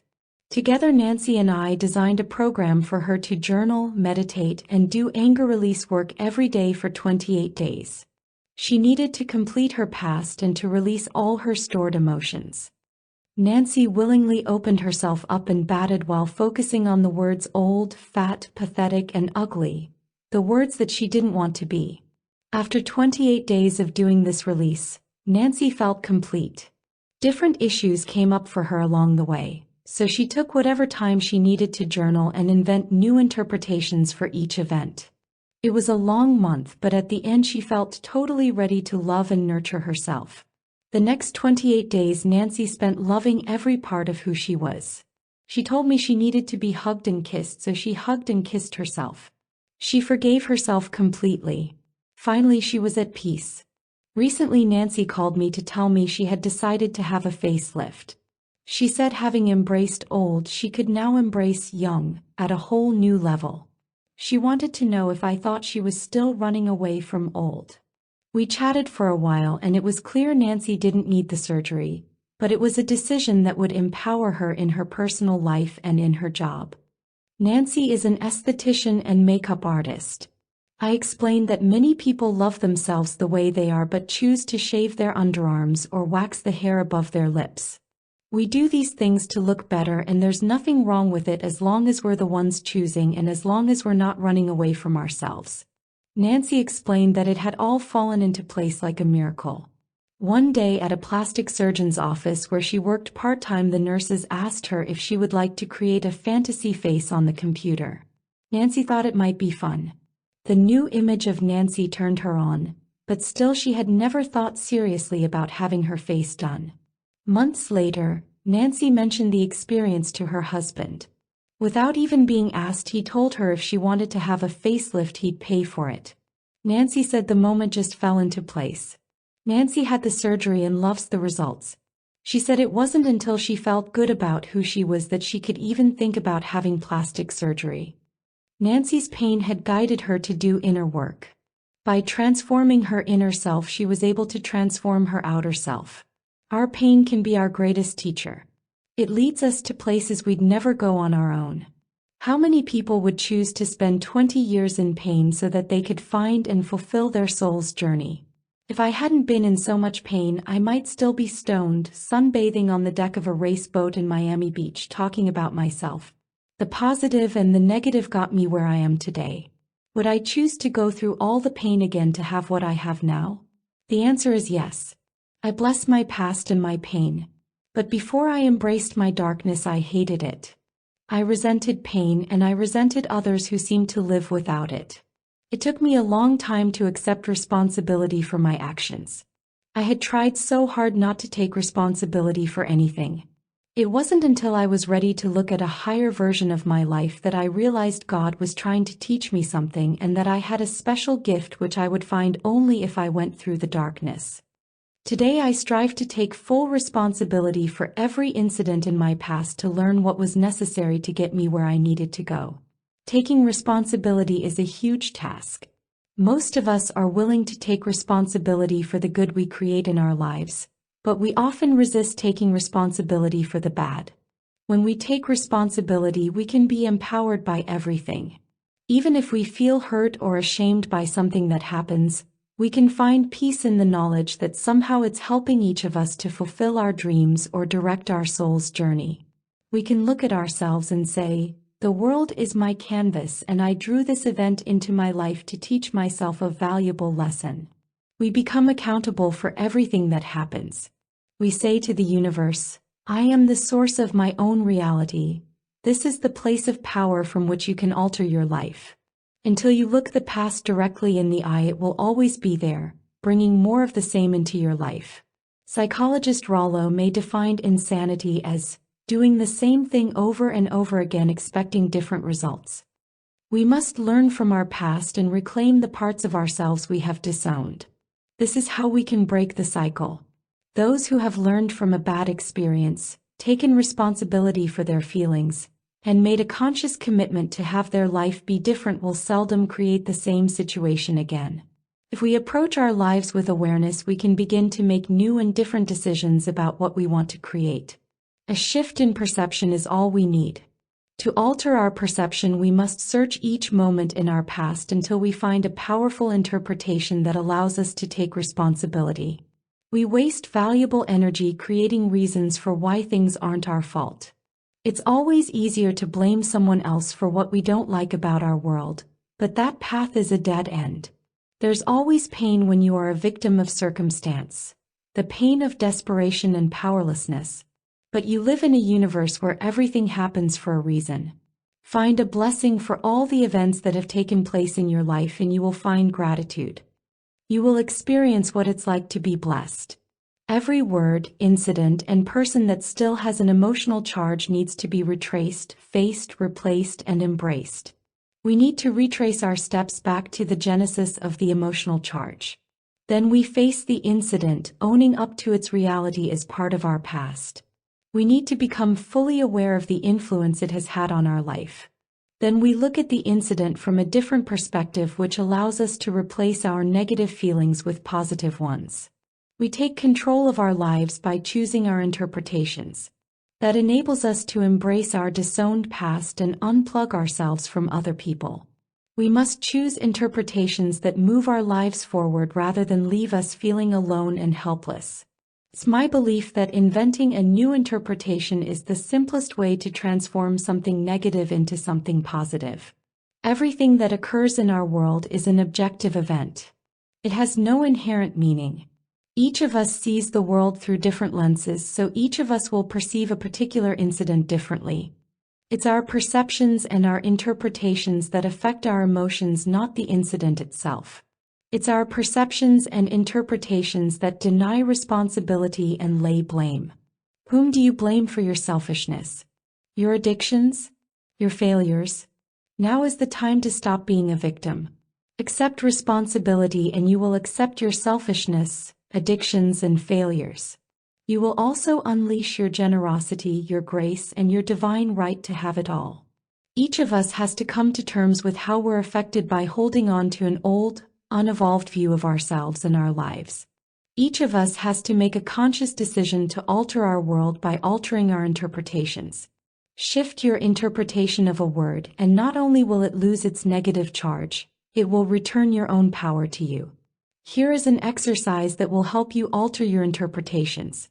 I will take a word that has an emotional charge which I still don't want to be called. The word I want to create a new interpretation for is ugly.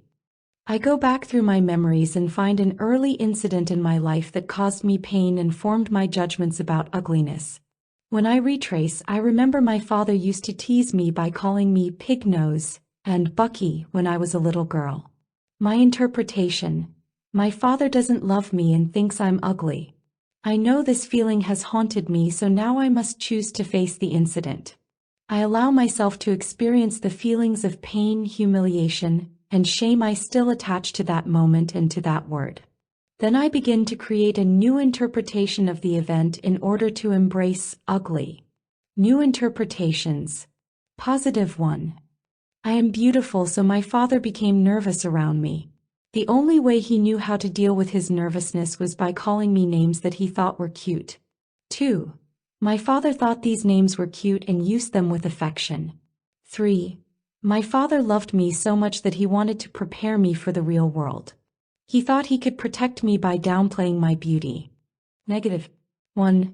My father hated me and was trying to damage me for life. 2. My father thought I truly was remarkably ugly, and the only way he could deal with it was by teasing me. Now I can look at all the interpretations and see which ones make me feel good and which ones make me feel bad. And I can choose to replace my old negative interpretation with a new positive interpretation. I always ask myself, does this interpretation empower me or disempower me? Does this interpretation make me feel weak or strong? If you have an inner dialogue that disempowers you, it won't change until you yourself replace it with a positive, powerful internal conversation. But some of us are very strong-willed, and our addiction to pain and suffering won't allow a new interpretation. This is why it's so important to write things out and look at every single way you might perceive a particular incident. Just the act of writing down the words shakes loose the emotions that are tied to the incident. When we're willing to have some fun and play with our interpretations, we can re-examine our choices. When we bring them out of the darkness and into the light, they can be healed. The new interpretation I chose in this instance was that my father loved me so much he wanted to prepare me for the real world. He thought by downplaying my beauty he could protect me.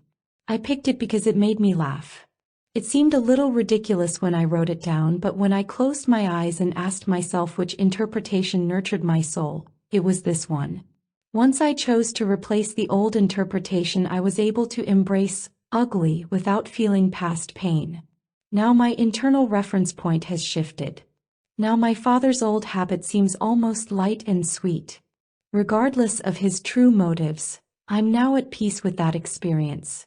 I no longer walk around fearing that someone will think I'm ugly, nor do I project the ugliness I felt about myself onto other people. The gift of ugly is the freedom to walk out of my house without combing my hair or putting on makeup and still feel great. You can use the exercise we just did with any incident or word you are having problems with, however trivial or intense. A woman I worked with was understandably having great difficulty finding any blessing in the fact that she had been held at gunpoint and raped. She took from the experience a feeling that she was a disgusting, sleazy whore and deserved it. She had carried this interpretation around for more than 15 years. I asked her to try to invent 3 positive interpretations and 2 more negative interpretations. She could see clearly that the one she had chosen was disempowering and painful. So she invented the negative ones first. Negative 1. Because I was a rebel and hated my parents, I dressed provocatively and I got what I deserved. 2. I am a low-life scum who has no value.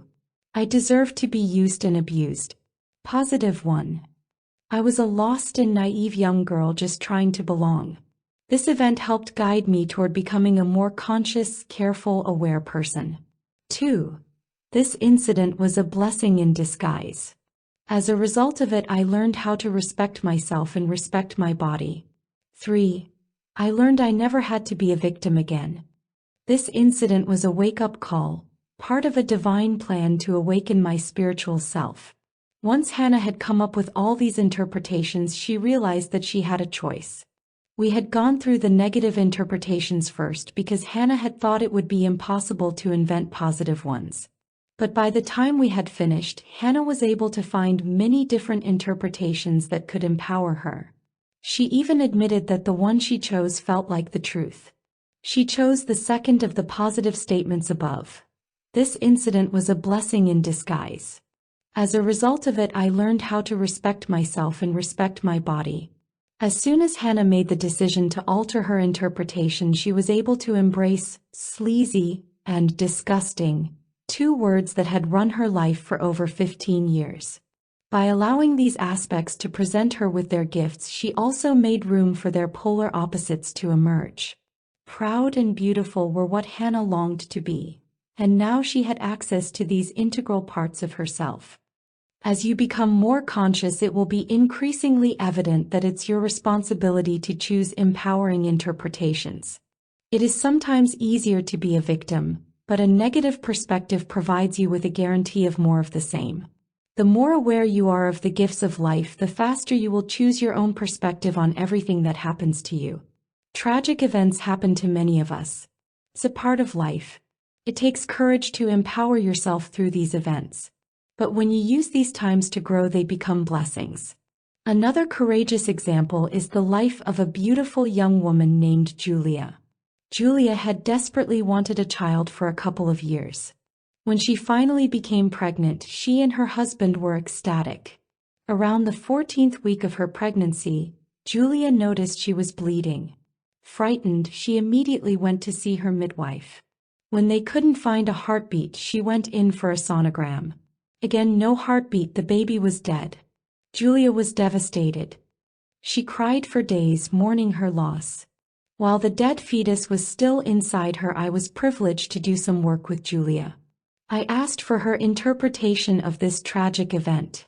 Julia began to cry. She said, "I'm not good enough to give birth to a child.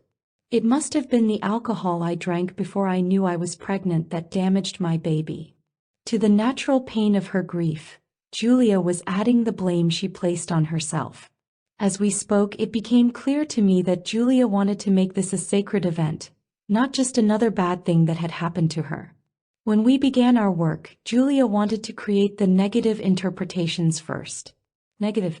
1. I'll never be able to carry a child full-term because I'm genetically defective. 2. I'm being punished for all the abortions of my friends and family. Positive. 1. This is a practice run for my body, preparing the way for the baby I will love and nurture. 2. This confirms that my desire to have a baby is real. I no longer feel any ambivalence. 3. The pain of loss and separation gave me experience that will help me be a better mother. Julia chose to embrace the third positive statement. The pain of loss and separation gave me experience that will help me be a better mother. She could feel the power of this interpretation in her body. Knowing there are no accidents, Julia wanted to remember this child for the gift that it brought her rather than the pain. This was truly an act of love and courage. It empowered Julia to go on with her life and get ready for the beautiful child she would eventually mother. Each of us must trust that if we do what is necessary to clear out the past and embrace our pain, we'll find our unique gifts, the gold in the dark. If we allow it, the universe will give us more than we can possibly imagine. We each come into this world with a different mission, and it's up to us to play that out. From this perspective, you'll see that all the events in your past provide an opportunity to learn, grow, change, and explore. When we're reconciled with our past, the process of taking back our projections becomes much easier. These disowned emotions and behaviors are giving away our power and our capacity to be great. When you deny a single aspect of yourself, you're denying a part of what you need to be whole. We give away our most treasured aspects to those we hate and those we love without knowing it. We can't embrace certain things because we have so much invested in our judgments and criticisms. We lack the courage to be wrong, to be responsible. We're afraid of being imperfect, of realizing that the things we hate most about others are really just the things we hate about ourselves. We are afraid that our power and our brilliance will isolate us because all we see around us is mediocrity. We are so fearful of being rejected that we sell out our most precious gifts just to fit in. We're taught this as a means of survival, and we do it until we can't stand ourselves anymore. Then the toxic emotions become so painful that we create situations in our lives to continually show us we're unworthy, to prove we're not deserving of our dreams. Only you can stop the vicious circle. Only you can say, "No more. I want my greatness. I deserve my brilliance, my creativity, and my divinity." For years I experienced a painful lack of trust with all of my intimate partners. I believed that men could not be trusted and if given the chance would be unfaithful. It never occurred to me that this might have anything to do with me. So I kept constant track of my boyfriends, threatening to end our relationship if they did anything to break our exclusive bond. Finally, one man suggested that I was projecting my own lack of trustworthiness onto him. I immediately rejected the idea. I was certainly loyal and trustworthy. Later, after we'd had an argument, I noticed the first thing I did was think about the next man I'd have a relationship with, my next Mr. Right. We hadn't even discussed breaking off our relationship, and here I was having a fantasy about another man. But because I told myself it was only a fantasy, I was able to deny this part of myself. As soon as I could acknowledge my own untrustworthiness, I was able to stop projecting that lack of trust onto those around me. Discovering that I was the one creating turmoil in my relationships was very upsetting. My first response was loathing for what I perceived as a sick part of myself. I closed my eyes to see if I could talk to my untrustworthy subpersonality. The first image that came to me was that of a small, frail girl who trembled at the sight of men. Her name was Scared Sue. When I asked her what she needed to be healed, she said compassion. Hearing these words and seeing her fear opened up my heart. I allowed myself to feel my own fear, and with my eyes closed I held Scared Sue in my arms. Compassion for ourselves is essential. Where it is absent, we feel fear and self-loathing. Since it's unbearable to hate ourselves, we project that hatred onto the world. We'd rather be victims of the world than victims of ourselves, and by blaming the world we can avoid the pain of facing ourselves. Now is the time to look honestly at everyone in your life to whom you react strongly: your mother, father, partner, boss, or best friend. Make a list of who they are and which of their qualities trigger a reaction. This is a process of continual discovery. Once you own one layer of traits, another layer will expose itself. Any resentments you hold are red flags, signaling that you're still energetically plugged in. In her book A Course in Love, Joan Gattuso illustrates an easy exercise she learned from author Ken Keyes. Write down the name of a person who affects you at the top of a page. Draw a line down the center of that page and write down all the things you like about the person on one side and all the things you dislike on the other side. Even if we dislike someone, we can usually find something about that person that is okay. Your list might look like this. Now write before each item in the left column: I love myself when. I love myself when I have good taste. I love myself when I have passion for my work. Then write before each item in the right column: I don't like myself when. I don't like myself when I am lazy. I don't like myself when I am sloppy. I don't like myself when I am emotional. I don't like myself when I am loud. This is a simple way to recognize that what you see in another person is really about you. One day I got a call from my friend Lori, who had taken my course. She was very upset. Lori's former college roommate Christina was someone whom she'd admired for years. At the last minute, Christina had backed out of some plans she'd made with Lori, and Lori was aghast at her friend's behavior. She told me Christina was a spoiled, selfish, arrogant no. I gently reminded Lori that when we're affected by someone's behavior, it's a projection of our disowned qualities. Lori insisted this had nothing to do with her. She was sure that Christina was finally showing her true colors. I asked Lori to write down the things she did and didn't like about Christina. Lori went through each positive trait and wrote, I like myself when I am a leader, when I am elegant, when I am spiritual, when I am successful, when I am beautiful. Then she wrote, I don't like myself when I am egocentric, when I am selfish, when I am arrogant, when I am a know-it-all, when I am uncaring. Lori saw she was not owning the negative aspects of Christina, or the positive ones. Lori had given Christina all her power by projecting onto Christina all the positive aspects that she wasn't connected to. When Christina disappointed Lori, revealing her imperfections, Lori felt cheated.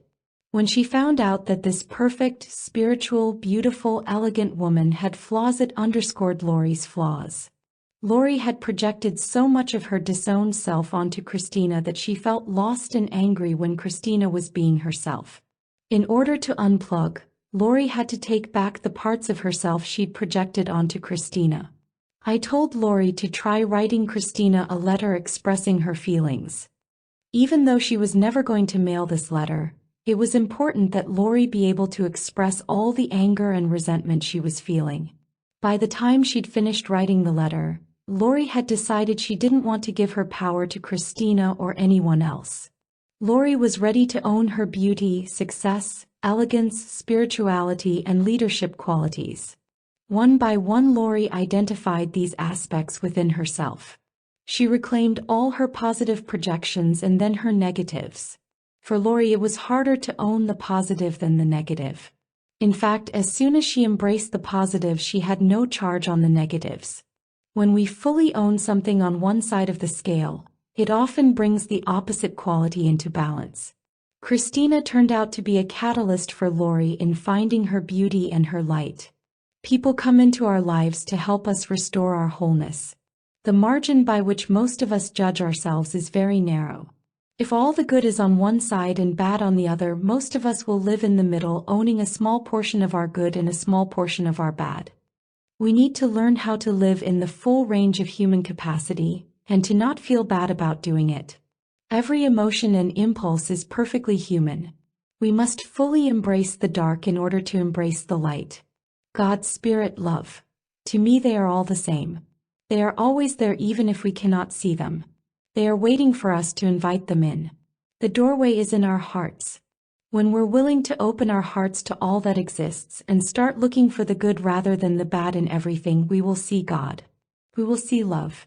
Remembering we are the ones choosing what we see is essential.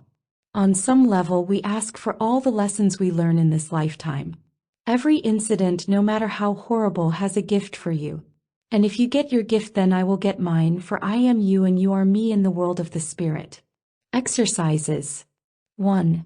Take a few minutes and create a relaxed environment. Now close your eyes and take 5 slow, deep breaths. Imagine stepping into your internal elevator and go down 7 floors. When the door opens, you'll be in your sacred garden. Walk towards your meditation seat while enjoying the beauty of your garden. Then ask yourself this question: what are the core beliefs that are running my life? Take a few minutes and then make a list of your core beliefs. Then gently close your eyes and imagine the first statement on your list. Ask yourself the following questions. Take your time and listen for the answers coming from deep within. Is this really my own idea or did I adopt it? B. Why do I have this belief? C. Does this belief empower me?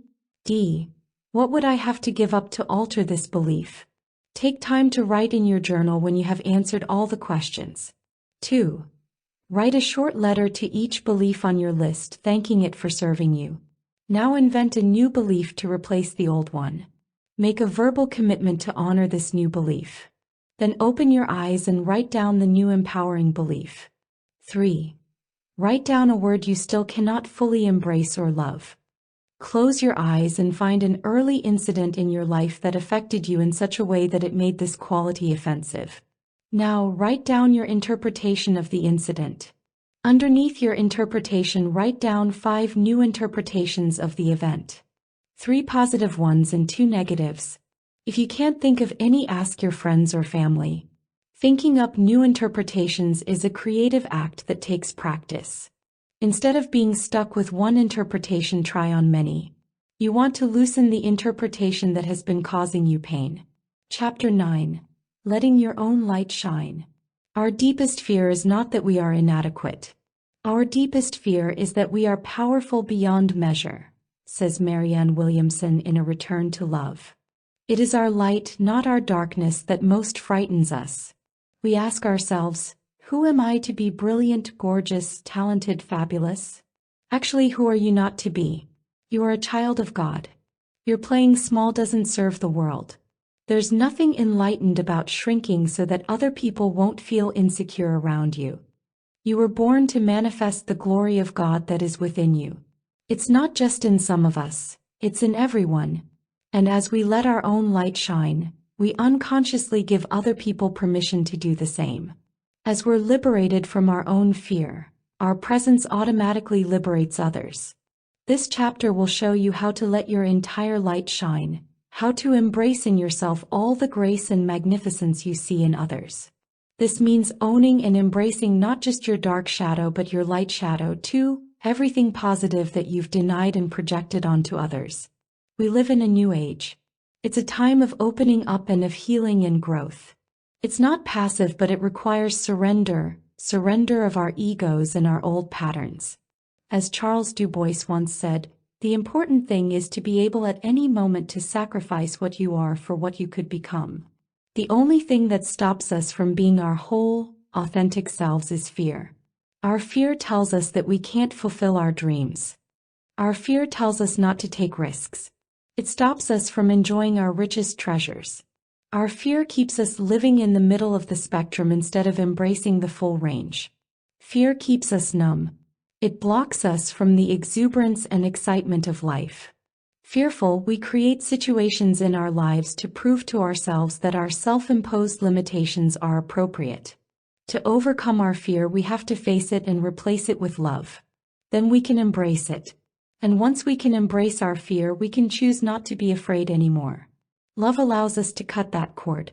We fear our own magnitude because it challenges our core beliefs. It contradicts everything we've been told. Some of us recognize many of our gifts while others can see only a few, but it's rare that I meet someone who's comfortable with the full brilliance of their light. Everyone has different positive traits that he or she has difficulty embracing. Since most of us were told not to be cocky or conceited, we've buried some of our most precious gifts. These traits became our light shadow. We carry our light shadow around in the same bag with our dark shadow. It's just as difficult to take back all the light aspects of ourselves as it is the dark ones. When I was in a drug detox center, a woman came in to give a lecture to a group of us. She began by telling us that she'd graduated from college at the top of her class. She had been married for 13 years and had a fabulous relationship with her husband. She was a great mother and an excellent communicator. As she continued to tell us about all the things that she did well, I thought, what a conceited bitch. Who does she think she is? Why do we have to listen to her? Then she stopped, looked each of us in the eye, and said, I came here to talk to you about self-love. About the importance of acknowledging all your good qualities and being able to share them with the people in your life. She explained that in order to love ourselves, we had to be willing to let our own light shine brightly. We had to acknowledge ourselves every day for all the good we've done. We had to take inventory of our lives and applaud our accomplishments. And when we let our light shine, we demonstrate to others that it was okay for them to shine too. I sat in my chair in a state of shock. I sometimes bragged about my talents, but I never believed it was okay to appreciate and honor myself. My bragging came from insecurity, from my never really feeling good enough.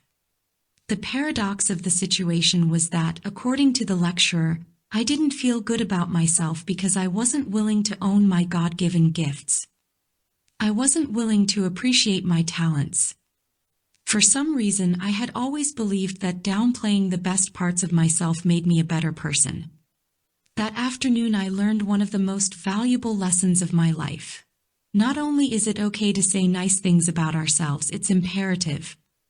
We must recognize our gifts and our talents. We must learn to appreciate and honor all that we do well. We must search out our uniqueness. Many people cannot own their success, happiness, health, beauty, and divinity. They are afraid to see that they are powerful, successful, sexy, and creative. Their fear keeps them from exploring these parts of themselves. But in order to authentically love ourselves, we have to embrace all of who we are, not just the dark but the light as well. And learning to recognize our own talents allows us to appreciate and love everyone else's unique gifts. Take a moment to quiet your mind. Take several slow, deep breaths and slowly read through the list below. After looking at every word, say to yourself, I am, for everyone. For example, I am healthy, I am beautiful, I am brilliant, I am talented, I am rich. Write down any word that you're uncomfortable with on a sheet of paper. Include words that represent things that you admire in someone else but don't embrace in yourself. Satisfied, secure, loved, inspiring, sensual, radiant, delicious, passionate, cheerful, joyful, sexy, forgiving, alive, fulfilled, energetic, confident, flexible, accepting, whole, healthy, talented, capable, wise, honored, holy, empowering, embracing, divine, powerful, free, funny, knowledgeable, affluent, enlightened, realized, balanced, brilliant, successful, worthy, open, compassionate, strong, creative, peaceful, fair, famous, disciplined, responsible, Happy, pretty, desirable, blissful, enthusiastic. Courageous, precious, fortunate, mature. Artistic, vulnerable, radiant, conscious. Faithful, magnificent, cosmic, attractive. Complete, centered, cherished, romantic. Warm-hearted, lucky, assertive, thankful. Gentle, quiet, full, soft, wanted, extravagant. Decisive, juicy, tender, willing, timely, irresistible. Generous, beautiful, calm, carefree, easygoing. Patient, non-judgmental, cool, thoughtful. Spiritual, loyal, connected, articulate. Spontaneous, organized, reasonable, humorous. Acknowledged, content, adored, playful, clean. Fruitful, punctual, fun, understanding. Self-assured, dedicated, optimistic, forward. Intelligent, credible, active, glamorous. Fearless, vivacious, warm, focused, innovative, nurturing, superstar, wonderful, leader, solid, champion, rich, choice maker, simple, genuine, giving, assertive, adorned, prolific, productive, bold, sensitive. You possess all these qualities. All you have to do to manifest them is unconceal, own, and embrace each one. If you can see where in your life you have expressed a certain trait, or in what situations you can imagine yourself expressing a trait, you can own it. You must be willing to say, I am that. The next step is to find the gift in that trait. Unlike our dark shadow, the gift is often obvious. But many of us have to face our own fear and resistance. Many of us have developed sophisticated defense mechanisms to reinforce our belief that we're not as talented or creative as someone else. And it's vitally important to be just as committed to embracing the positive as the negative. It may be particularly tough to embrace certain traits that contradict external reality. It's difficult to embrace the word rich if you're out of work and in debt. In a case like this, it's important to be able to imagine circumstances where you could become rich. A new job or career. If you cannot embrace a given word, it's unlikely you will manifest the experience. When you look in the mirror and see an overweight person, this can complicate things when the word you cannot embrace is skinny. But if you don't own the skinny person within yourself, he or she will never be able to come out. If you're single and want to be married, you'll have to embrace your married aspect. For each of us, the things we resist will differ. Some of them will have lots of evidence to support your belief that they don't belong to you, but we can each find these aspects within us when we search with commitment. Marlene was a woman in her early 40s who attended my course. She was physically beautiful but looked rather tired and sad.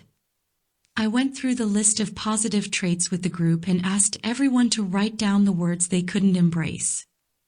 Marlene had about 20. We began with the same exercise we used for the negative traits, except this time Marlene sat in a chair while two people sat directly in front of her.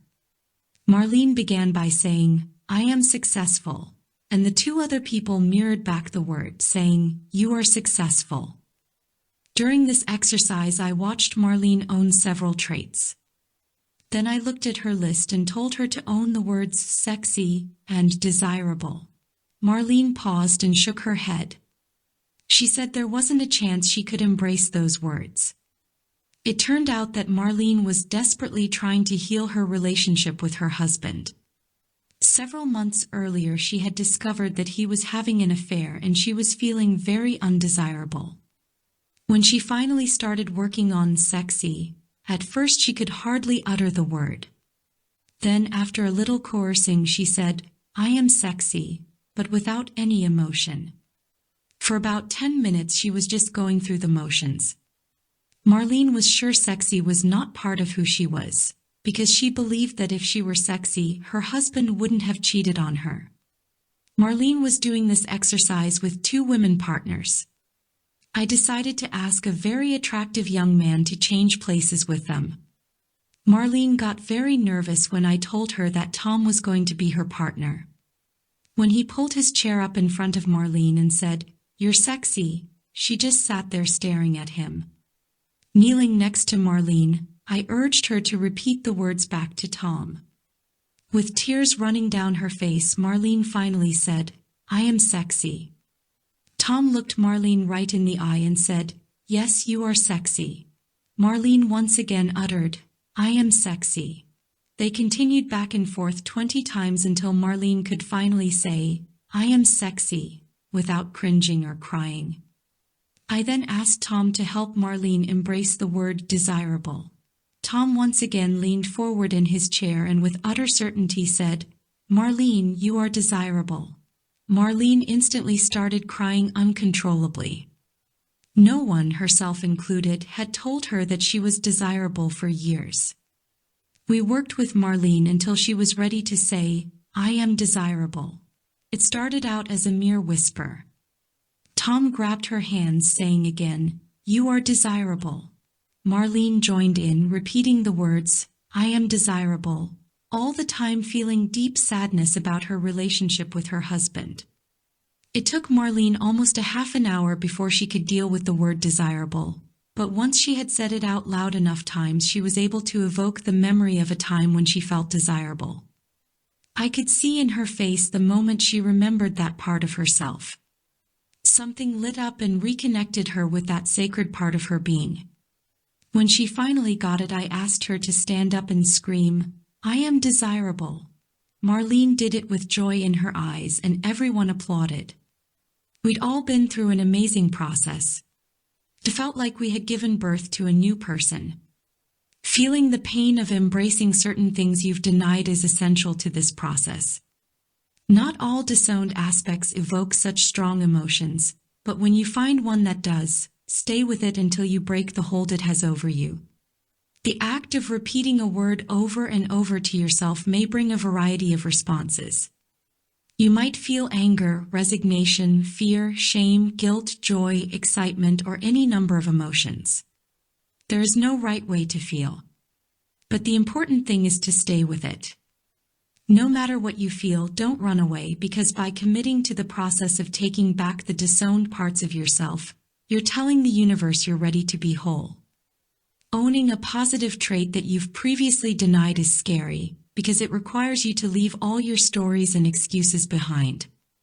You have to let go of all the reasons why you haven't gotten everything you've wanted in life.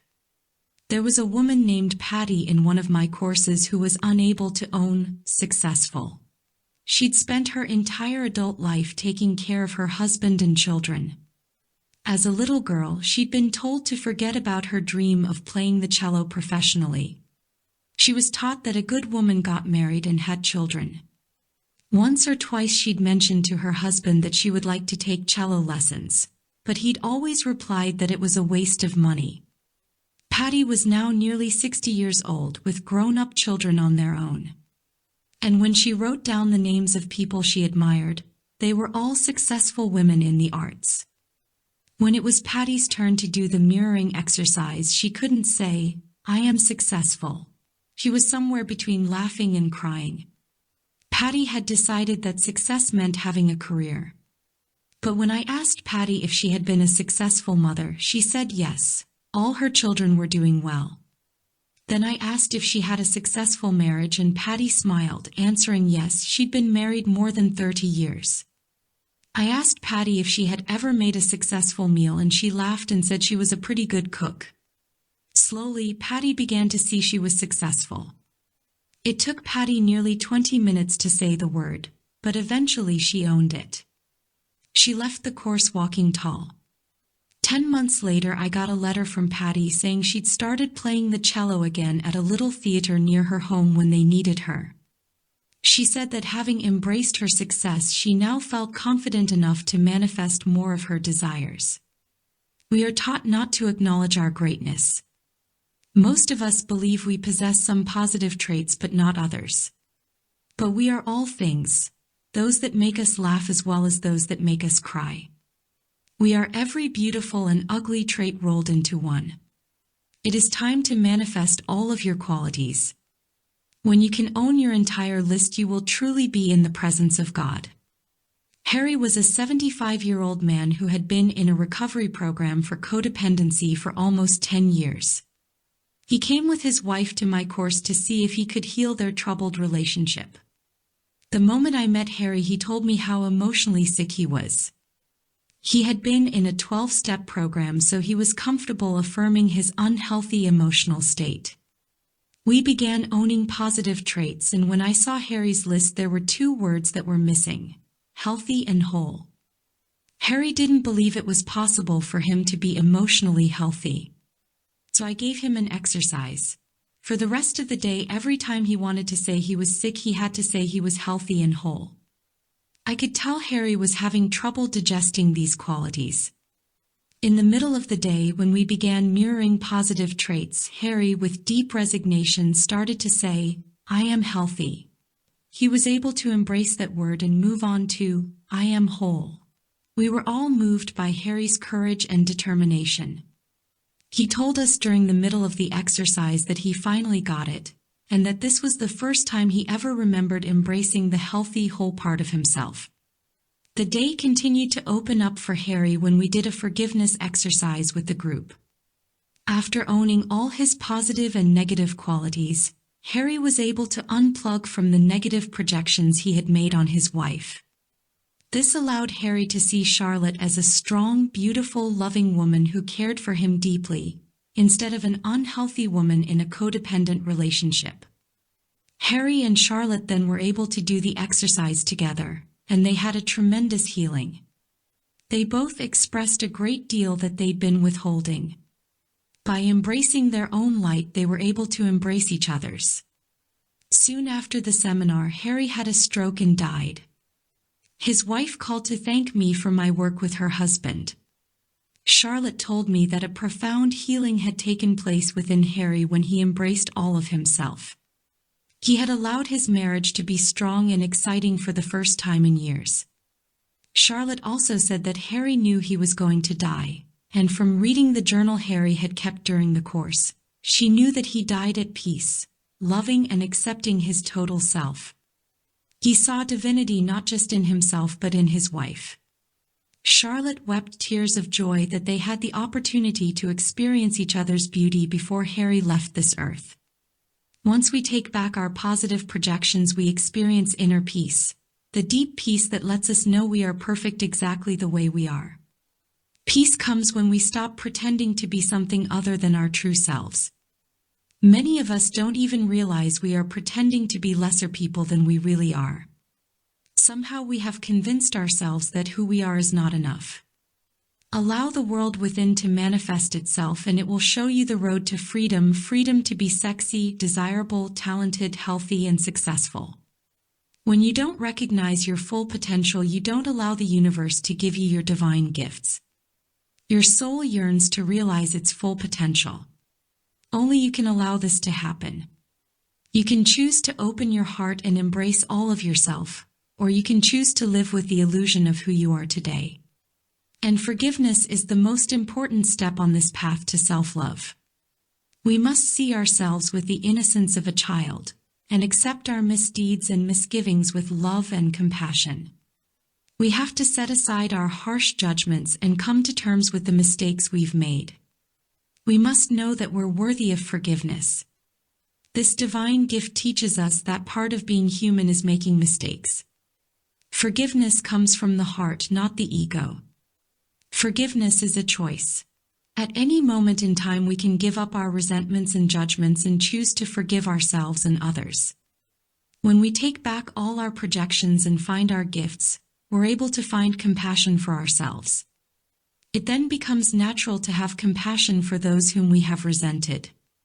When we see in ourselves what we've hated in others, we can take responsibility for what exists between ourselves and them.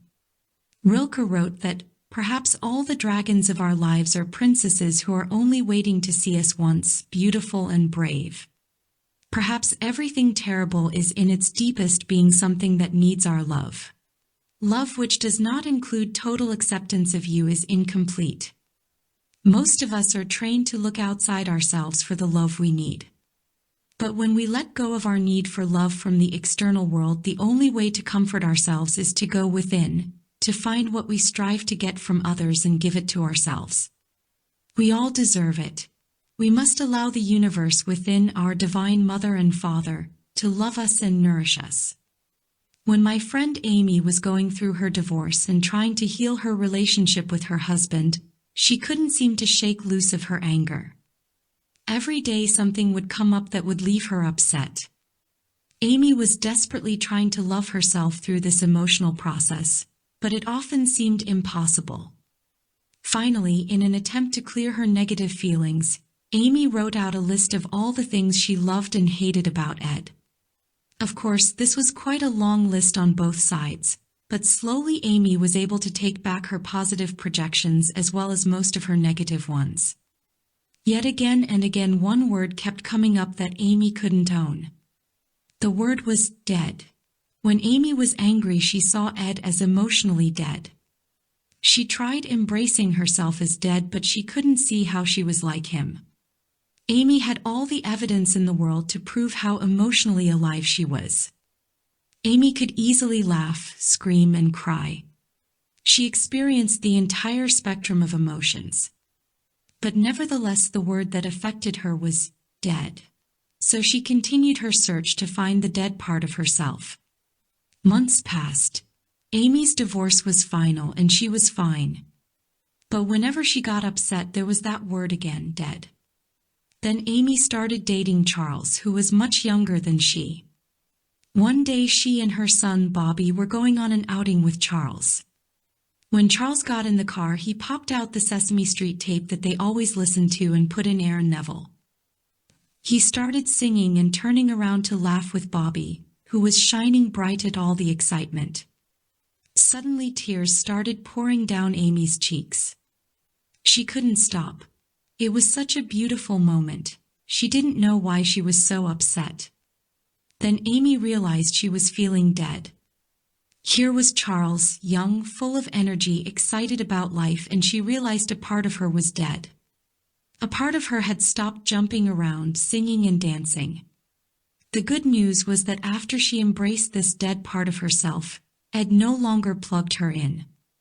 By loving and nourishing this disowned aspect, Amy was able to forgive both Ed and herself. It was her anger with Ed that had led her on this treasure hunt to find this hidden part of herself. Without it, Amy wouldn't have discovered this part of herself that needed to be awakened. By embracing her deadness, she was able to reclaim her aliveness. Search around for stored-up anger. If you are fearful about discovering your anger, remember that your power is buried along with it. Anger is only a negative emotion when it is suppressed or dealt with in an unhealthy way. When you have compassion for yourself, you can easily allow all aspects of yourself, your love and your anger, to coexist within you. Whenever I'm judging myself or others, I know I'm holding on to negative interpretations of a quality or an event. It is essential at times like this to let myself express my emotions in a healthy way. A woman named Carla came into one of my courses with a big smile on her face and a beautiful glow surrounding her. Carla worked hard during our weekend workshop, but when it came time to do anger work, she froze. Carla said she had no anger. We were working on an exercise that involved hitting pillows with a plastic bat. Exercises like batting usually release a lot of blocked energy. Carla, a large woman and about 40 pounds overweight, should have been able to clobber those little pillows, but she could hardly find the strength to raise the bat over her head. After the session, I went for a walk with Carla and casually started to talk about the power of anger. I suggested that our anger often holds the key to opening our hearts, and when released it allows all our vital life energy to flow through us. Still, Carla couldn't admit she was holding in any anger. I asked her why she had so much trouble losing her unwanted fat. She told me it was a temporary problem. I suggested that Carla do anger release work for 30 days even if she didn't feel angry. I told her that if she just batted pillows every day for 5 or 10 minutes, it could unleash some amazing things that were buried inside of her. When Carla asked me what she should think about while batting, I suggested if she really couldn't find anything that made her mad, she should just bat the fat. Months went by before I spoke to Carla again. When she finally called me, she was still having trouble losing weight, making money, and finding the intimate relationship she desired. My first question was about the anger release work I had suggested. She told me she wasn't doing it because I'm not angry at myself or anyone else. I told her that if we don't have everything we desire, it's because we're withholding it from ourselves. We feel we aren't worthy. When we feel unworthy, it's often because we think there's something bad about us. And when we feel there's something fundamentally bad about us, we usually feel angry. Carla still insisted she had no resentments towards herself or others. An entire year went by before Carla called back. Her first words were, "Guess what? I'm hostile." I shouted with joy. Carla had found her hidden qualities. She said she'd felt stuck the entire year. Nothing in her life had been going well. Finally, in a crunch for money, Carla had taken a roommate into her home. After about a week, she started feeling angry and hostile towards this woman. No matter how she tried to hide these feelings, every time her roommate walked into her home, Carla felt upset. She decided she'd made a big mistake and told the woman she would have to move out.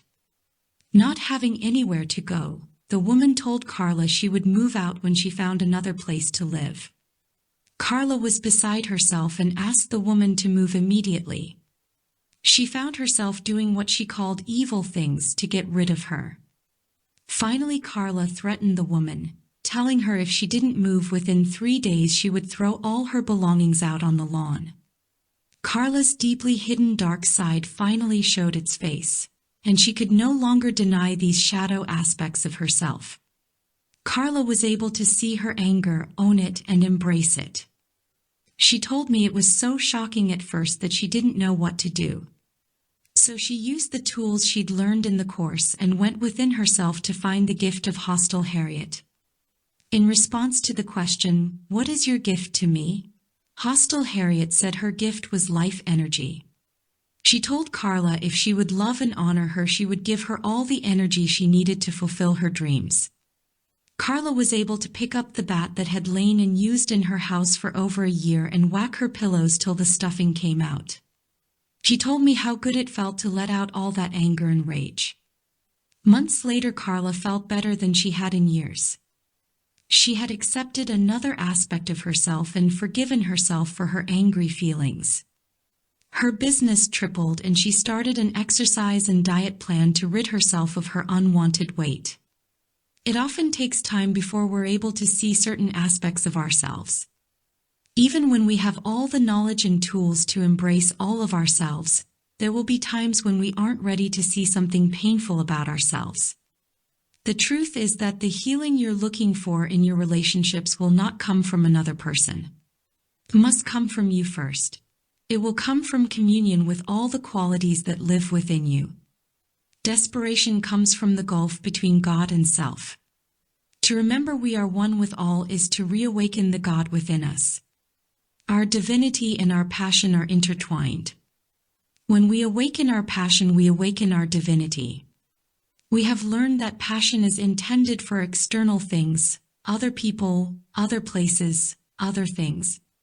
It's time to unleash your passion for yourself. And finding love for all of who you are is a complex task. It should be easy and natural, but for most of us it's the most difficult job we will ever encounter. If you've been working for a long time and haven't been able to fully love and embrace all of who you are, don't be discouraged. This is our biggest assignment. It is the assignment we were sent here to fulfill. At this point, I suggest creating rituals for yourself if you're serious about doing the work of nurturing yourself. When I tell people to go home and nurture themselves, they often look puzzled. They always ask, "How do I do that?" It is different for everyone, but the most important thing is to have the intention of nurturing yourself. Once you have the intention, you can work on the specifics. Start by taking a baby picture of yourself and putting it up in a place where you'll see it a couple of times a day. If you go to an office every day, put another one there. This baby is an aspect of you which, if cared for, will bring you all the joy and happiness you ever desired. You might look a little different from the self in that photo, but you're still a beautiful being. Our hearts open up to love when we see babies. We project all our love and innocence onto them. When my son was born, it amazed me that strangers came up to me everywhere I went. They told me how beautiful my baby was, how sweet he was, how healthy he looked, how special he was. None of these people had ever seen him or me before, and yet all of them were sure that he had these particular traits. They projected some aspect of themselves onto him and shared it with me. My son could have been a nightmare, but no one would have noticed. Consider what you project onto babies. Do you think about their beauty, their innocence, their perfection, or their sweetness? Do you think they're spoiled, out of control, selfish, or rotten? Do you think they have bad parents who don't know how to care for them? Whatever your thoughts, remember that they're all aspects of you that you're projecting. Unless you've spent time with a child and can give an objective evaluation, you're probably seeing some aspect of yourself in them. Putting up a baby picture often makes people think about the innocence within them. Most of us have more compassion for babies than we do for other adults or for ourselves. If a baby knocked over a glass of water near your computer, would you look at him or her with disgust, or would you see the innocence of a child and just clean the water up? We judge babies less. Think of yourself as an innocent child who only needs your love, care, and approval. Allow this child to receive that love. Imagine yourself giving love to this child every day. Close your eyes and let an image of yourself when you were young come to the front of your mind. Ask, what can I do for this child today? How can he or she feel loved and nurtured? Listen to your inner voice. Hear what this being within you wants and needs. They might need to hear you say, I love you, I accept you, or I appreciate you. They might want a night off from your busy schedule, a trip to the movies, or an afternoon nap. Most often people seem to need rest and appreciation. We're so busy being busy that we've forgotten how to take care of ourselves. Morning is a sacred time for all of us to connect with our divinity. As the stillness of night gives way to a new day, the thoughts and feelings of the morning can set the foundation for our entire day. Taking just a few minutes in the morning for yourself before you start rushing around sets the stage for a wonderful day. Try giving yourself an oil massage before your shower, and thank God for all the parts of your body. Starting with your head, rub in the oil and thank God for your features, your senses, your voice, ears, and brain. Then work down to your beautiful neck and shoulders, into your arms and hands, and through your chest and stomach. Thank your body for being there for you, for housing your soul, and for being a strong foundation. Move into your buttocks and then down your legs, making sure you focus your attention on every part of your body that you are massaging. When you get to your feet, remember that they've carried you around for many years, so take the time to bless them and appreciate them. With your eyes closed, scan your entire body and feel whether there is any place where you feel stress or uneasiness. Bring your loving attention to these areas. Thank them for communicating with you and let the tension leave your body now. If you don't have time for the oil massage, you can use a variation while taking your shower. Wash each part of your body with love, and acknowledge that area for doing its job and supporting the rest of your body. This whole process doesn't have to take more than 5 minutes. If you have more time, then spend more time. The important thing is to honor yourself. Give yourself the message that you are important. Honor and respect your genius. By authentically honoring and respecting yourself, you'll be able to do the same for others, drawing like-minded people and positive situations into your life. You could also take time every night to do something special for yourself. A bath is a great way to relax and unwind from the day. Lighting candles, turning down the lights, and sinking into a tub full of warm water is a wonderful way to nurture yourself. You can meditate, just be silent, or listen to music that feeds your soul. If you don't like baths, you could try setting up a nurturing environment for yourself every night before you go to bed. Lighting candles, using aromatherapy or incense to enliven your mood, these are all great ways to end your day. Turn on music or meditate in silence, but allow the nurturing ambience you designed to penetrate your whole being. When I first started my own healing process, I made a list of all the things I could do for myself. It took me a while to figure out that going to the gym was not nurturing my soul. It did have a purpose, which was to make me look better and stay healthier, and it was good for my ego, but it didn't nurture my spirit. It's important to distinguish between what's good for your self-respect and what's good for your soul.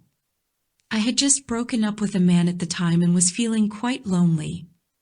Instead of sinking into my sadness, I decided to take on the project of falling in love with myself.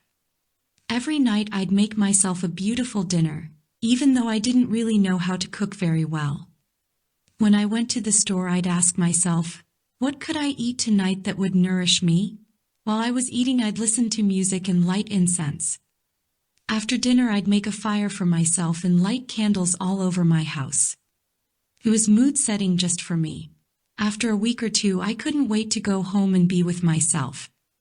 Instead of waiting to find someone to romance me, I romanced myself, and it worked. This nighttime ritual changed everything in my life. Every day I woke up feeling content, relaxed, and good about myself. Every day I learned more about nurturing my soul. Do for yourself what you would like someone to do for you. If you like flowers, buy yourself flowers. Play soft music, light candles.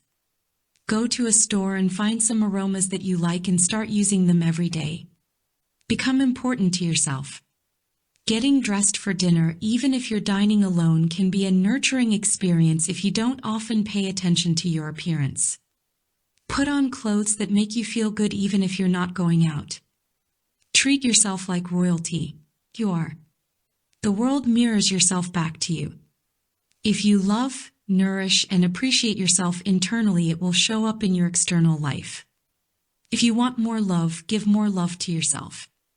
If you want acceptance, accept yourself. I promise that if you love and respect yourself from the deepest place of your being, you will call forth that same level of love and respect from the universe. If you think you are doing this and your external world does not look like you think it should, I ask you to look inside one more time.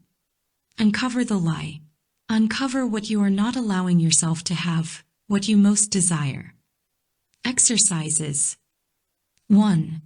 This exercise is designed to identify and release toxic emotional energy. Our focus will be on forgiveness. Our intention is to release any emotion that's blocking you: anger, resentment, regret, or guilt, feelings that stop you from forgiving yourself or someone else. Journaling is a good tool to help process your emotions. It encourages whatever comes into your mind to flow out onto the paper. It allows the emotional toxicity in our bodies and minds to express itself freely.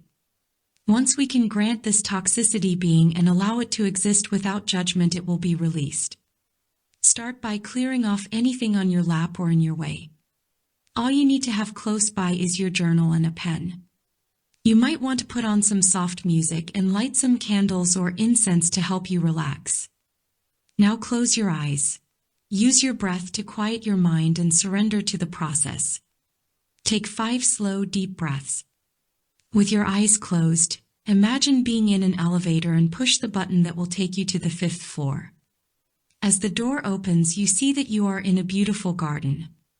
As you gaze out at the greenery and the flowers, you see a nice chair, a perfect place for you to sit and relax. As you sit down comfortably in this chair, take another slow, deep breath.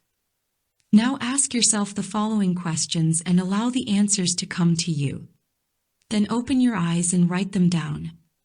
Repeat this process for each of the 4 questions, making sure to close your eyes and take a few slow, deep breaths so you can clear your mind and hear the answers from your heart. What story have I created about who I really am that explains my current life circumstances? Journal. B. What resentments, old wounds, anger, or regrets do I carry in my heart? Journal. C. Who in my life have I been unwilling to forgive? D. What needs to happen for me to forgive myself and others? E. Now make a list of people you need to forgive and write a short letter to them. If your list is long, write as many letters as you can. What you don't finish now, you can complete later. F. What do you need to say to yourself to be current with your life up to now? 2. Write a forgiveness letter to yourself. Make a list of the 3 people you admire the most. Write down 3 qualities that inspire you about each of them. Then make a master list of the 9 qualities. Go through the list of positive traits and write down any that you cannot embrace within yourself. Add these words to your list of 9 positive qualities. Now bring this list of words and go sit or stand in front of a mirror.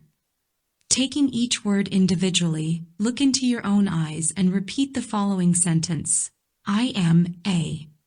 Continue to repeat the sentence until you no longer feel any resistance to the word.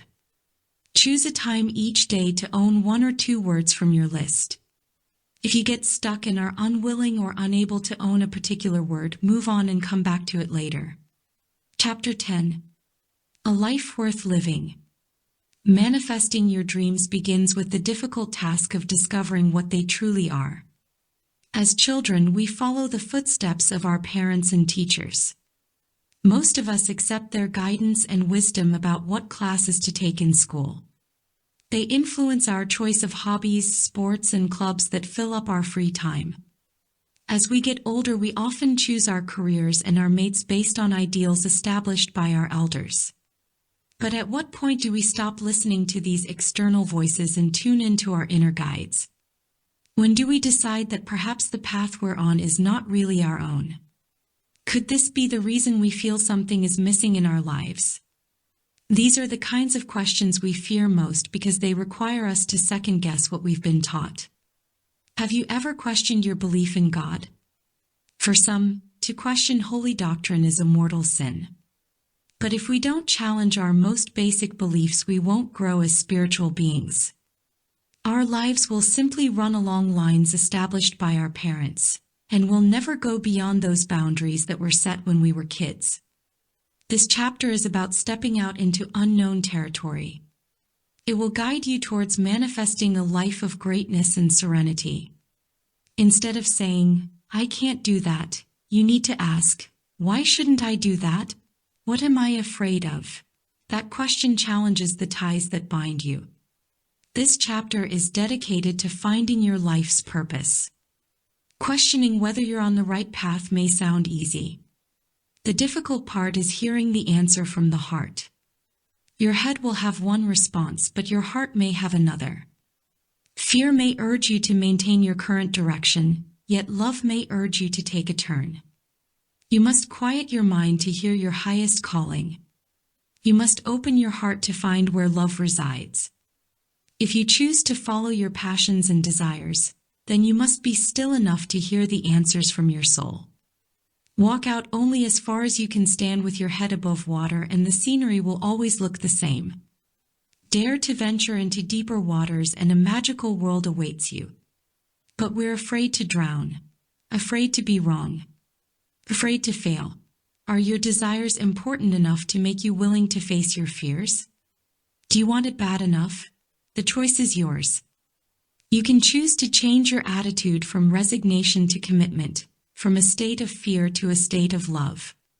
The first step is to question yourself, to literally change your internal statements to questions. Change I am a failure to could I be a success? Change I am bored with my life to could I be exhilarated? Change my life doesn't make a difference to could I make a difference in the world? Our need to be right, to feel safe, stands in our way of this commitment to life. We feel unsafe if we question our motives. Would you rather be right about being powerless or be wrong about your ability to be great? Would you rather be in control of a small sum of money or unsure about how to balance a large bank account? Would you prefer to stay in a job you dislike or risk creating a business you love? Are you happy? Are you following your heart's desires? If you knew you only had 1 year to live, would you be doing what you are doing now? Would you make the same choices for your life? Close your eyes and focus on a place deep inside where you feel safe and comfortable. Ask yourself what you'd like to be doing right now in your life. Ask why you're not pursuing that dream. What are you afraid of? Ask yourself the question I just posed you. What you would do if you only had 1 year to live. What would you change? Holding the answers in the stillness of your heart. Make the commitment to alter your life so that you may manifest your dreams. Make the commitment to always listen and hear your own truth. Make the commitment to let the universe guide you toward your heart's desire. Just making these commitments will change your life. By doing so, you are telling yourself and the universe, I am worthy of having what I desire, and I am going to do what it takes to fulfill my desire. W.H. Murray wrote, until one is committed, there is hesitancy, the chance to draw back, always ineffectiveness. Concerning all acts of initiative and creation, there is one elementary truth, the ignorance of which kills countless ideas and splendid plans, that the moment one definitely commits oneself, then providence moves too. All sorts of things occur to help one that would never otherwise have occurred. A whole stream of events issues from the decision, raising in one's favor all manner of unforeseen incidents and meetings and material assistance, which no man could have dreamt would come his way. Whatever you can do or you can dream, begin it. Boldness has genius, power, and magic in it. Without commitment, the universe cannot bring forth the events we need to realize our desires. Unfortunately, most of us don't commit to what we really desire. We lie in bed at night and pray for a better life, a better body, a better job, but nothing changes. This is because we are lying to ourselves. What we pray for and what we have committed to are often totally different things. We pray for a healthy lifestyle, but we are committed to being sedentary. We pray for a rewarding relationship, but we are committed to sitting at home. We are most comfortable with the status quo. But when we realize that no one is coming to save us or do it for us, and that our old wounds are there whether we love them or hate them, then we realize that we're the ones who have to fulfill our potential. It's easier to blame others than to take responsibility. What if I fail? What if it hurts? What will others think of me? I first got off of drugs a couple weeks before my 29th birthday. I had chosen the path of drug-induced intoxication for almost 15 years. My life was full of pain and depression. On the outside, I looked like I had it all together, but inside I was dying. After being released from my 4th treatment center, I finally made a commitment to heal my life. Before this moment, whenever I felt a little bad or a little angry or a little lonely, I would head right back down the road that was taking me nowhere.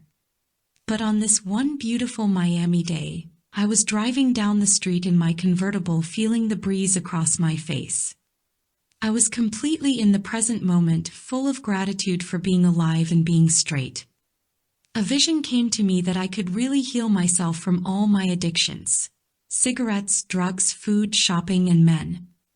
I saw myself going around the country sharing my message of health. I heard myself saying, "You can do it, you can have it all, you can heal yourself completely." My body trembled with emotion. I felt exhilarated and scared at the same time.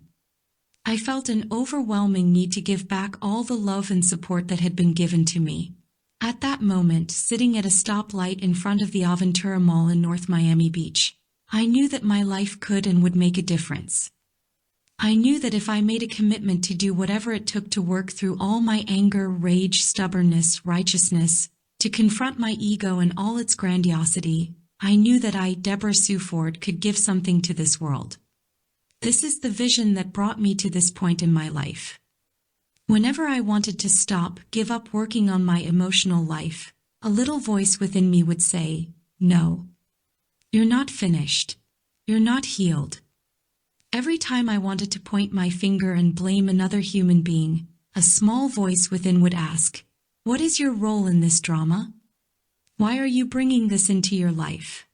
Every cell in my body was aligned with my commitment to heal completely. So whenever I didn't want to go to therapy or attend a seminar or deal with the next layer of my pain, I did it anyway because I was more committed to healing than I was to feeling good all the time.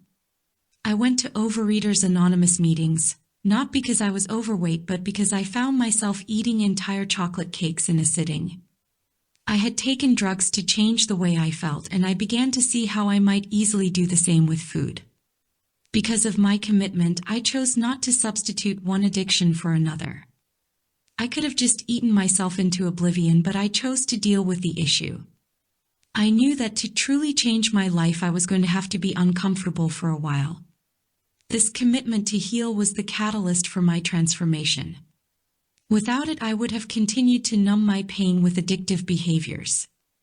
I want you to know that I'm far from what you might consider perfect. But it's no longer my mission to be perfect. My mission now is to be whole, to be complete, to be perfect and imperfect at the same time. My mission now is to listen to my inner wisdom and to live my life as fully as possible. My commitment now is to love myself as much as humanly possible, for I know that when I do, I will in return be able to love you. The processes I share with you are the ones that ended my suffering and gave me the knowledge and the courage to heal myself completely. If I hadn't lived from this core commitment, I wouldn't be writing this book right now. This commitment led me to explore hundreds of different healing modalities. This commitment intuitively guided me to people, places, and experiences that taught me the lessons I needed. Don't be afraid if you don't know what you want. Simply make a commitment to live up to your full potential. Live in the moment, and the universe will show you your unique gifts. Your commitment will guide you to the places you need to go, the books you need to read, and the people who will assist and teach you. There's an old Buddhist saying, "When the student is ready, the teacher will appear." I've had hundreds of teachers appear in my life over the last 14 years. They've shown up in the form of girlfriends, lovers, and business partners. Some of them have shown up as thieves and liars. Everyone that I have formed a relationship with, positive or negative, has come into my life to teach me, guide me, and help fulfill my commitment. My friend Animika says, "Everyone who comes to your door is coming to heal you. Even the people who come to my seminars are there to heal me." Understanding this has changed every interaction I have with other people. I have a friend who is at least 100 pounds overweight. He constantly tells me how well he eats and that his diet is not the problem. In a sense, he's right. Food is not the problem. The problem is that he lies to himself about his eating habits. He is a food addict and is unwilling to acknowledge it and go for help. Addiction is powerful. Denial is a killer. It kills people's chances of achieving their goals. When we make a commitment, we have to be willing to dig at the roots of our current situations. If you're really committed to losing weight, then discovering you're a food addict is a blessing. It's a necessary step in the process of achieving your goal. But if your first commitment is to believing that you don't have an eating disorder or that you just have a poor metabolism, it will be very difficult to achieve your secondary desire to lose weight.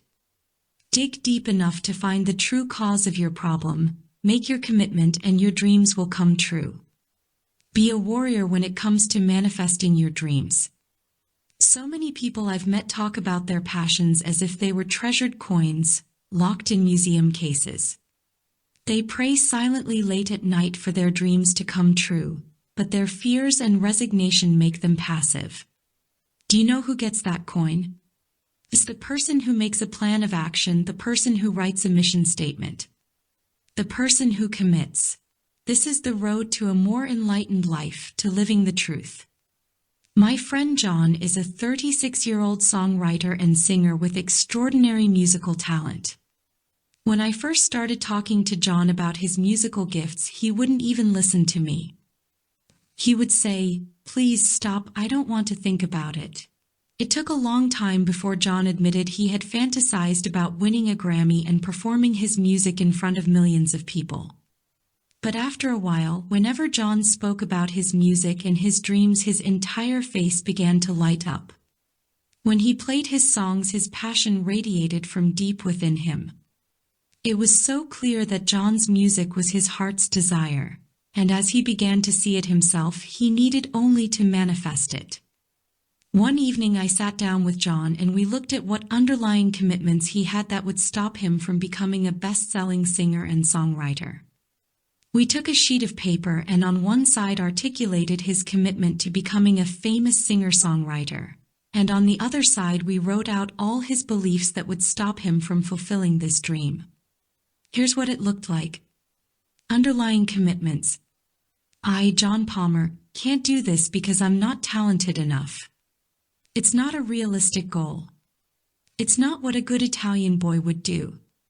I didn't study enough when I was taking piano lessons. I just spent the last 5 years trying something similar and didn't make it, so why would I make it at this? I'm just a kid and I'm not ready to face it. I don't have time for unrealistic dreams. I have to get a real job. All these underlying commitments and beliefs had kept John from ever seriously considering his music as a career. As an outsider, I couldn't imagine why John couldn't see his talent the way I experienced it. But when we gave a voice to all of his fears, it was easy to see why John never pursued a career in the music industry. John was unconsciously more committed to the obstacles than he was to discovering if his vision had any validity. We have to unconceal all the beliefs that keep us from attaining our dreams. I call these underlying commitments because they are agreements we have made with ourselves to not reach our true goals. Whether you decide to go after your dreams or not, it's important to question what's driving you as well as what gets in the way of your heart's desires. If we don't ask these questions, we'll continue to sell our lives short. Whether your goal is to diet, to make more money, or to have a better relationship, you need to go back and discover your underlying commitments and beliefs. You don't need to suppress these beliefs. You need to allow them to exist so you can choose ones which empower you and leave the rest behind. Take a moment now and pull out a piece of paper. Write down a goal that you haven't been able to fulfill. Write down all your beliefs and underlying commitments that relate to that goal. Write them quickly without trying to think too hard, and they'll just flow out of you. Then go back and question each one. Is this belief a fact or a judgment? This is a vitally important question. When we went through John's list, it looked like this. Underlying commitments. Judgment. I, John Palmer, can't do this because I'm not talented enough. Judgment. It's not a realistic goal. Judgment. It's not what a good Italian boy would do. Judgment. I didn't study enough when I was taking piano lessons. Judgment. I just spent the last 5 years doing something similar and didn't make it at that. Why would I make it at this? Judgment. I'm just a kid and I'm not ready to face it. Judgment. I don't have time for unrealistic dreams. I have to get a real job. Everything in John's way was a judgment, either his own or that of a friend or family member.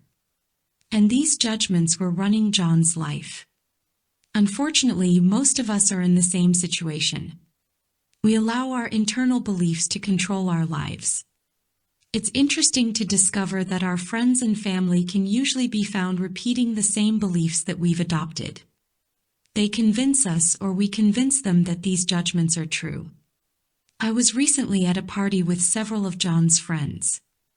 When I brought up the subject of his music, 3 different people repeated to me, almost word for word, why John couldn't make it in the music business. Did John get his limiting judgments from his friends, or did he talk them into believing his own judgments? Either way, John was not making a commitment to his true desires. The decision to alter your life is serious. After years of working with people, I've discovered that many people like to talk about change but are unwilling to let go of behaviors that keep them stuck in negative patterns. Ask yourself if your search for peace, happiness, and wholeness is an ongoing drama, or if you're ready to take control and be the one that shapes your experiences. No one out there can fix you, but you can fix yourself. You are the one with the power, the answers, and the ability to change your life. And you are the only one. We spend billions of dollars each year trying to change our bodies, our health, and our relationships, yet most of us are still dissatisfied with some area of our lives. We're in a constant state of wanting something we can't seem to reach. This state of wanting, of dreams that never get fulfilled, is the result of pretending we are on our way to somewhere when really we are stalled.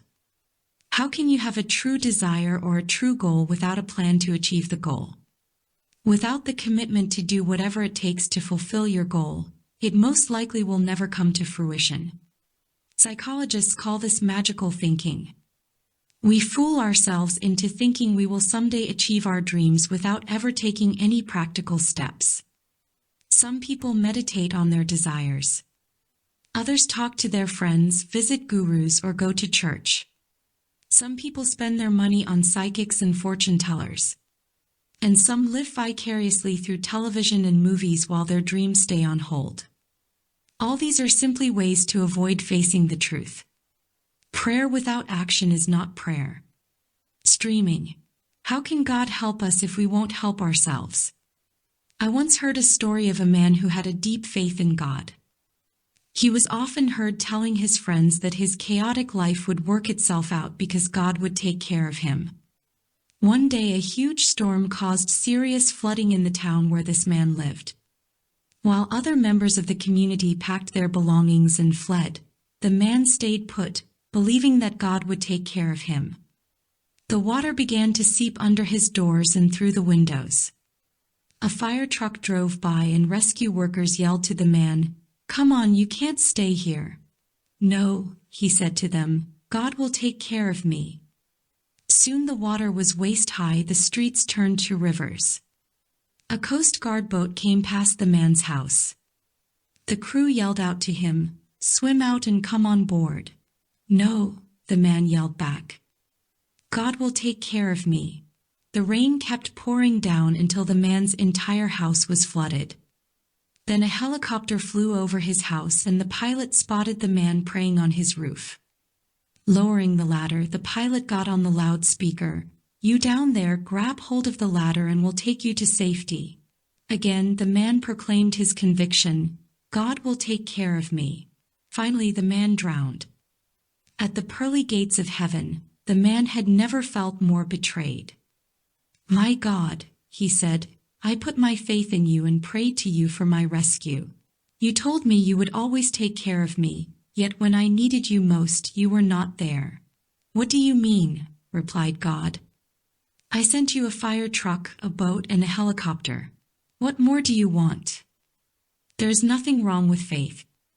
There is nothing wrong with affirmations. But at some point you must take the next step. Make a commitment to have what you want in life and then make a plan to get it. It's there waiting for you, but most likely it won't fall into your lap. If you want to know whether you're serious about changing something in your life, ask yourself if you have a plan of action. If the answer is no, go back and see if you're really committed to achieving your goal. A plan of action ought to be written down on paper. If it's only in your mind, it may be more of a dream than a plan. Plans in our minds tend to get lost or forgotten, or pushed aside by everyday life. Tell yourself you'll have more of a chance of achieving your goal if you have it written down and keep it at hand. Without a plan, our desires tease us and leave us feeling empty. Gandhi once said, "I have not the shadow of a doubt that any man or woman can achieve what I have, if he or she would make the same effort and cultivate the same hope and faith."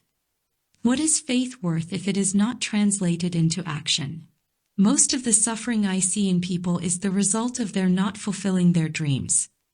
They spend their days thinking about being in the wrong relationship or not having the right job, and when I ask how they plan to change these aspects of their lives, they look at me like I'm kidding. They believe that when they finally fix themselves, they will easily manifest all their desires. Question this belief. Making a plan of action is easy. The most difficult part of doing the entire process is taking the time to do it. I suggest you pick one goal that you have been trying to achieve, the goal that seems the least daunting. Then break it down into 4 parts. A daily plan, a weekly plan, a monthly plan, and a yearly plan. Ask yourself, what can I do on a daily basis to fulfill my goal? What can I do on a weekly basis to fulfill my goal and continue to monthly and yearly? Make a calendar with different projects that will bring you closer to achieving your desired result. When you finish your plan, you have set out on the path to truly realizing your dreams. Recently, I worked with a man named Nick who wanted me to figure out why he couldn't reach the next level of success in his business. He kept telling me that he felt there was something holding him back from really making it to the top. After many hours of conversation, I asked him how much money his company brought in on a yearly basis. He told me it was between $6 and $7 million. Shocked, I asked him why he wasn't happy with this large amount of money. Nick's answer was that if only he could generate another $4 million a year in revenue, he wouldn't have to work so hard. When I asked how much money he made from the $6 or $7 million, Nick said he barely met his payroll. I suggested that maybe this wasn't about bringing in more money, but about cutting down his overhead so he could see 30% profit from this $6 or $7 million. Nick didn't like what I had to say. He had already decided the only way to really make it big was to bring in more business. The cosmic joke was that Nick was a business consultant who advised businesses on how to make money. After much discussion, Nick mentioned that his father had told him some 20 years earlier that Nick would never make any money and that he'd always spend more than he made. Nick clearly believed his father and had made an unconscious commitment to honor his father's words. Now Nick needed to make a new commitment to himself. To be successful, he needed to make a 30% profit on the revenue he brought in no matter what. Once he made this commitment, Nick started seeing dozens of places where he could cut his overhead, but to enact them, Nick had to confront many issues in his business, which were difficult to deal with. He had always liked being the kind of boss who never checked anyone's expenses and didn't have to adjust anyone's salary when things got tough. He loved playing the big shot and had tricked himself into believing that meant he was a successful businessman. So Nick called a meeting with all the top people in his firm and told them he needed their help making the business profitable. He asked them how they could cut the company's expenses with an eye to making a 30% profit. For the first time, Nick allowed all the people in his business to really contribute their opinions. Nick literally had to reinvent himself as a businessman to achieve his goal. He had to take responsibility for the condition of the company and for his ineffective management techniques. It was not an easy process. After a great deal of suffering, Nick realized his commitment to having a huge successful business was coming from his head and not his heart. In the process of reorganizing his business, he started questioning whether he really wanted to live in Central America, where he'd gone many years ago to start his company. He also began to question whether he really wanted to keep traveling around the world 20 days a month. Once Nick allowed himself to question his business life, he discovered he was more dissatisfied with his personal life than he had originally thought. But because Nick made a commitment to overcome the obstacles to his satisfaction and happiness, the universe brought many events into his life that broke down the walls. These events led Nick to discover that his first commitment was not his heart's desire. Nick was open and ready to receive this information and has now found a new path for his life that fills his soul with peace. He has realized that he never wanted a huge business with lots of employees. He has realized that what he wanted was a wife and a family, and that in order to have that he needed to stay in one place. Nick has made a deeper commitment to his spiritual growth and to forming lasting friendships, which are now vital to his personal fulfillment. Like many of us, Nick had to go through a lot of pain to discover his heart's desire.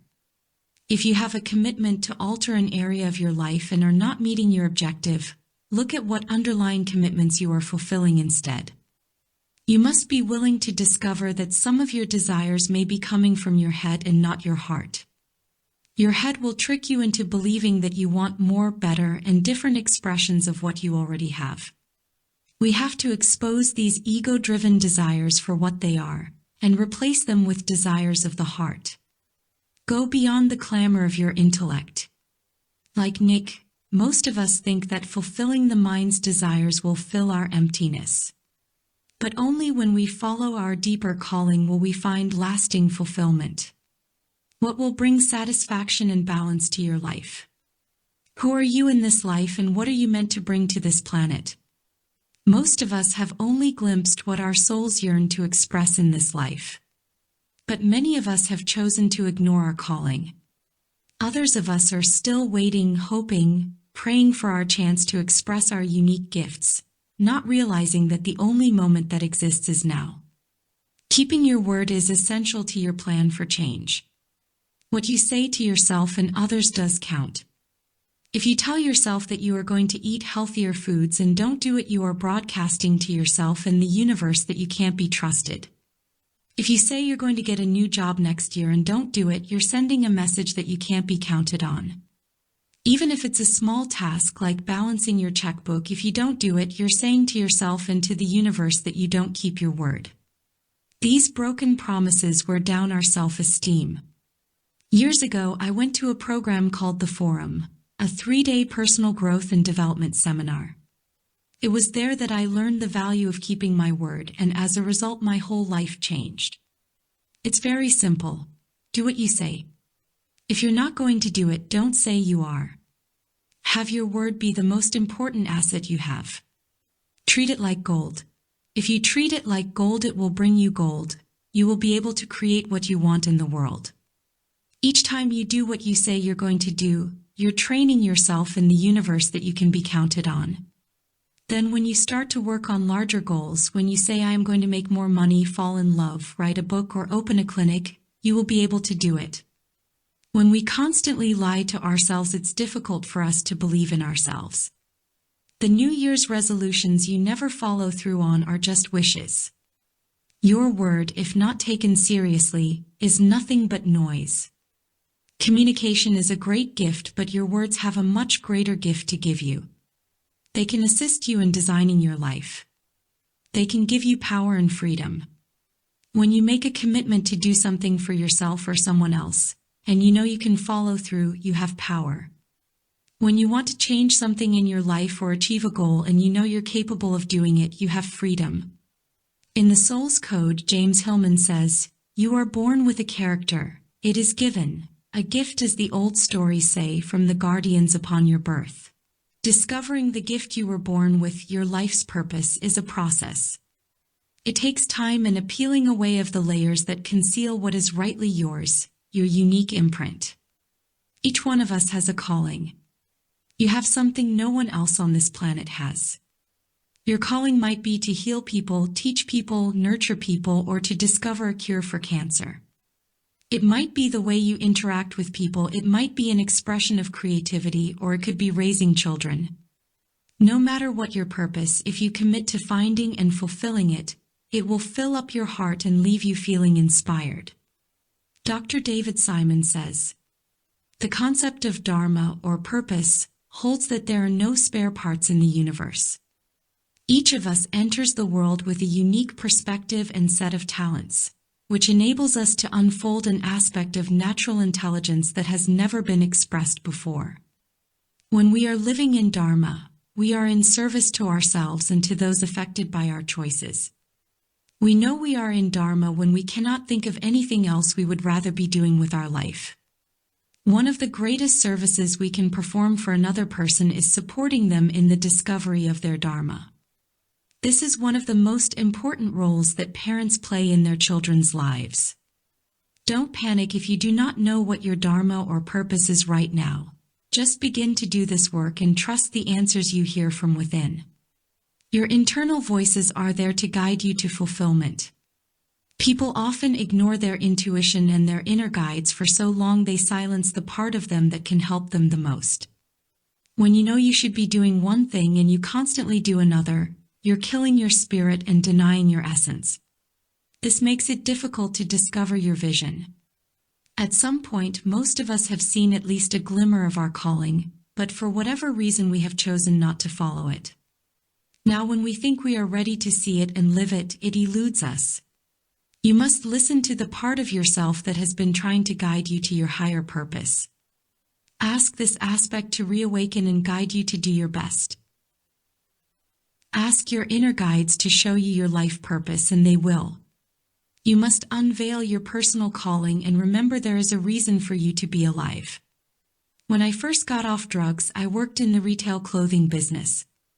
The more work I did on myself, the more I sensed that I needed to find something new to do with my life.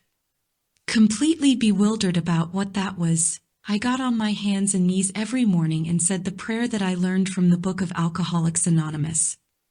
God, I offer myself to Thee to build with me and do with me as Thou wilt.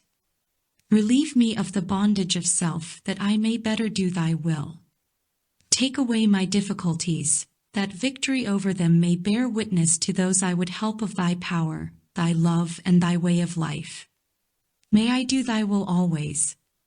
The ritual of a daily prayer gave me the belief that one day I'd discover my life's purpose.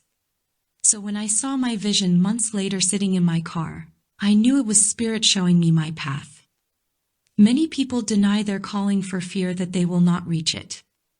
They choose not to see their gift rather than face what looks like an unachievable future. Many people have resigned themselves to never finding their unique gift. But discovering our life's purpose is truly something to strive for. It is our birthright. Our minds set our only limitations. I suggest you create a personal mission statement. Write down 5 to 10 words that really inspire you.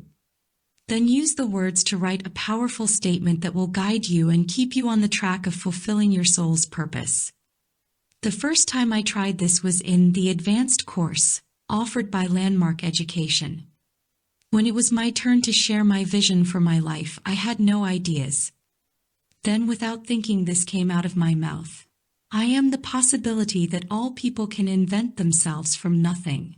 At first I didn't know what I meant. But after some thought, I saw that I truly believed we can each be anything our hearts desire. I also believe that no matter where you've been or what you've been through, you're capable of reinventing yourself over and over again. I believe you do not have to stay stuck in old patterns or old behaviors. You can change friends and professions as many times as necessary until you are in a place that expresses your unique imprint. This mission statement that I created reminds me daily of what I am here to do. It calls on me to become the best I can be and leaves me open to reinventing and expressing a new self as often as I wish. Find a statement that has personal meaning to you. No one else needs to understand or even know your statement. Use it to remind you where you are going and keep you in the present moment. Gandhi said, "The only devils in the world are those running around in our hearts. That is where the battle should be fought." Shadow work is about opening your heart and making peace with your internal devils. It is about embracing your fears and weaknesses and finding compassion for your humanity. Give yourself the gift of your heart. As soon as you open your heart to yourself, you will open your heart to all others. You are lovable. You are deserving. You are enough. Trust your inner wisdom and trust that at your core there is goodness. Go beyond your self-imposed limits and make a commitment to living a life you love. Ask the universe for love and support. Ask God to fill you with compassion and strength. Face where you are at this moment and then move to higher ground. Grant yourself permission to have it all. You deserve it. Exercises. 1. In this exercise, I'd like you to create a mission statement for yourself in the form of a power statement. This power statement should be an affirmation of who you want to be in the future. You could focus on your health, relationships, career, spiritual growth, or all of the above. Close your eyes and step into your internal elevator. Take a few slow, deep breaths and allow yourself to relax completely. When you open your eyes, you'll be in your sacred garden. Walk slowly to your meditation seat. When you feel quiet inside, call forth an image of your sacred self. Allow this image to become strong, vivid, and bright. Ask your sacred self to come forward and bring you a message that will give you all the strength and courage you need to live the life of your dreams. If you have trouble and cannot hear your message, make one up that empowers you. Allow words to come to your awareness that make you feel strong. When you are finished, thank your sacred self for assisting you and easily come back into external awareness. Take out your journal and write down everything you saw in your visualization. This statement will empower you to go to the next level of personal growth in all areas of your life. I suggest that your statement be as short and simple as possible. Hopefully, you will use it daily as a way to remind yourself of your highest vision for your life. Below are a few examples of power statements that people have created. A. I am a spiritual being worthy of honesty, love, and abundance. B. The universe is my friend and lover, always meeting my needs. C. Wherever I look, I see beauty, truth, and possibility. D. I am wise and all-knowing, and I allow the universe to fulfill my desires. E. There is no genuine desire I cannot manifest today. You want to create a statement that lights you up and excites you when you repeat it. This is a statement meant to empower you in your everyday life. It could be as simple as, "Who I am makes a difference." It takes time to form new habits, so make a commitment to repeat this statement to yourself for the next 28 days no matter what happens. Try repeating it as soon as you wake up in the morning, before you even get out of bed. If that's not possible, do it right before bed at night. It's great to start and end your day by remembering your highest commitment to yourself. I recommend you write out your power statement on Post-it notes and put them up all over your home, office, and car. The more you bring it into your awareness, the more meaningful this statement will become. Make it visible and accessible until it's deeply ingrained in your consciousness. 2. Another powerful process to call forth your future is sometimes called treasure mapping, creating a collage to visualize your dreams. This is great to do with a group of friends. All you need is a piece of poster board, a few of your favorite magazines, a pair of scissors, and some glue. Treasure mapping visualization. Close your eyes, return to your elevator, and go down 7 floors. When you step out of the elevator, you'll see your beautiful garden. Walk through your garden and notice the flowers and trees. Look at the lush green leaves and smell the essences of all the lovely flowers. It is a beautiful day and the birds are singing. Notice the color of the sky. What is the temperature of the air? Is it cool or warm? Do you feel a breeze across your face? Inhale the beauty and the scents of your sacred garden. Now go to your meditation chair. Sit comfortably. Allow yourself to relax.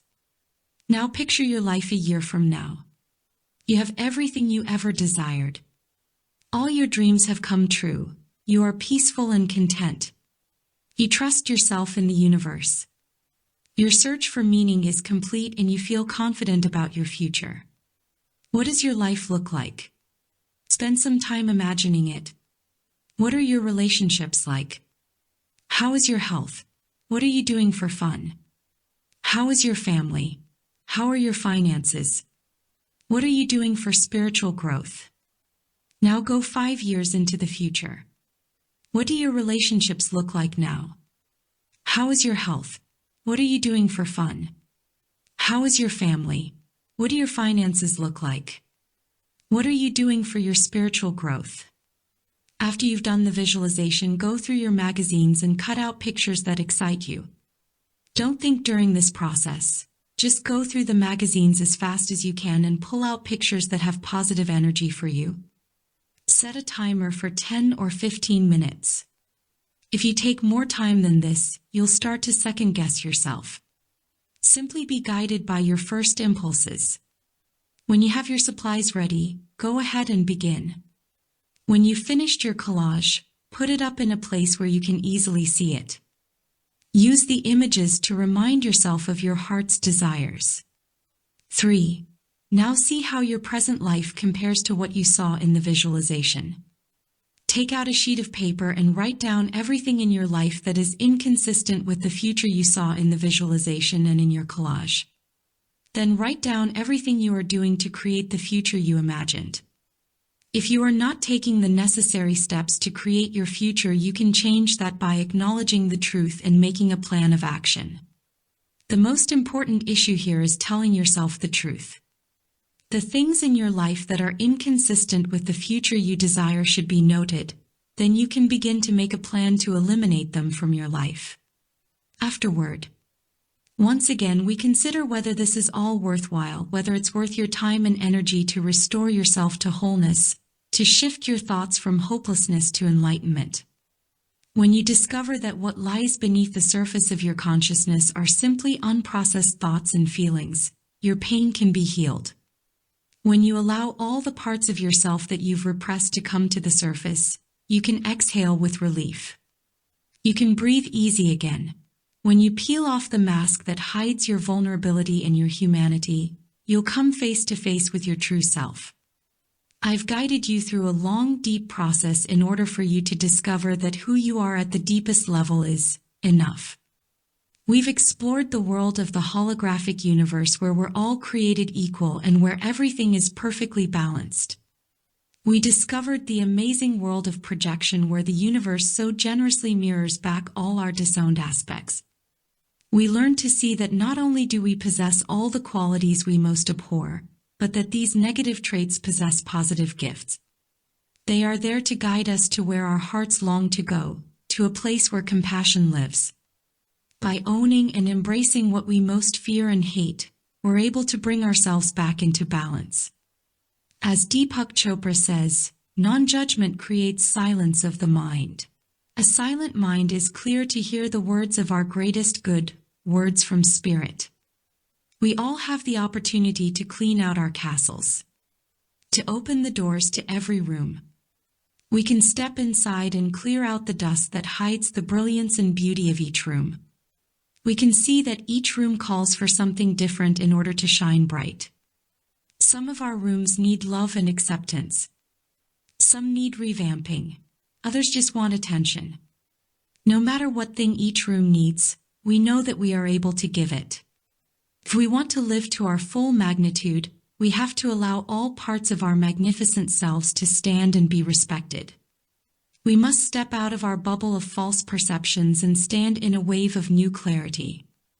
As individuals, we have to expand our internal consciousness to include every part of our humanity. If you saw yourself as a small house, you have to create the internal space necessary to hold an entire castle. Do you really want inner peace? If you do, it's yours. Surrender. Stop fighting. Stop defending. Stop pretending. Stop denying. Stop lying to yourself. Own up to your defenses, your walls, to the cage that surrounds you. Don't strive for perfection because it's the desire for perfection that leads us to build these walls. Strive for wholeness and for light and dark to live equally. Just as everything has a light side and a dark side, so does every person, because to be human is to be it all.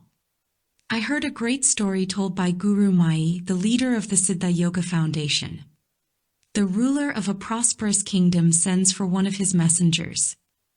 When he arrives, the king tells him to go out and find the worst thing in the entire world and bring it back within a few days. The messenger departs and returns days later, empty-handed. Puzzled, the king asks, "What have you discovered?" "I don't see anything." The messenger says, "Right here, your majesty," and sticks out his tongue. Bewildered, the king asks the young man to explain. The messenger says, "My tongue is the worst thing in the world. My tongue can do many horrible things. My tongue speaks evil and tells lies.